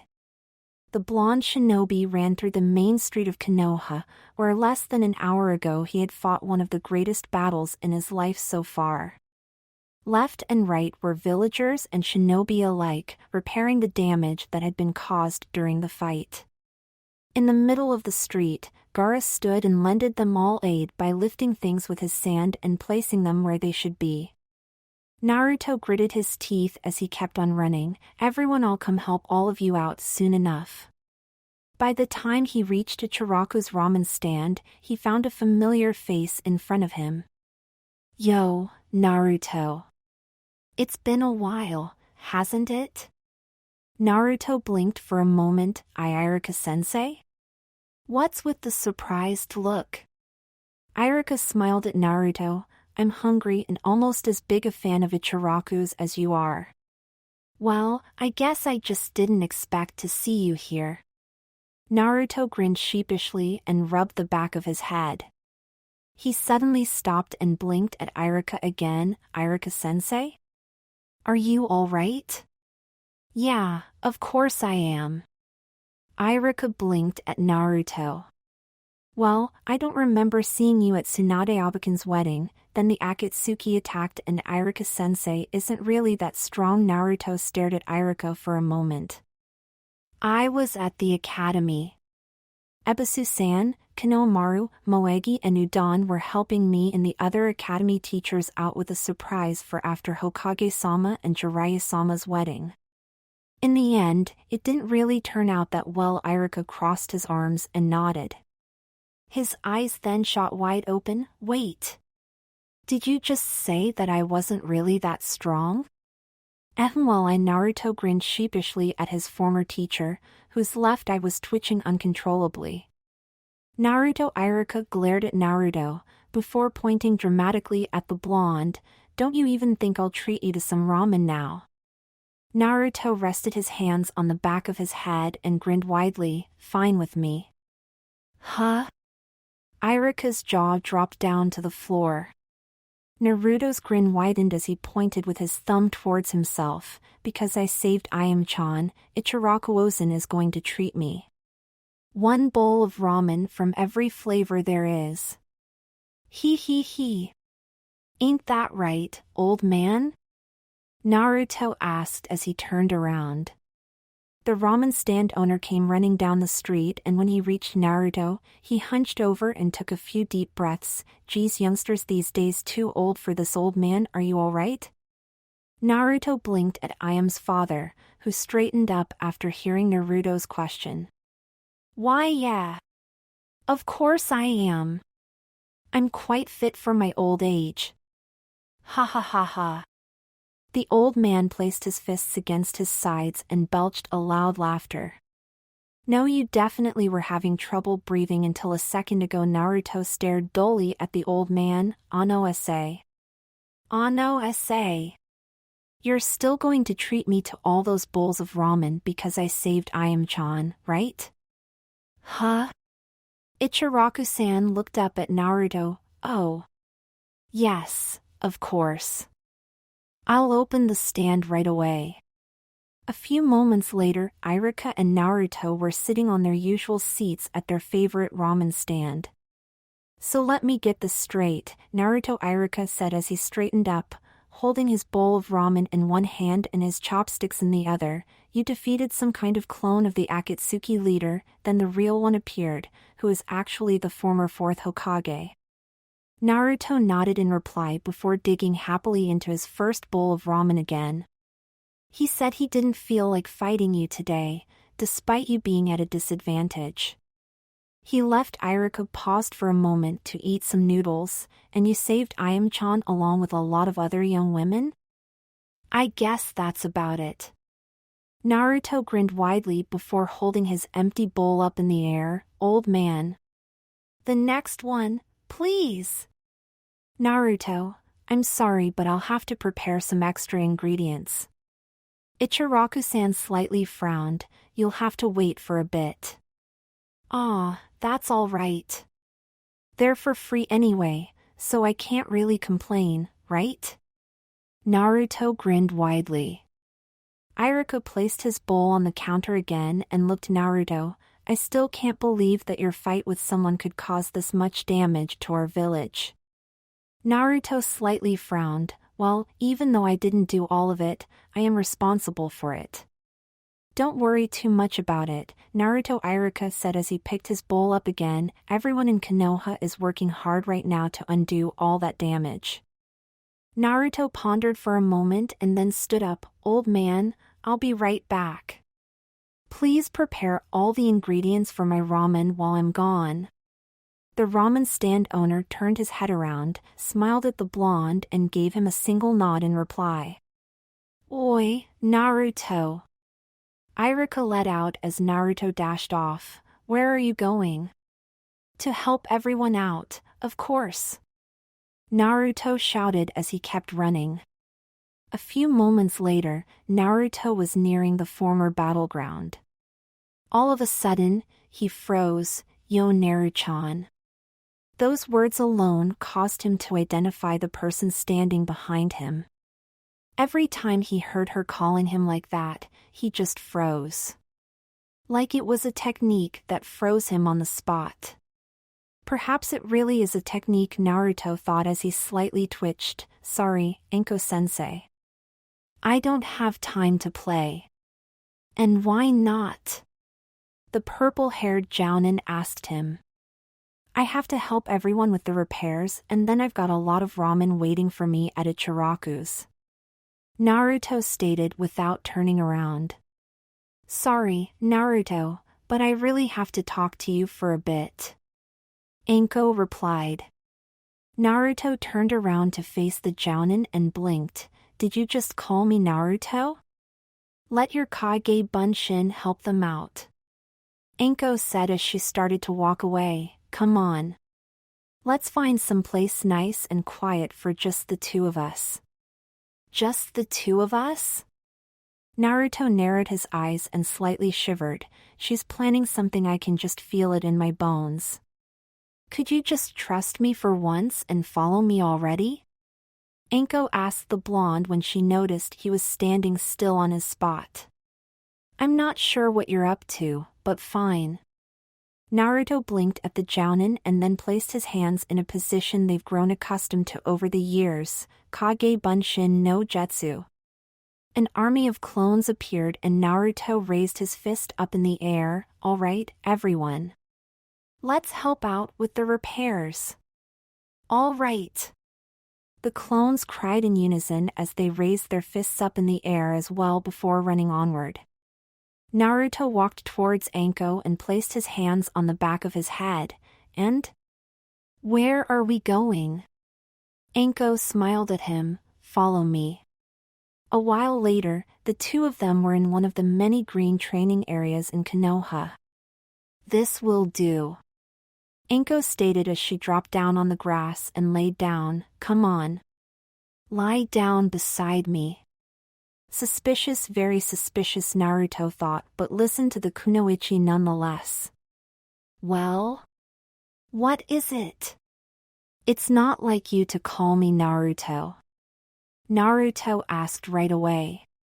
You don't like me calling you Naru-chan, and I had to show to you that I wasn't going to mess around with you this time.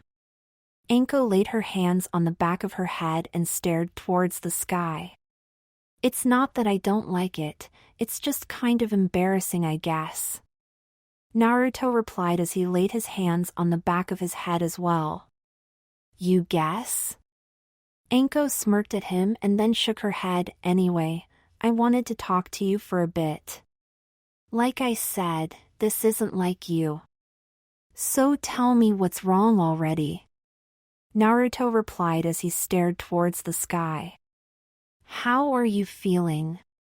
Enko asked and slightly turned her head to look at Naruto. The blonde did the same and shrugged. I'm fine.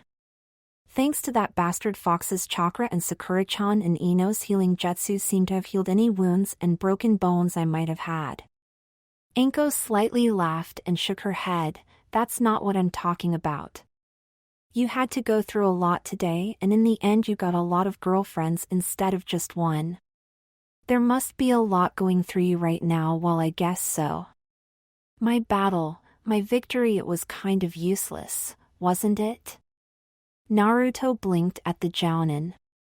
Enko closed her eyes and sighed. Don't be silly. If it weren't for you, I might not be alive right now. The same goes for Sakura, Ino, and everyone else. Not to mention that you rid the world of at least one dangerous madman. But, the Akatsuki still exists. Their leader still lives and is out to hurt others. Naruto slightly frowned. I couldn't stop him today. That may be true, but you've got the strength to defeat them. Anko smiled at Naruto, even though some pieces of this puzzle still don't fall into place. HM? What do you mean? Naruto blinked at Anko and slightly lifted himself off the ground. Just things that I can't seem to put together about all of this. Well, don't worry. I've got enough troubles for a lifetime already thanks to you-know-who. Anko continued staring at the sky. This is just probably part of one of them. I see. Naruto fell back down. Was that what you wanted to talk about? Anko smirked. You haven't told me yet how you feel about being loved by so many young women. Naruto slightly laughed. Are you kidding me? I'm relieved it turned out this way. Are you really? Naruto turned his head back towards Anko again. Are you really happy with things are right now? Anko smiled at Naruto. Naruto stared at her for a moment and then smiled slightly. Well, in the end it's nothing more than prolonging the time that I have to choose one of them. However, this time around, I won't have to go through the trouble of pretending to be myself in a different body. You're wrong, Anko said as she sat up. What do you mean? Naruto blinked at her. It's not just prolonging the time that you have to choose one of them. Anko smiled at him and then placed her hand on Naruto's cheek. Do you remember what you wanted to achieve when you started all of this? Naruto looked at Anko's hand for a moment before looking into her eyes again. Of course. I wanted to have a girlfriend for Valentine's Day. And instead of just one, you got a lot of them. Anko smiled at him. I could tell you were worried about what to do from here on out, and I'll tell you what to do. What are you? Naruto stopped talking as Anko placed a single finger on his lips. There's no need to worry about them loving you just because you're no longer Nimur-kun, Anko said. Oh man! I knew it! She was planning on doing something to me and now she is. Naruto thought as he stared with wide eyes at Anko. You just have to go on loving each of them unconditionally as you did before. Anko smiled at Naruto again as she removed her finger from his lips. Naruto let out, of course. But I still have to choose one of them in the end. Anko slightly laughed and shrugged, and I'm sure you'll know who it is by the time you need to decide. Until then, just don't worry about it or you'll end up alone again. You know, Anko-sensei. Naruto narrowed his eyes at the jounin. If I didn't know any better, I'd have to say that you switched brains with Ayame-chan. Anko then crawled on top of Naruto's body and stuck her tongue out at him. Don't worry. I'm still me. I should have known. Naruto slightly let out a sigh and then stared at Anko. All right, bring it on. I'm going to get away from you as usual anyway. Anko smirked at him and sang, I wonder about that. All right, time to prepare and make my escape. Let's see. Naruto's eyes darted quickly around. All of a sudden, Anko dropped down on top of him and wrapped her arms around him. Yeah? Naruto let out in surprise. Crap. She's got me. Naru-chan. Please allow me to be a member of your harem as well. Anko pleaded as she tightly hugged the blonde shinobi. What? Anko slightly released the blonde from her hold and looked at him with big teary eyes. I always wanted to be part of a harem.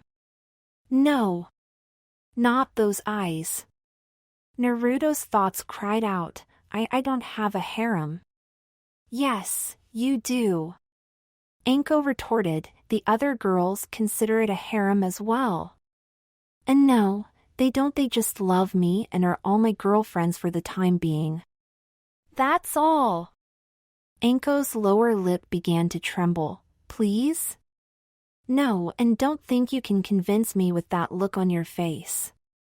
Naruto grinned nervously as he slightly twitched. Pretty please? Anko rested her forehead against Naruto's. It's not like it will be easy to have 5 girlfriends.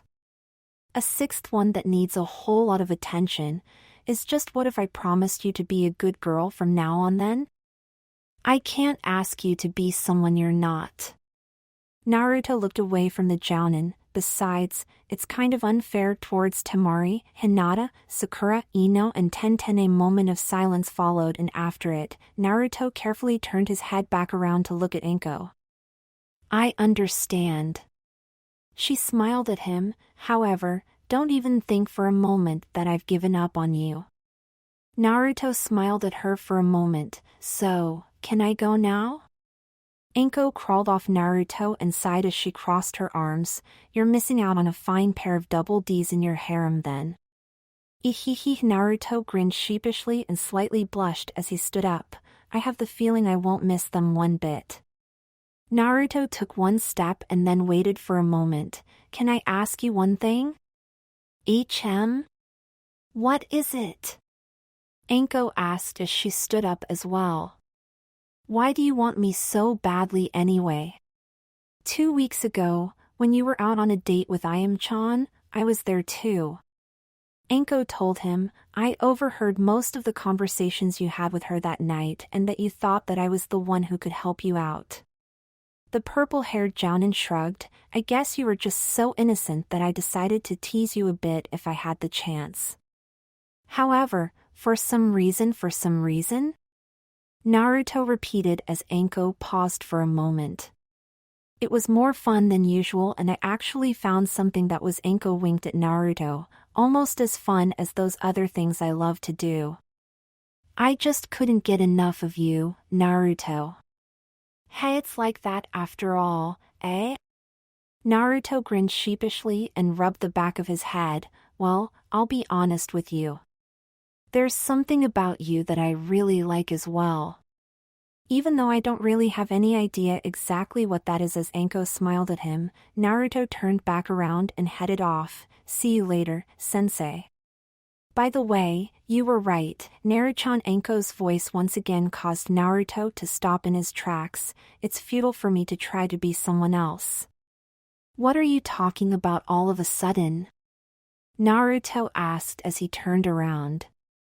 Less than an inch away from the tip of his nose was Anko's chest. Oh crap, Naruto thought as Anko's arms wrapped around him again. It's futile, Anko said as she pressed Naruto's face between her breasts. Futile. Futile. Futile. Futile. Futile. Futile. Futile. Anko repeated the same word over and over again as she rubbed Naruto's face between her breasts. Take that! Anko jumped back after one last rub and Naruto's mouth hung open. The world! Anko called out, her voice echoing through the air as she lifted her net vest up in front of Naruto's eyes, exposing her chest in all its glory to the young blonde. Time stops, Anko said as she held her net vest up. She bounced up and down several times before lowering her net vest again, and then time resumes. Blood shot out of Naruto's nose, sending him flying away as he passed out. When Naruto regained his consciousness, he found himself back at Ichiraku's Ramen. Naruto! You're finally awake. Iruka greeted the blonde happily. Geez, what were you doing? Anko-san had to carry you back here because you had run into a wall. A wall? Naruto raised an eyebrow. Wait. Where is she right now? Huh? You mean Anko-san? Iruka blinked at Naruto for a moment. Of course. Who else? Naruto shouted. Did I still have all my clothes on when she brought me here? Of course, why would you not have all your clothes on? Iruka blinked again at his former student. No, never mind. Naruto slightly twitched. She'll definitely end up killing me one of these days with her actions either way. I finished preparing the ramen, Naruto. Ichiraku-san interrupted their conversation with a grin on his face. In 3 minutes, most of it will be ready. All right. I can't wait. Naruto threw his fist up in the air. Finally. My ramen. 3 minutes later, Naruto was handed several bowls of ramen and he eagerly began chowing them down. Naruto, aren't you forgetting something? Ayame let out as he stared at Naruto. Oh yeah. Naruto blinked for a moment at Ayame, before folding his hands together. Itadakimasu. Ayame sighed. Not quite what I was talking about. Ichiraku-san laughed. Don't worry, Ayame-san. I'll give you 10% off on your next bowl. I'm in a generous mood today. You're the best, old man. Naruto said between devouring 2 batches of noodles. Ha ha ha. It never gets old to hear that. Ichiraku-san laughed and then smiled at Naruto. You're cheerful today, Naruto. I heard from Mayhem what happened. All 5 of them, eh? Excuse me, but what are you talking about?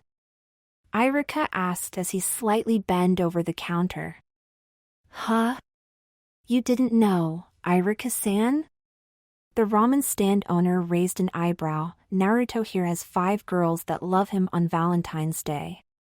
If I'm not mistaken, you knew he was trying to get a girlfriend and go out on a date for Valentine's Day, which is today. Why yes, but 5? Ayaka's eyes widened. Ino, Sakura-chan, Tenten, Hinata and Temari. Naruto counted on his fingers. That's 5 all right. But why? How is that possible? Ayaka gasped. How? Naruto pondered for a moment as he continued eating his ramen. I think I know how. Well? Ayaka let out. Naruto grinned widely as he stirred around with his chopsticks in his ramen. Girls know women are just like ramen. There are a lot of flavors and I love all of them. Ayaka sighed and then slightly laughed as he shook his head. Honestly, if I didn't know any better, I would say you've become an old gray-haired wise man. However, I mean it. Everyone has a certain flavor of ramen they like and there are a lot of different flavors. So far there hasn't been a ramen flavor I didn't like. Naruto blinked for a moment and then continued eating his ramen. I'm sure that there are several flavors you haven't tried yet and probably wouldn't want to taste. Ichiraku-san smiled at Naruto as he placed down another bowl of ramen. Naruto eyed the bowl suspiciously. Before I start eating that, tell me what flavor it is. The old man laughed heartily. It's a secret. You won't find out if you like or dislike it until you've tried it anyway. Then, let's give it a try. Naruto cheered and stuck his chopsticks into the new bowl of ramen. A lot of time and countless bowls of ramen later, night began to fall over Konohagakure. Naruto stretched out as he walked down the road, back towards his own apartment. Man, I ate a lot. Even so, Valentine's Day sure flew by quickly, Naruto thought as he stared up towards the darkening sky above Konoha. In the end, I didn't go on a date with any of the girls and I didn't even get to have a word with Sakura-chan and Ino. Naruto let out a sigh and then smiled again. Oh well, you can't have it all. I wonder what Temari wanted to talk about though. With that thought in mind, Naruto hurried on towards the apartment he called home. I'm home, Naruto announced as he opened the front door of his apartment. Welcome home. Temari's voice welcomed the blonde shinobi the instant he stepped into the apartment. Naruto smiled and closed the door behind him before heading to the living room. To his surprise, he only found Temari present. Where's Gaara? Temari smiled at him. He and Kankuro are spending the night somewhere else. You guys didn't get into a fight, right? Naruto blinked at the wind mistress. Temari stared at Naruto for a moment and then laughed slightly as she shook her head. Don't worry. It's not something like that. Good. Naruto nodded once. So what was this thing you wanted to talk about? Come over here, Naruto. Temari patted the spot next to her on Naruto's bed. Naruto sat down beside the blonde and looked at her with questioning eyes. Is something wrong? Remember when I told you when you were Nimur-kun that I couldn't stay here if you chose me? Temari asked and looked at Naruto from the corners of her eyes. Naruto's eyes widened. You need to leave soon? Temari closed her eyes and bit her lip. Well, about that, Naruto grabbed onto her sleeve. You're not going to tell me that it's tonight, right? Please, Temari, don't go yet. The wind mistress turned her head around to face Naruto and smirked. I won't be leaving tonight. It's just that I need to talk to you about it right now. Then Naruto blinked. When are you? To tell you the truth, you were the reason why I told you, Nimur-kun, that I couldn't stay here. Temari smiled at Naruto. I couldn't bear living in the same place as you while loving another man. That's what I was thinking back then. Naruto stared with wide eyes at the wind mistress for a while and then shook his head. Then you're staying? That depends on you, really. Temari slightly shifted around to look directly into Naruto's eyes. On me? Naruto blinked for a moment and then slightly narrowed his eyes. Don't tell me you're going to blackmail me or something. Who do you think I am? Temari smirked at the blonde. Naruto, if I'm going to stay here, I need a place to stay. And I don't feel like living in a hotel for a long while. So the wind mistress took a deep breath. What would you say if I kept on living together with you from here on out? Naruto wrapped his arms around her and tightly hugged her. Of course you can stay here. If that's all I need to do to keep you here in Konoha, then there's no reason why I'd refuse, right? Temari wrapped her arms around Naruto as well and rested her head against his. Don't make it sound like it's nothing at all, you idiot. But Naruto looked into Temari's eyes. Is this really all right? What about Gaara and Catman? Temari smiled at Naruto. They're fine with it as long as I promised that I'd come visit them as often as possible. So you really are staying here? Naruto asked the blonde again. Temari pulled Naruto closer and gave him a small kiss on his lips. Right here beside you, on this bed.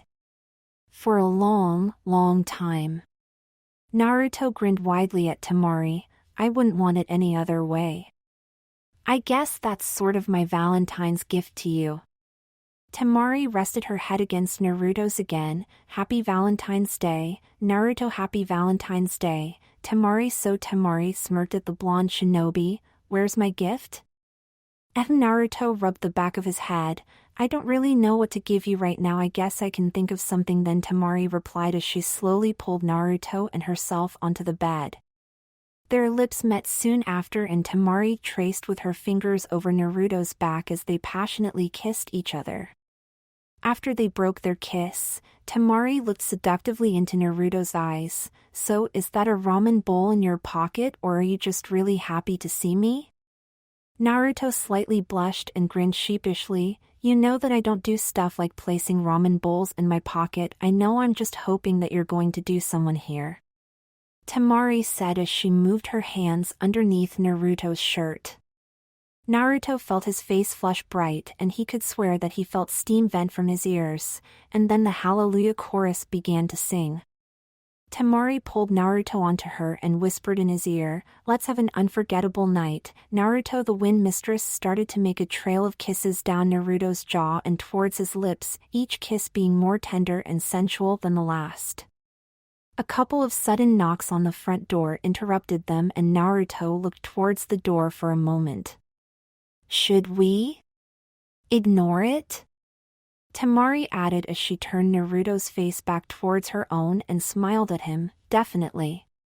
Naruto, I know you're home. It's kind of a surprise that you're all here now, so how about we play a game of poker? Ino said as she held up a deck of cards, like we did when we were all together last time.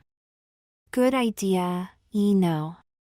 Sakura smirked and pulled out a deck of cards as well. However, I suggest we use my deck of cards instead of those marked cards of yours. What makes you say mine are marked? Ino shouted as she slightly blushed. Sakura chuckled and leered at her blonde friend, because I know you too well. Ten then grabbed both decks of cards out of the girl's hands and threw them away. The weapon mistress then proudly presented a deck of her own. Those are both marked. Let's use mine instead. And no, that's fine. Naruto slightly twitched. We'll use the one I have in one of my drawers. A few moments later, the 6 of them were all sitting down on the ground and Naruto was shuffling the deck of cards. I'll definitely win this time, Sakura said as Naruto started to deal the cards. Naruto smiled at her and continued dealing out the cards and noticed a burning fire in Temari's eyes. I'll definitely defeat her no matter what. Not going out first again, Temari muttered to herself as she picked up her cards and leered at Hinata. Hehehehe, I'll defeat all of you even without my hidden weapon. Ten snickered as she picked up her cards. That's my line, Ten Ino replied as she picked up her cards. There's no way that I'll be defeated. Naruto sheepishly grinned as he dealt the last few cards to Hinata and himself. It looks like Hinata and I are the only ones that still see this as just a game. The blonde then noticed that the Hyuga heiress was staring at him and he blinked for a moment. Hinata partly hid her face behind the cards, but it was all too obvious to Naruto that she was staring intensely at him. And maybe I'm the only one playing this game just for fun. Naruto slightly laughed as he held up his own cards. Alright, let's do this, Sakura said as she took 3 cards out of her hand and discarded them, commencing the start of the first round.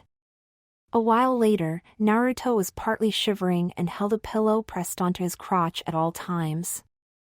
I guess it's true what they say. Naruto slightly twitched, being the only one out of the game right now while the girls still had most of their clothing on. Payback is a bitch. Sorry, Naruto. Temari smiled sheepishly at Naruto. I don't have a jacket to spare and keep you warm. That's all right, Naruto replied. I just had very bad luck for once. I won't die from it or something. I'd say it's more good luck for us than, Ino replied and whistled as she stared at Naruto. Nimur-kun's body might have been a genjutsu, but you look damn fine yourself, Naruto. Aw, well, thanks. Naruto slightly blushed and rubbed the back of his head. And don't worry about getting cold, alright? Sakura winked at Naruto. Why, yes, ma'am. Naruto sheepishly grinned.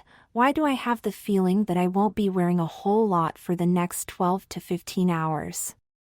But Ten slightly tilted her head and blinked for a moment as she pondered. Now that Naruto's out of the game, there's not much reason to continue playing, right? You're right, Temari replied and crossed her arms. Isn't there a way to make this fun again? Ino slightly pouted as she looked at the other girls. I kind of like playing poker with all of you. There is a way. Sakura held a single index finger up in the air. By involving Naruto, eh? Temari wondered out loud as she slightly tilted her head. Exactly. Sakura smiled and nodded once. Let's have the winner be the one to cuddle and sleep next to Naruto tonight. Ten cheerfully raised her fist up in the air. Yeah? Naruto let out in surprise. Not that I mind being cuddled, but that's a nice plan, Ten. Sakura said, not even slightly trying to hide her excitement. Alright. Ino threw down the deck of cards. I like that. I'm going to beat all of you then. That's fine with me. Temari smirked and leered at Naruto. Oi! Don't I get a say in this? I mean, there's other things than keeping me from sleeping for the largest part of the night, Naruto thought as he looked at the girls. What do you think, Hinata? Sakura smiled at the Hyuga heiress. Hinata! Naruto turned to the shy Hyuga girl next to him and looked at her with hopeful eyes. Please give me a reply that I expect from you. Hinata shyly looked at Naruto and bit her lip in an attempt to suppress her blush as Naruto stared at her. It's all right, Hinata.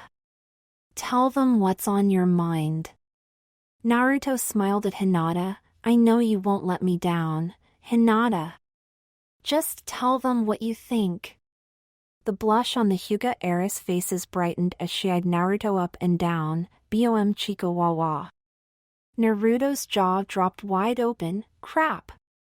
The Naruto effect got her. Hee.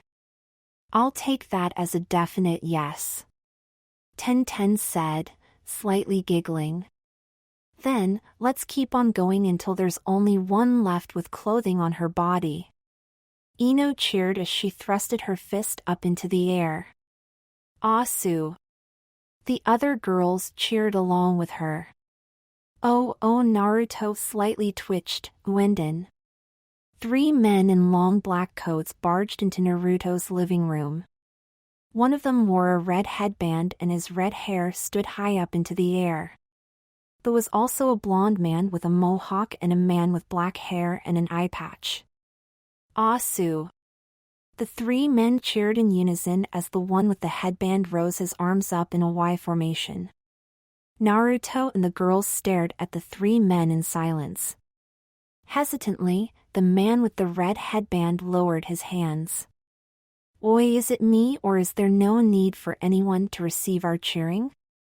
The man with the headband asked his companions as he pointed at Naruto and the others. It seems so. The one with the eye patch replied. I think shouting Asu alone was enough. The one with the mohawk stated and nodded towards Naruto. Look. That guy is without his clothes and he's surrounded by beautiful young women. So that means the one with the headband narrowed his eyes at Naruto and the girls as his 2 companions nodded in confirmation. Uin! The 3 of them shouted together. Die! Say! Ko! But man, the one with the headband crossed his arms and glared at the group. All we had to do was shout Asa this time. The other 2 nodded in reply and the red-haired leader of the group pointed at Naruto. You. Why yes. Naruto shouted out of surprise as the fierce-looking leader of the group walked towards him. Don't ever call us again unless it's for something very important. The leader said as he wrapped an arm around his shoulders, like winning a game of dodgeball to confess your love to a little girl or like fighting against a stomachache because you're the main attraction of a concert or when you have a busy day at the office. But this? This doesn't need any cheering up. Have fun with these girls, alright? With a pat on Naruto's back, the red-haired leader headed back to his comrades. So what shall we do next? Well, there must be some people in this town that need to be cheered up. The one with the eye patch stated. Let's conquer this town with our cheering as well. The blonde guy with a mohawk nodded once. Asu. Let's go. The leader cheered. San. Ni. Ichi. Sore. The 3 of them cheered together as they marched out of Naruto's apartment. After a moment of silence, Naruto slowly nodded. Remind me never to shout random things again. I think we should forget about that and continue playing our game of poker. Sakura stated. Like I said, Ino cleared her throat and raised her fist up in the air again. Let's keep going until there's only one of us left with clothing. Naruto sheepishly grinned and rubbed the back of his head. Well, this can't be that bad. I get to see them undress themselves after all. He. An hour or 2 later, all of the poker games were finished. Naruto's face was flushed bright red and he knew that it would stay like that for a while at least, for even the winner only had her panties left on. I can't believe I lost. I even had a full house, Sakura muttered as she leaned forward in defeat. Why did I have to add that damn rule? Man, I can't believe this. Ten moaned as she threw her cards down, just when I thought I had this round in the bag. How could this have happened? Ino muttered as she stared blankly out in front of her. When we were all down to one last piece of clothing, I won? Hinata tilted her head and looked at the 4 queens in her hand again. Congratulations, Hinata. Naruto grinned sheepishly and rubbed the back of his head as the depression of the other girls thickened. Except for one certain blonde from Sunagakure, who had a sinister look in her eyes. Ino noticed the look in Temari's eyes and slightly tilted her head. What the heck are you planning to do, Blondie? Plan? I'm not planning to do anything at all. Temari smirked. I just remembered that I'd sleep in my usual position tonight and thus I'll be cuddling Naruto anyway, fufufu. What? Ino yelled loud enough to make Naruto and everyone else's ears ring. That's unfair, Temari. Ten protested. How about sharing the wealth a little with the rest of us? There's nothing unfair about it. Temari's smirk widened as she swiftly crawled over to Naruto and pressed herself against his back. Right, Naruto? After all, we've been sleeping in that same position ever since I got here in Konoha. Well, I guess you're right about that. Naruto blushed brightly and scratched his cheek as Temari wrapped her arms around his neck. Don't think I'll let you win without a fight. Sakura shouted before throwing herself with open arms towards Naruto and Temari, ready to tackle them both. Naruto's mouth dropped wide open and his blood rushed through his face as the topless pink-haired Metagnine threw herself towards him. Katsu! Deidara shouted and an explosion followed his shout. I present to you. Deidara pointed towards the cloud of smoke remaining after the explosion, the thinker by Deidara. The other Akatsuki members applauded dully for the artistically shinobi and his work of art. And you again become a plot device, Kisame said, slightly snickering, while at least you're able to entertain us this time. Deidara-senpai, your art is as cool as ever. Toby, the only one who applauded cheerfully for Deidara's art, shouted. Fufu, that's right, HN. Deidara closed his eyes and nodded once. The artist placed a hand on Toby's shoulder. Do you want to become my student, Toby? I'll even teach you the secret behind obtaining these hands, HN. Toby carefully looked at Deidara's hands and then at Deidara again. I don't think I'd like to have your hands, Deidara-senpai. Come now, HN. Deidara patted Toby on his shoulder. They'll make you popular with the ladies. Kisame chuckled. I don't think that those hands will make anyone popular with the ladies. Kisame-dana, you're mistaken.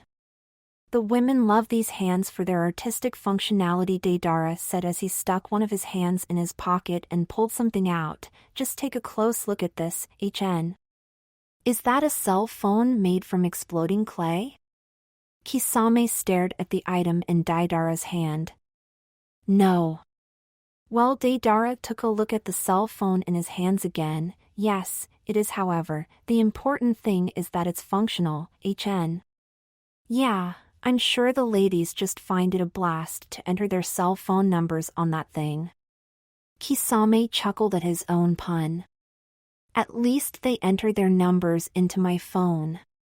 Deidara retorted with a smirk on his face. Kisame glared at Deidara, who glared back at him a moment. What are you all doing? Zetsu, with his plant back on his head, asked as he rejoined the others. Plot devising. Kisame replied nonchalantly. Speaking of which, care to explain how that plant grew back in just a few hours? It's amazing what Akatsuki fertilizer can do. Zetsu replied. I don't remember us having our own trademark fertilizer, Deidara remarked and then stared at Zetsu for a moment. Wait, a while ago, after I'd gone to the bathroom, you asked me if I had taken a crap, HN? Don't tell me everyone stared at Zetsu and a heavy silence fell throughout the Akatsuki hideout. Zetsu in return eyed everyone one by one while he remained silent for a long while as well. No. Why is everyone staring at Zetsu? Itachi, who just walked in, wondered. Weren't you here just a few moments ago, Itachi-san? Kisame asked the Uchiha. Even I need to go to the toilet from time to time. Itachi stated calmly, is there a problem with that? I'll return soon. Zetsu said and quickly left. Itachi watched Zetsu leave and then turned his head back towards the others. Explanation? Numerous sounds came from the Akatsuki members, though none of them could really offer an explanation to the Sharingan user. I see, Itachi said when the noise died out. Where's Pain? Itachi decided to break the silence present in the room. Watching over the city whose name shall not be named. The Akatsuki leader said, nodding. Kisame chuckled, then the next step we must take is preventing the Kyuubi's Jinchuriki from collecting all the Deathly Hall. Don't you even dare make a rolling novel reference. Pain, who stepped out of the shadows, said in a threatening tone. Well, if it isn't Bakura, Kakuzu replied. What do you mean? Pain stared at Kakuzu. I do not even close resemble him. Let alone oh, I see. Either way, what are you doing here, Pain? The Akatsuki leader looked at the man with many piercings for a moment. Didn't I tell you to watch over that place? And that's exactly what I did. Then I noticed the gathering here and figured it was time to go. Pain replied, by the way, where did you go today? It's rare for you to leave that place. Just had to pay our respects to good old Valentine's Day. The Akatsuki leader said and patted his daughter, who was cheerfully reading some manga, on her head. Isn't that right, Sain? The little girl vigorously nodded her head and flipped a page in her manga. Then, I take it none of you had to do with that statue disappearing from underneath my ass all of a sudden? Pain asked as he looked each of the other Akatsuki members in the eye. The Akatsuki leader cleared his throat. Well, I guess Erasure is the one to blame for that. That reckless fool went too far and caused us quite a bit of trouble. So it seems he paid the price for it. Pain replied, well, that's his own fault then. Yeah, the technique isn't quite perfect yet. The Akatsuki leader stated, well, it was a useful experience. You weren't the one falling down from a building all of a sudden. Pain replied. Indeed, we had some more fun than that. The Akatsuki leader replied and the other Akatsuki members nodded. At least the ones that got some screen time. The blue-haired woman muttered all too loud. Don't complain. I didn't show up until the end for a plot device. Pain replied, now shut up and make me a sandwich, woman. Do you have a death wish, Pain? She asked as she threw a glare at him. Do you want to find out why my name is Pain? Pain retorted. The woman twitched for a moment as she looked at Pain with a sour face and then let out a sigh. I guess we could all use some snacks. By the way, Haydn poked the tips of his three-bladed scythe. If that reason involves hidden piercings, I'm going to kill myself. If that's the case, Pain replied and turned his head around to face Haydn. A moment later, Haydn stabbed himself with his scythe. I didn't even say anything yet. Pain stated as Haydn's skin turned black. I think he just needed another excuse to stab himself, Kakuzu stated. And? Deidara turned his attention from Haydn and Pain to the Akatsuki leader. Did we use up enough time yet? Yeah. It's about time. The Akatsuki leader nodded once. It's unfortunate. Deidara slightly frowned. I wanted to go out with a bang. Well, we're just being a plot device anyway. The Akatsuki leader replied and crossed his arms. Looks like there's no grand finale for us. Kisame stated and chuckled. Damn, in the end I only got a few lines. Well, lines are money, I guess. Kakuzu grumbled. Then, let this emergency plot device be dismissed. Pain said as he made a waving motion with his hand. Oi, that's my line. The Akatsuki leader replied. Pain stared at the Akatsuki leader. It's not your line anymore. Naruto prodded the two tissues in his nose. Tissues seem to be lifesavers these days.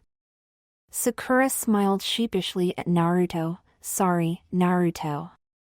I got kind of carried away, not to mention that it seemed like you didn't get any nosebleeds from things like that. Temari nodded once as she had her arms crossed in front of her and stared at Naruto with a slight blush on her face. I mean, you didn't get one during our game of poker. So Naruto sheepishly grinned and rubbed the back of his head. Trust me when I say it's hard to not get any nosebleeds in front of the five of you. The blonde shinobi then looked at himself and blinked at the girls a moment later. Speaking of which, none of you really seem to be affected by seeing me practically naked. Even Hinata didn't faint, of course. Temari said, slightly smirking, there's no way a woman would get a nosebleed from seeing a guy mostly naked. We do blush though, Ten let out in a whisper as she pointed towards the blush on her cheeks. I guess we just admire the male physique when seeing it and blush instead of thinking perverted things. Sakura stated and lifted a single finger up in the air. Screw admiring the male physique. Ino said as she swiftly crawled behind Naruto and ran her hands through his hair. We've got a naked Naruto here. Naruto shivered and blushed as the blonde behind him started to nibble on his ear. Teach, then you're trying to tell me women don't get nosebleeds? I'll get myself a nosebleed if you want me to, Ino whispered into Naruto's ear and then smirked, or you, for that matter. Of course. Ten nodded once. I don't remember ever getting a nosebleed. Temari slightly tilted her head. That's right, we've got more decency than men. Sakura closed her eyes and nodded in agreement. Naruto grinned wickedly. Sorry, but I find that hard to believe. Sakura, Temari and Ten blinked at Naruto as he looked straight into their eyes. Behold! The mighty right pointing finger will reveal the truth behind your lies. Naruto exclaimed as he pointed forward. For great justice and every man in the world, I will now show you proof that women do get nosebleeds. Naruto took a deep breath. Kage Bunshin no Jutsu. One by one, the girls' mouths dropped wide open as they stared blankly at Naruto. The clones appeared all around them and wrapped their arms around the girls, gently holding on to them. However, don't worry. I'll be here to prevent any of you from getting hurt. Naruto said with his best Bishonen smile pasted on his face. Hinata was the first to flush bright red and pass out in Naruto's arms, followed by Sakura, Ino, Temari and Ten with blood flowing out of their nostrils. Maybe I went a bit too far, Naruto sheepishly grinned for a moment. Naruto's eyes wandered over each of the girls and his mouth dropped wide open. Crap! I forgot they're wearing nothing but panties. The still partly white tissues in Naruto's nose turned dark red as he tilted his head back. Man, what am I going to do? I can't just leave them, me and my clones like this. Just then, Naruto had an idea and grinned widely. All right, everyone. Grab onto each other's hands. We're going to do a combi henge. Eh? His clones let out in surprise. This restaurant is basically where it all started. Naruto raised a smile as his eyes wandered over the entire place. I am Chan and I went here and we discussed our initial plan the next day. I wrote a letter to each of you. Naruto then noticed that the girls were staring with soft, caring eyes at him and he grinned widely. Oh. And the food here is great too. Those letters. Ten smiled and slightly tilted her head. I'm really surprised something like that could come from you. Even now, it's kind of hard to believe. Those were all my words, but Ayame-chan was the one that helped me form proper letters. Naruto sheepishly grinned and rubbed the back of his head. When I started to think about what there is to like about each of you, I just started to tell Ayame-chan how I felt towards each of you. After giving it some more thought, I still have it in my drawer. Ten cheerfully announced. Oh, I still have it too. Ino replied, though I can't really remember exactly where in my room I placed it. I left it back home, I think, Temari stated as she slightly tilted her head. It seems like ages ago since we all received those letters. Sakura smiled slightly. Back then, I wasn't even sure if I'd get to date any of you. Naruto grinned widely. I'm really glad everything turned out as it did. Naruto, you sound like you're about to die. Ten said and let out a half-hearted laugh. Naruto blinked at Ten before he shook his head and put on his trademark fox grin. Sorry, but I'm finally able to tell everything to all of you, you know. No more secrets from now on. However, you didn't hide much from us. Sakura smiled at Naruto. From everything you've told me, there wasn't really a whole lot that no one of us knew about. Other than Nimir-kun actually being you. I felt really relieved when I was able to tell you that, though. Naruto smiled as he took a bite from his meal. So, I wanted to just let everyone know what was going on. Let's save that for after our meal then. Temari suggested and raised a smile at Naruto. We wouldn't want to get carried away with talking and waste this fine meal Naruto provided us. That's right, Naruto did pay for this after all. Ino said and slightly stuck her tongue out of her mouth. Let's enjoy this while we still can then. Ten announced cheerfully and started to dig into her meal. Naruto smiled at the girls and continued eating along with them. Even though eating dinner together with everyone is nice, I probably can't leave it at just this in order to say we had a great night. Naruto thought as he eyed the girls while eating. No, I'll definitely have to take them somewhere after dinner. His eyes fell upon the most silent one of his girlfriends, Hinata. Luckily for Naruto, the Hyuga heiress didn't notice him looking at her for once. Come to think of it, Hinata hasn't said a whole lot tonight. Maybe she's still embarrassed about that poker game? Naruto wondered as he stared at her, or maybe she still needs to get used to this thing. I do too. So Hinata then noticed Naruto's gaze lay upon her and she blushed brightly as she continued eating her meal. I think I know exactly what to do. Naruto's grin widened and nodded at Hinata before continuing his meal as well. Ah, that was delicious. Ten exclaimed. I wonder if I could get the recipe from the chef. Temari pondered as she stared at her plate. Temari-san's good at cooking? Hinata wondered. Sort of. I've often enough prepared dinner for Gaara and Kankuro. Temari replied. It's a nice change from ramen at least. Sakura said and nodded a couple of times. No way. Ramen stays the best meal ever. Naruto retorted. Come on, Naruto. Ino smiled at Naruto. You have to admit that this better than most ramen bowls. Where did the ramen love go? Oh, it's still here. Sakura winked at Naruto. It just had to back off against the whirlpool of sensations we got from being out on a date with you. Somehow I have the feeling Sakura-chan's making fun of me. Naruto stared dumbfounded at the pink-haired Metagnin. So what are we going to do next? Ten wondered. Leave it all to me. Naruto raised his fist up in the air.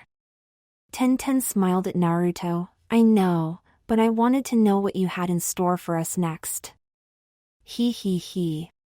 There's only one way you'll find out. Naruto grinned widely and then pointed towards the exit. By following me out of here. A silence followed as Naruto pointed at the exit. In his mind a miniature Ayame appeared and kicked his shin. Damn, I forgot. Naruto cleared his throat and stepped aside, ladies first. The girls looked at each other and shrugged before heading out of the restaurant. All right, time to go, Naruto said and followed his girlfriends. Ahem, sir? Naruto paused when he felt a hand on his shoulder. I do hope you did not plan on leaving without paying your bill. Oh, sorry about that. Naruto grinned sheepishly and rubbed the back of his head. How much is it? The waiter handed Naruto the check and patiently waited for Naruto to pay up. What? Naruto shouted at the top of his lungs. What's wrong, Naruto? Temari was the first to come running back with the others following shortly. No, it's nothing. Naruto twitched as he took out his wallet. Gama-chan, it was nice knowing you as a fat frog. Gama-chan, I have to say, I'm surprised, Naruto. Sakura said as they were walking through the streets of Konoha once more. Having 5 girlfriends sure is expensive. Naruto sighed and patted his near-empty wallet before looking at Sakura. What do you mean? You've actually given all of this some thought, didn't you? Sakura asked smiling. I mean, taking us out for dinner and what to do after that and all. Why yes, sort of. Naruto grinned sheepishly. Sort of? Ino tilted her head and blinked at Naruto. It means he's thinking up stuff as we speak. Temari wrapped an arm around Naruto and winked at Ino. That's not entirely true either. Naruto rubbed the back of his head. So you're thinking ahead, eh? Tenten closed her eyes and nodded a couple of times. Let's leave it at that. Naruto grinned sheepishly. I really should give this a bit more thought, I guess. Not too long after that, Naruto and the girls arrived at a certain quiet park. However, that it was quiet didn't mean it wasn't populated. After all, it was Valentine's Day and thus there were a lot of couples present. Hinata and Naruto smiled as the 6 of them walked through the park. Do you remember this park? Oh, of course, Hinata replied and Naruto's smile widened. Is there something special about this park? Ino wondered out loud. Naruto nodded. Yeah. This park is where I took Hinata on our first date. You sure have an eye for finding great spots, Naruto. Tenten commented. I remember our date being in beautiful park like this one. Hey, you took me to a park as well. Ino blinked.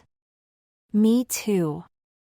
Sakura added, I guess you have a thing for finding places in nature that are befitting of romance. I guess that makes me the only one that didn't go to some park or another. Temari pondered for a moment and then smirked. Well, I guess that makes it a bit more special. Naruto suddenly ran ahead of them. Eh? Naruto? Sakura let out as she and the other girls stopped walking. Naruto turned around once he had reached a clearing. Back then, there was this concert down there. Right, Hinata? Hinata slowly nodded and then shyly looked at the other girls, who looked back at her.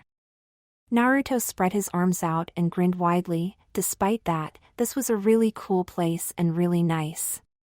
So, I thought we should all be here together sometime. Ah, I see. Hinata let out and looked towards the ground beneath her feet. Hinata. Naruto extended his hand towards the girl. Even though you're the most silent and shy girl out of everyone, don't forget that I really do love you. Naruto-kun? Hinata blinked at the smiling blonde shinobi. Come over here, Hinata. Hinata slowly began to walk towards Naruto, throwing a look or two at the other girls as she moved forward. When she was close enough, Naruto grabbed onto her hand and pulled her towards him. The Hyuga heiress flushed bright red as Naruto tightly hugged her. "Don't ever forget how great that night was," Naruto said and moved around Hinata to hold her from behind. "I won't forget watching the stars from here with you either." Hinata pretty much melted in Naruto's arms and slowly nodded. "It's something that I remember every day." The Hyuga heiress rested her hands on Naruto's arms and smiled softly. "And something I'll never forget." "Definitely." Naruto smiled and rested his head against Hinata's, standing there like that and enjoying their moment for as long as they could. That was until Naruto heard some sniffling sounds coming from behind him. "Eh?" Naruto let out as he turned his head around. Hinata turned her head around as well and blinked. Naruto then started to grin nervously as he noticed the big, teary eyes of his other girlfriends. "Oh crap, oh oi. Don't cry." Naruto quickly ran a bit towards them and waved his arms frantically around. "It's not like I don't love you anymore. I just thought Hinata could use a reminder that I really do love her as well and that she shouldn't be afraid to speak up while you guys are around." However, it didn't seem to quite help as the girls kept sniffling and looking at Naruto with teary eyes. "Hi Hinata, please, help me out here," Naruto pleaded the Hyuga heiress. I'm not sure what I can do," Hinata said as she walked over to join Naruto by his side. "So romantic." Sakura sniffled. "I want to cuddle with Naruto too," Ino cried. "Naruto, you really are a good guy," Tenten added as she tried to hold back her tears. As Temari didn't say anything, since she was biting on her trembling lower lip, Naruto eyed all of them and rubbed the back of his head. "Man, what should I do?" Naruto wondered. However, before Naruto could think of an answer to his own question, the girls ran to him and clutched onto him. A few moments later, Naruto found himself in a position that he'd most likely be in often enough from that day onward. Temari and Tenten sat behind him, Ino and Sakura by his sides and Hinata in front of him. Too bad there isn't a concert right now, Naruto thought as the girls cuddled up against him. From the corners of his eyes, he noticed a certain trio dressed in black that he had met earlier that night as well. Naruto stared at them as they silently started their cheering, assuming one weird pose after another. A gentle breeze blew past Naruto as he caressed the girls. "I doubt it's their doing, but that's one nice breeze." Eventually, the girls fell asleep against Naruto and he couldn't help but smile upon seeing their sleeping faces. "Uin!" the trio in black shouted, causing the peacefully asleep girls to twitch. Naruto twitched once as well before glaring at the trio and feeling the urge to kill them rise up inside of him. "Daisei KO," they added in a whisper. "Damn, we did the cheering properly this time, but not the shouting. Why are we staying here anyway?" "Because we can bend space and time. Besides, there's nothing we've got to do until our third adventure comes out. All right, let's find some more problems here then." Naruto watched the trio leave and shook his head. What the hell are those guys trying to do anyway? He looked at the girls, each of them peacefully asleep, and crawled up against him. Needless to say, he had little room and desire to move anytime soon. Naruto let out a sigh. "I really am a lucky guy. I'm surprised I haven't been killed yet for being this lucky." His eyes darted around, as if he anticipated an attack on his life. When none came, he just let out a sigh of relief. "I guess I really do need to relax a bit. I mean, they're able to sleep peacefully, so I shouldn't worry too much about things either." Naruto felt his body relax and he took a deep breath, letting himself be intoxicated by the sweet sense of his girlfriends. "I still can't believe it came to be like this. It almost seems like a dream." The blonde shinobi sat there like that for a while, listening to the calm breathing of the girls around. Feeling their tender touch run over him from time to time, inhaling the sweet smell of their hair.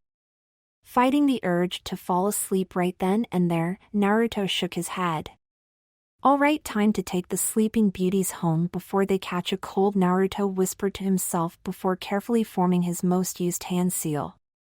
Several clones popped into existence and tried their best to not wake the girls up as they picked them up. Carrying the girls in their arms, Naruto and the clones headed back to Naruto's apartment. A while later, all of the girls were lying on his bed, still peacefully asleep as Naruto watched them in silence. He brushed a few locks of hair out of Hinata's face. The Hyuga heiress smiled and moved her lips as if she wanted to say something, but no sound was produced. Seeing Tenten shiver slightly, Naruto bent over the bed and tucked the weapon mistress in. Sakura grabbed onto Naruto's shirt as he pulled himself away again. He took her hand and placed it by her side before giving her a kiss on her cheek. Ino twisted and turned restlessly until Naruto laid a hand on her shoulder. Naruto looked at Temari and found her staring back at him. The blonde shinobi moved closer to the wind mistress. "What's wrong, Temari?" Naruto whispered to the blonde. Temari smiled at him in return. "Isn't it obvious? You're not sleeping here beside me." Naruto smiled back at Temari. "Sorry, I'm just not that sleepy yet."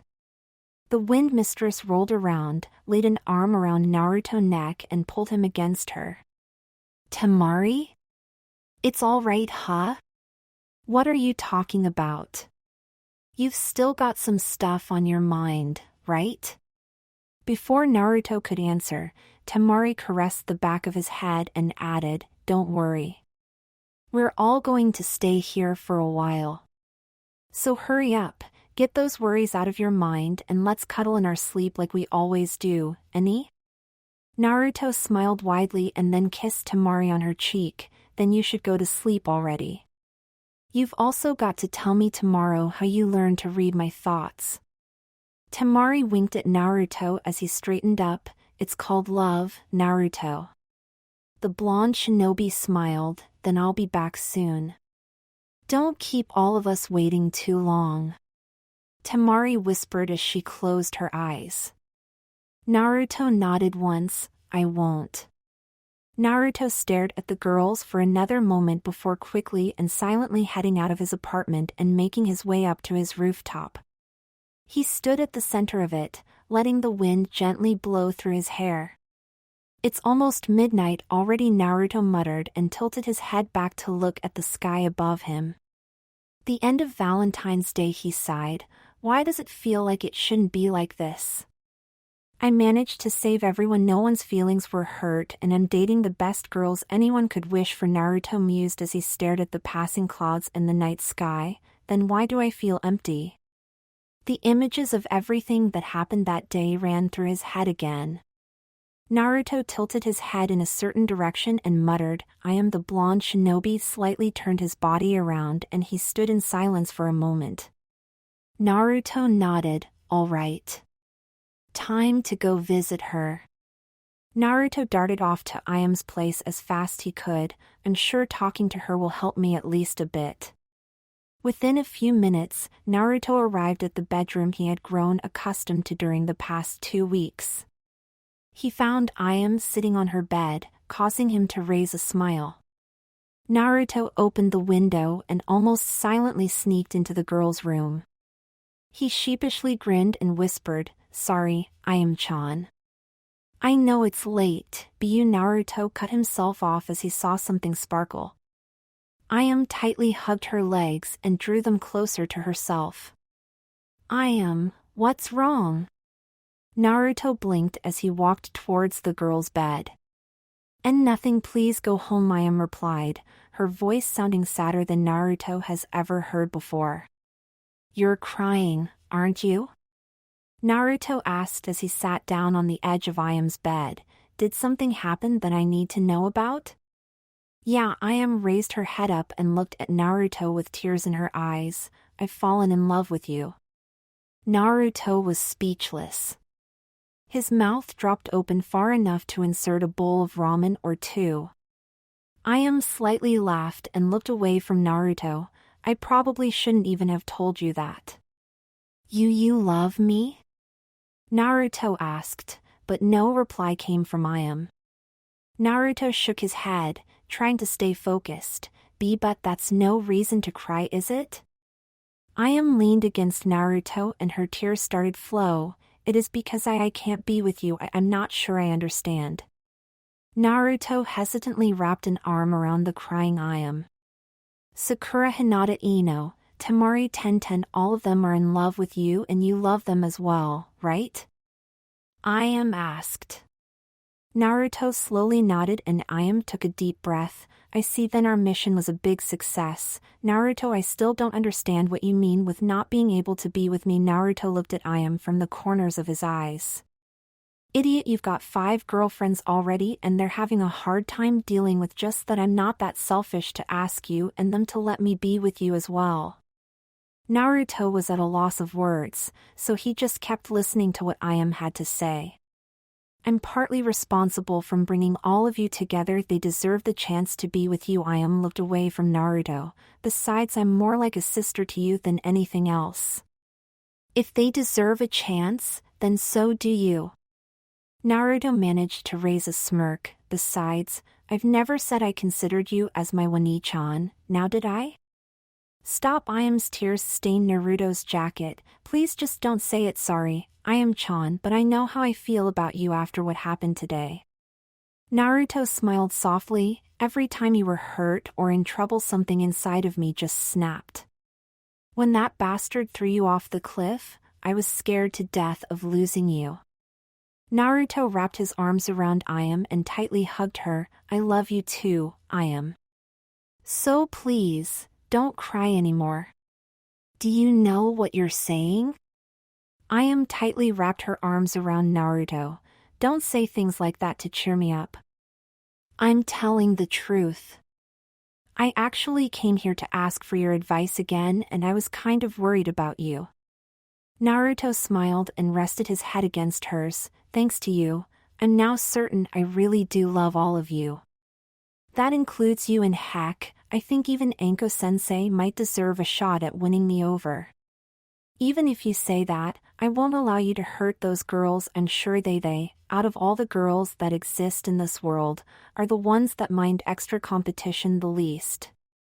Naruto smiled for a moment and then slightly frowned. Of course, I'm not sure if they really will accept it, but I have a good feeling about it. Ayame seemed to slightly laugh. I think it's more likely that you become Hokage tomorrow than that they'll accept me. Don't say that. Anything's possible. Naruto closed his eyes for a moment. Then I have one request. What is it? Let us be the way we were these past 2 weeks and continue on like that. I'm happy if we're able to do just that. Naruto remained silent for a moment. Are you really happy with just that? Yeah, as long as I can be with you, it's fine. Naruto stayed there like that with Ayame until she fell asleep in his arms. He laid her down on her bed and tucked her in. Oh yeah, I forgot about the other reason I came here, Naruto whispered before bending over and placing a kiss on Ayame's cheek. Thank you for everything, Ayame. Without you, I wouldn't have had the greatest 2 weeks in my life. Ayame turned in her bed and Naruto saw a small smile form on her lips. With that image stuck in his mind, Naruto headed back for his apartment, where 5 other amazing girls were waiting for him as well. That night, Naruto slept like he had never slept before. There were no nightmares, no nosebleed-inflicting dreams, and 5 girls were cuddled up against him. Sadly, to all good things must come an end, and that includes peaceful nights. It was still quite early in the morning when some knocked with all their might on Naruto's front door. Naruto slowly rose up from his bed, his girlfriend slowly waking up as well. Who the heck is making all that noise this early in the morning?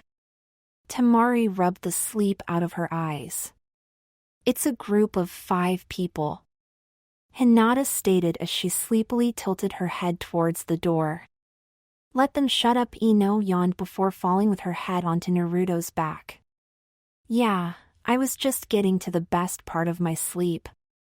Tenten yawned and shook her head. I'll go see who they are and make them go away as fast as possible, Naruto said after noticing that Sakura simply glared at the door in annoyance. He carefully lay Ino down on the bed and made his way to the door. Yeah, I'm coming, Naruto muttered as the knocks didn't seem to end. Naruto opened the door and found himself staring at the masks of an ANBU squad.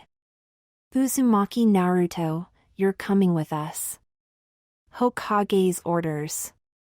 The front ANBU member stated. Eh?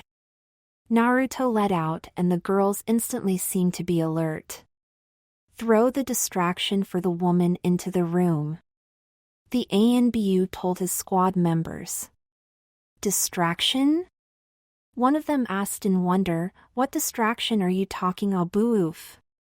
Said ANBU member got a kick in his nuts and was thrown into the living room. Thanks for taking one for the team.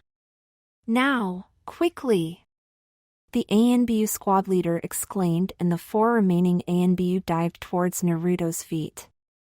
Eh?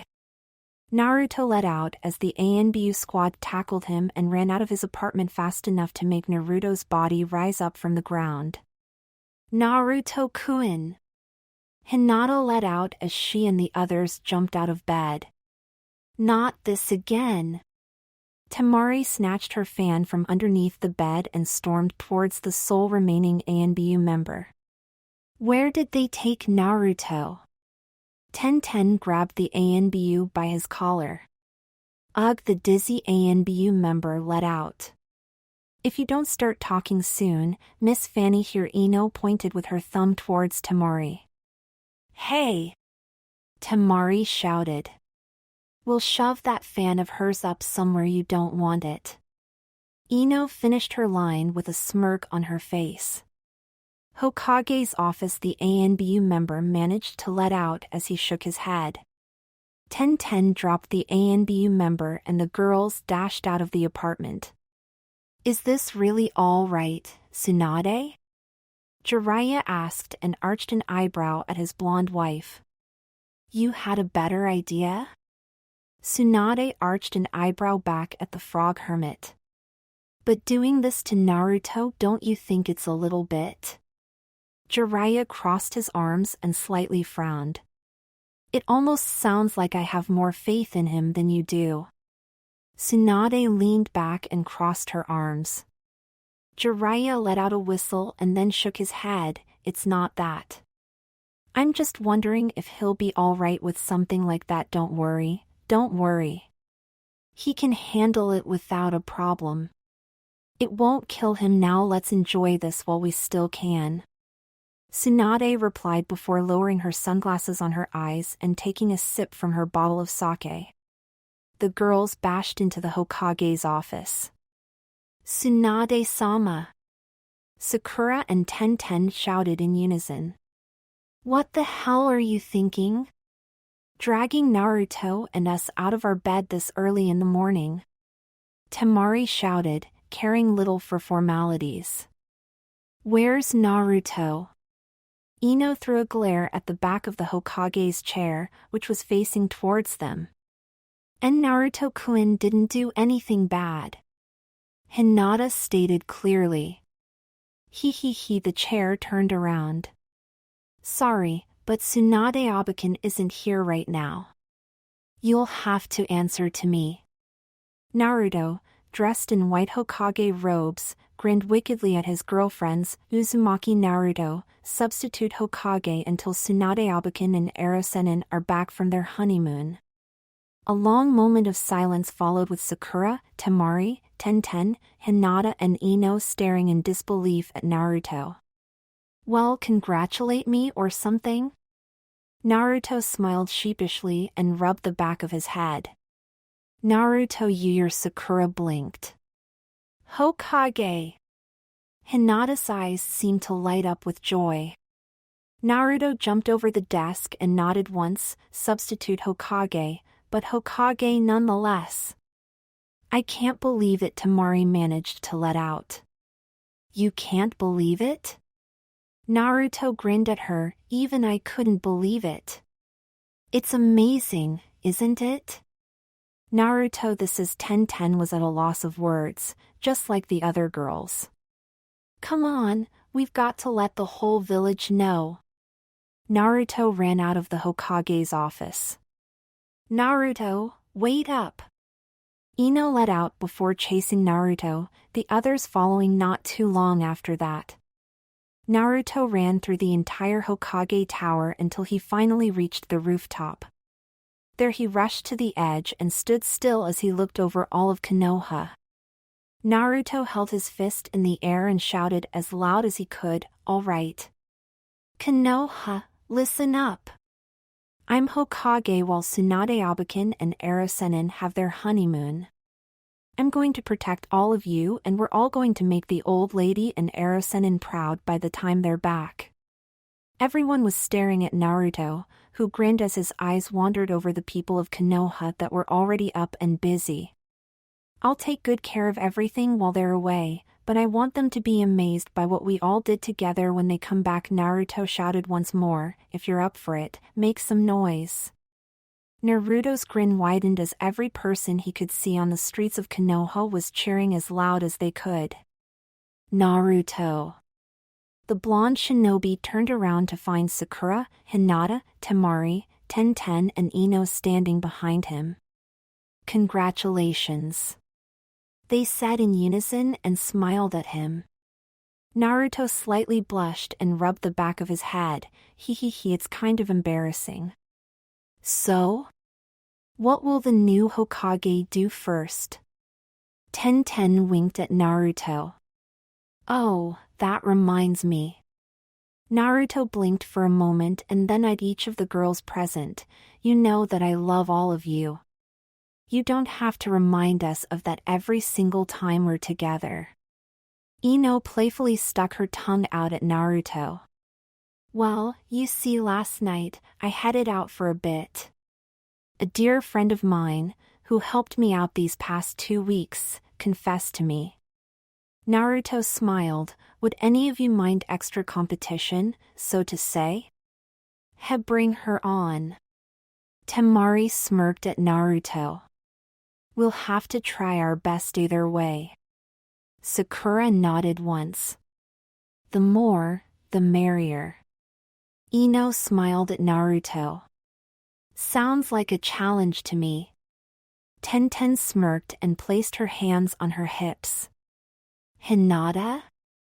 Naruto tilted his head at the shy Hyuga heiress. Hinata gulped and nodded once. I will never give up on Naruto-kun. Everyone thanks. Naruto smiled as he turned around and placed a foot on the edge of the rooftop. I'm sure she'll be infinitely thankful to all of you. Naruto. Sakura's voice caused Naruto to turn his head back around again. Let's have a great day together again. Naruto nodded once and then turned back around as he grinned. Nothing but great days await us from here on out. Naruto jumped off and headed from roof to roof as fast as he could, enjoying the breeze that ran through his hair. He neared a certain house not too long after leaving the Hokage tower. Hanging out of the window that led to a certain bedroom, a hazel-haired girl was looking straight into his eyes with a look of surprise. Naruto raised a wide smile at her and she instantly smiled back at him with an equally wide smile. Naruto placed his feet against the wall and stared at her for a moment. She silently stared back at him as he leaned forward and kissed her passionately. A moment later, he broke the kiss and smiled at her. From Naruto with love. The end.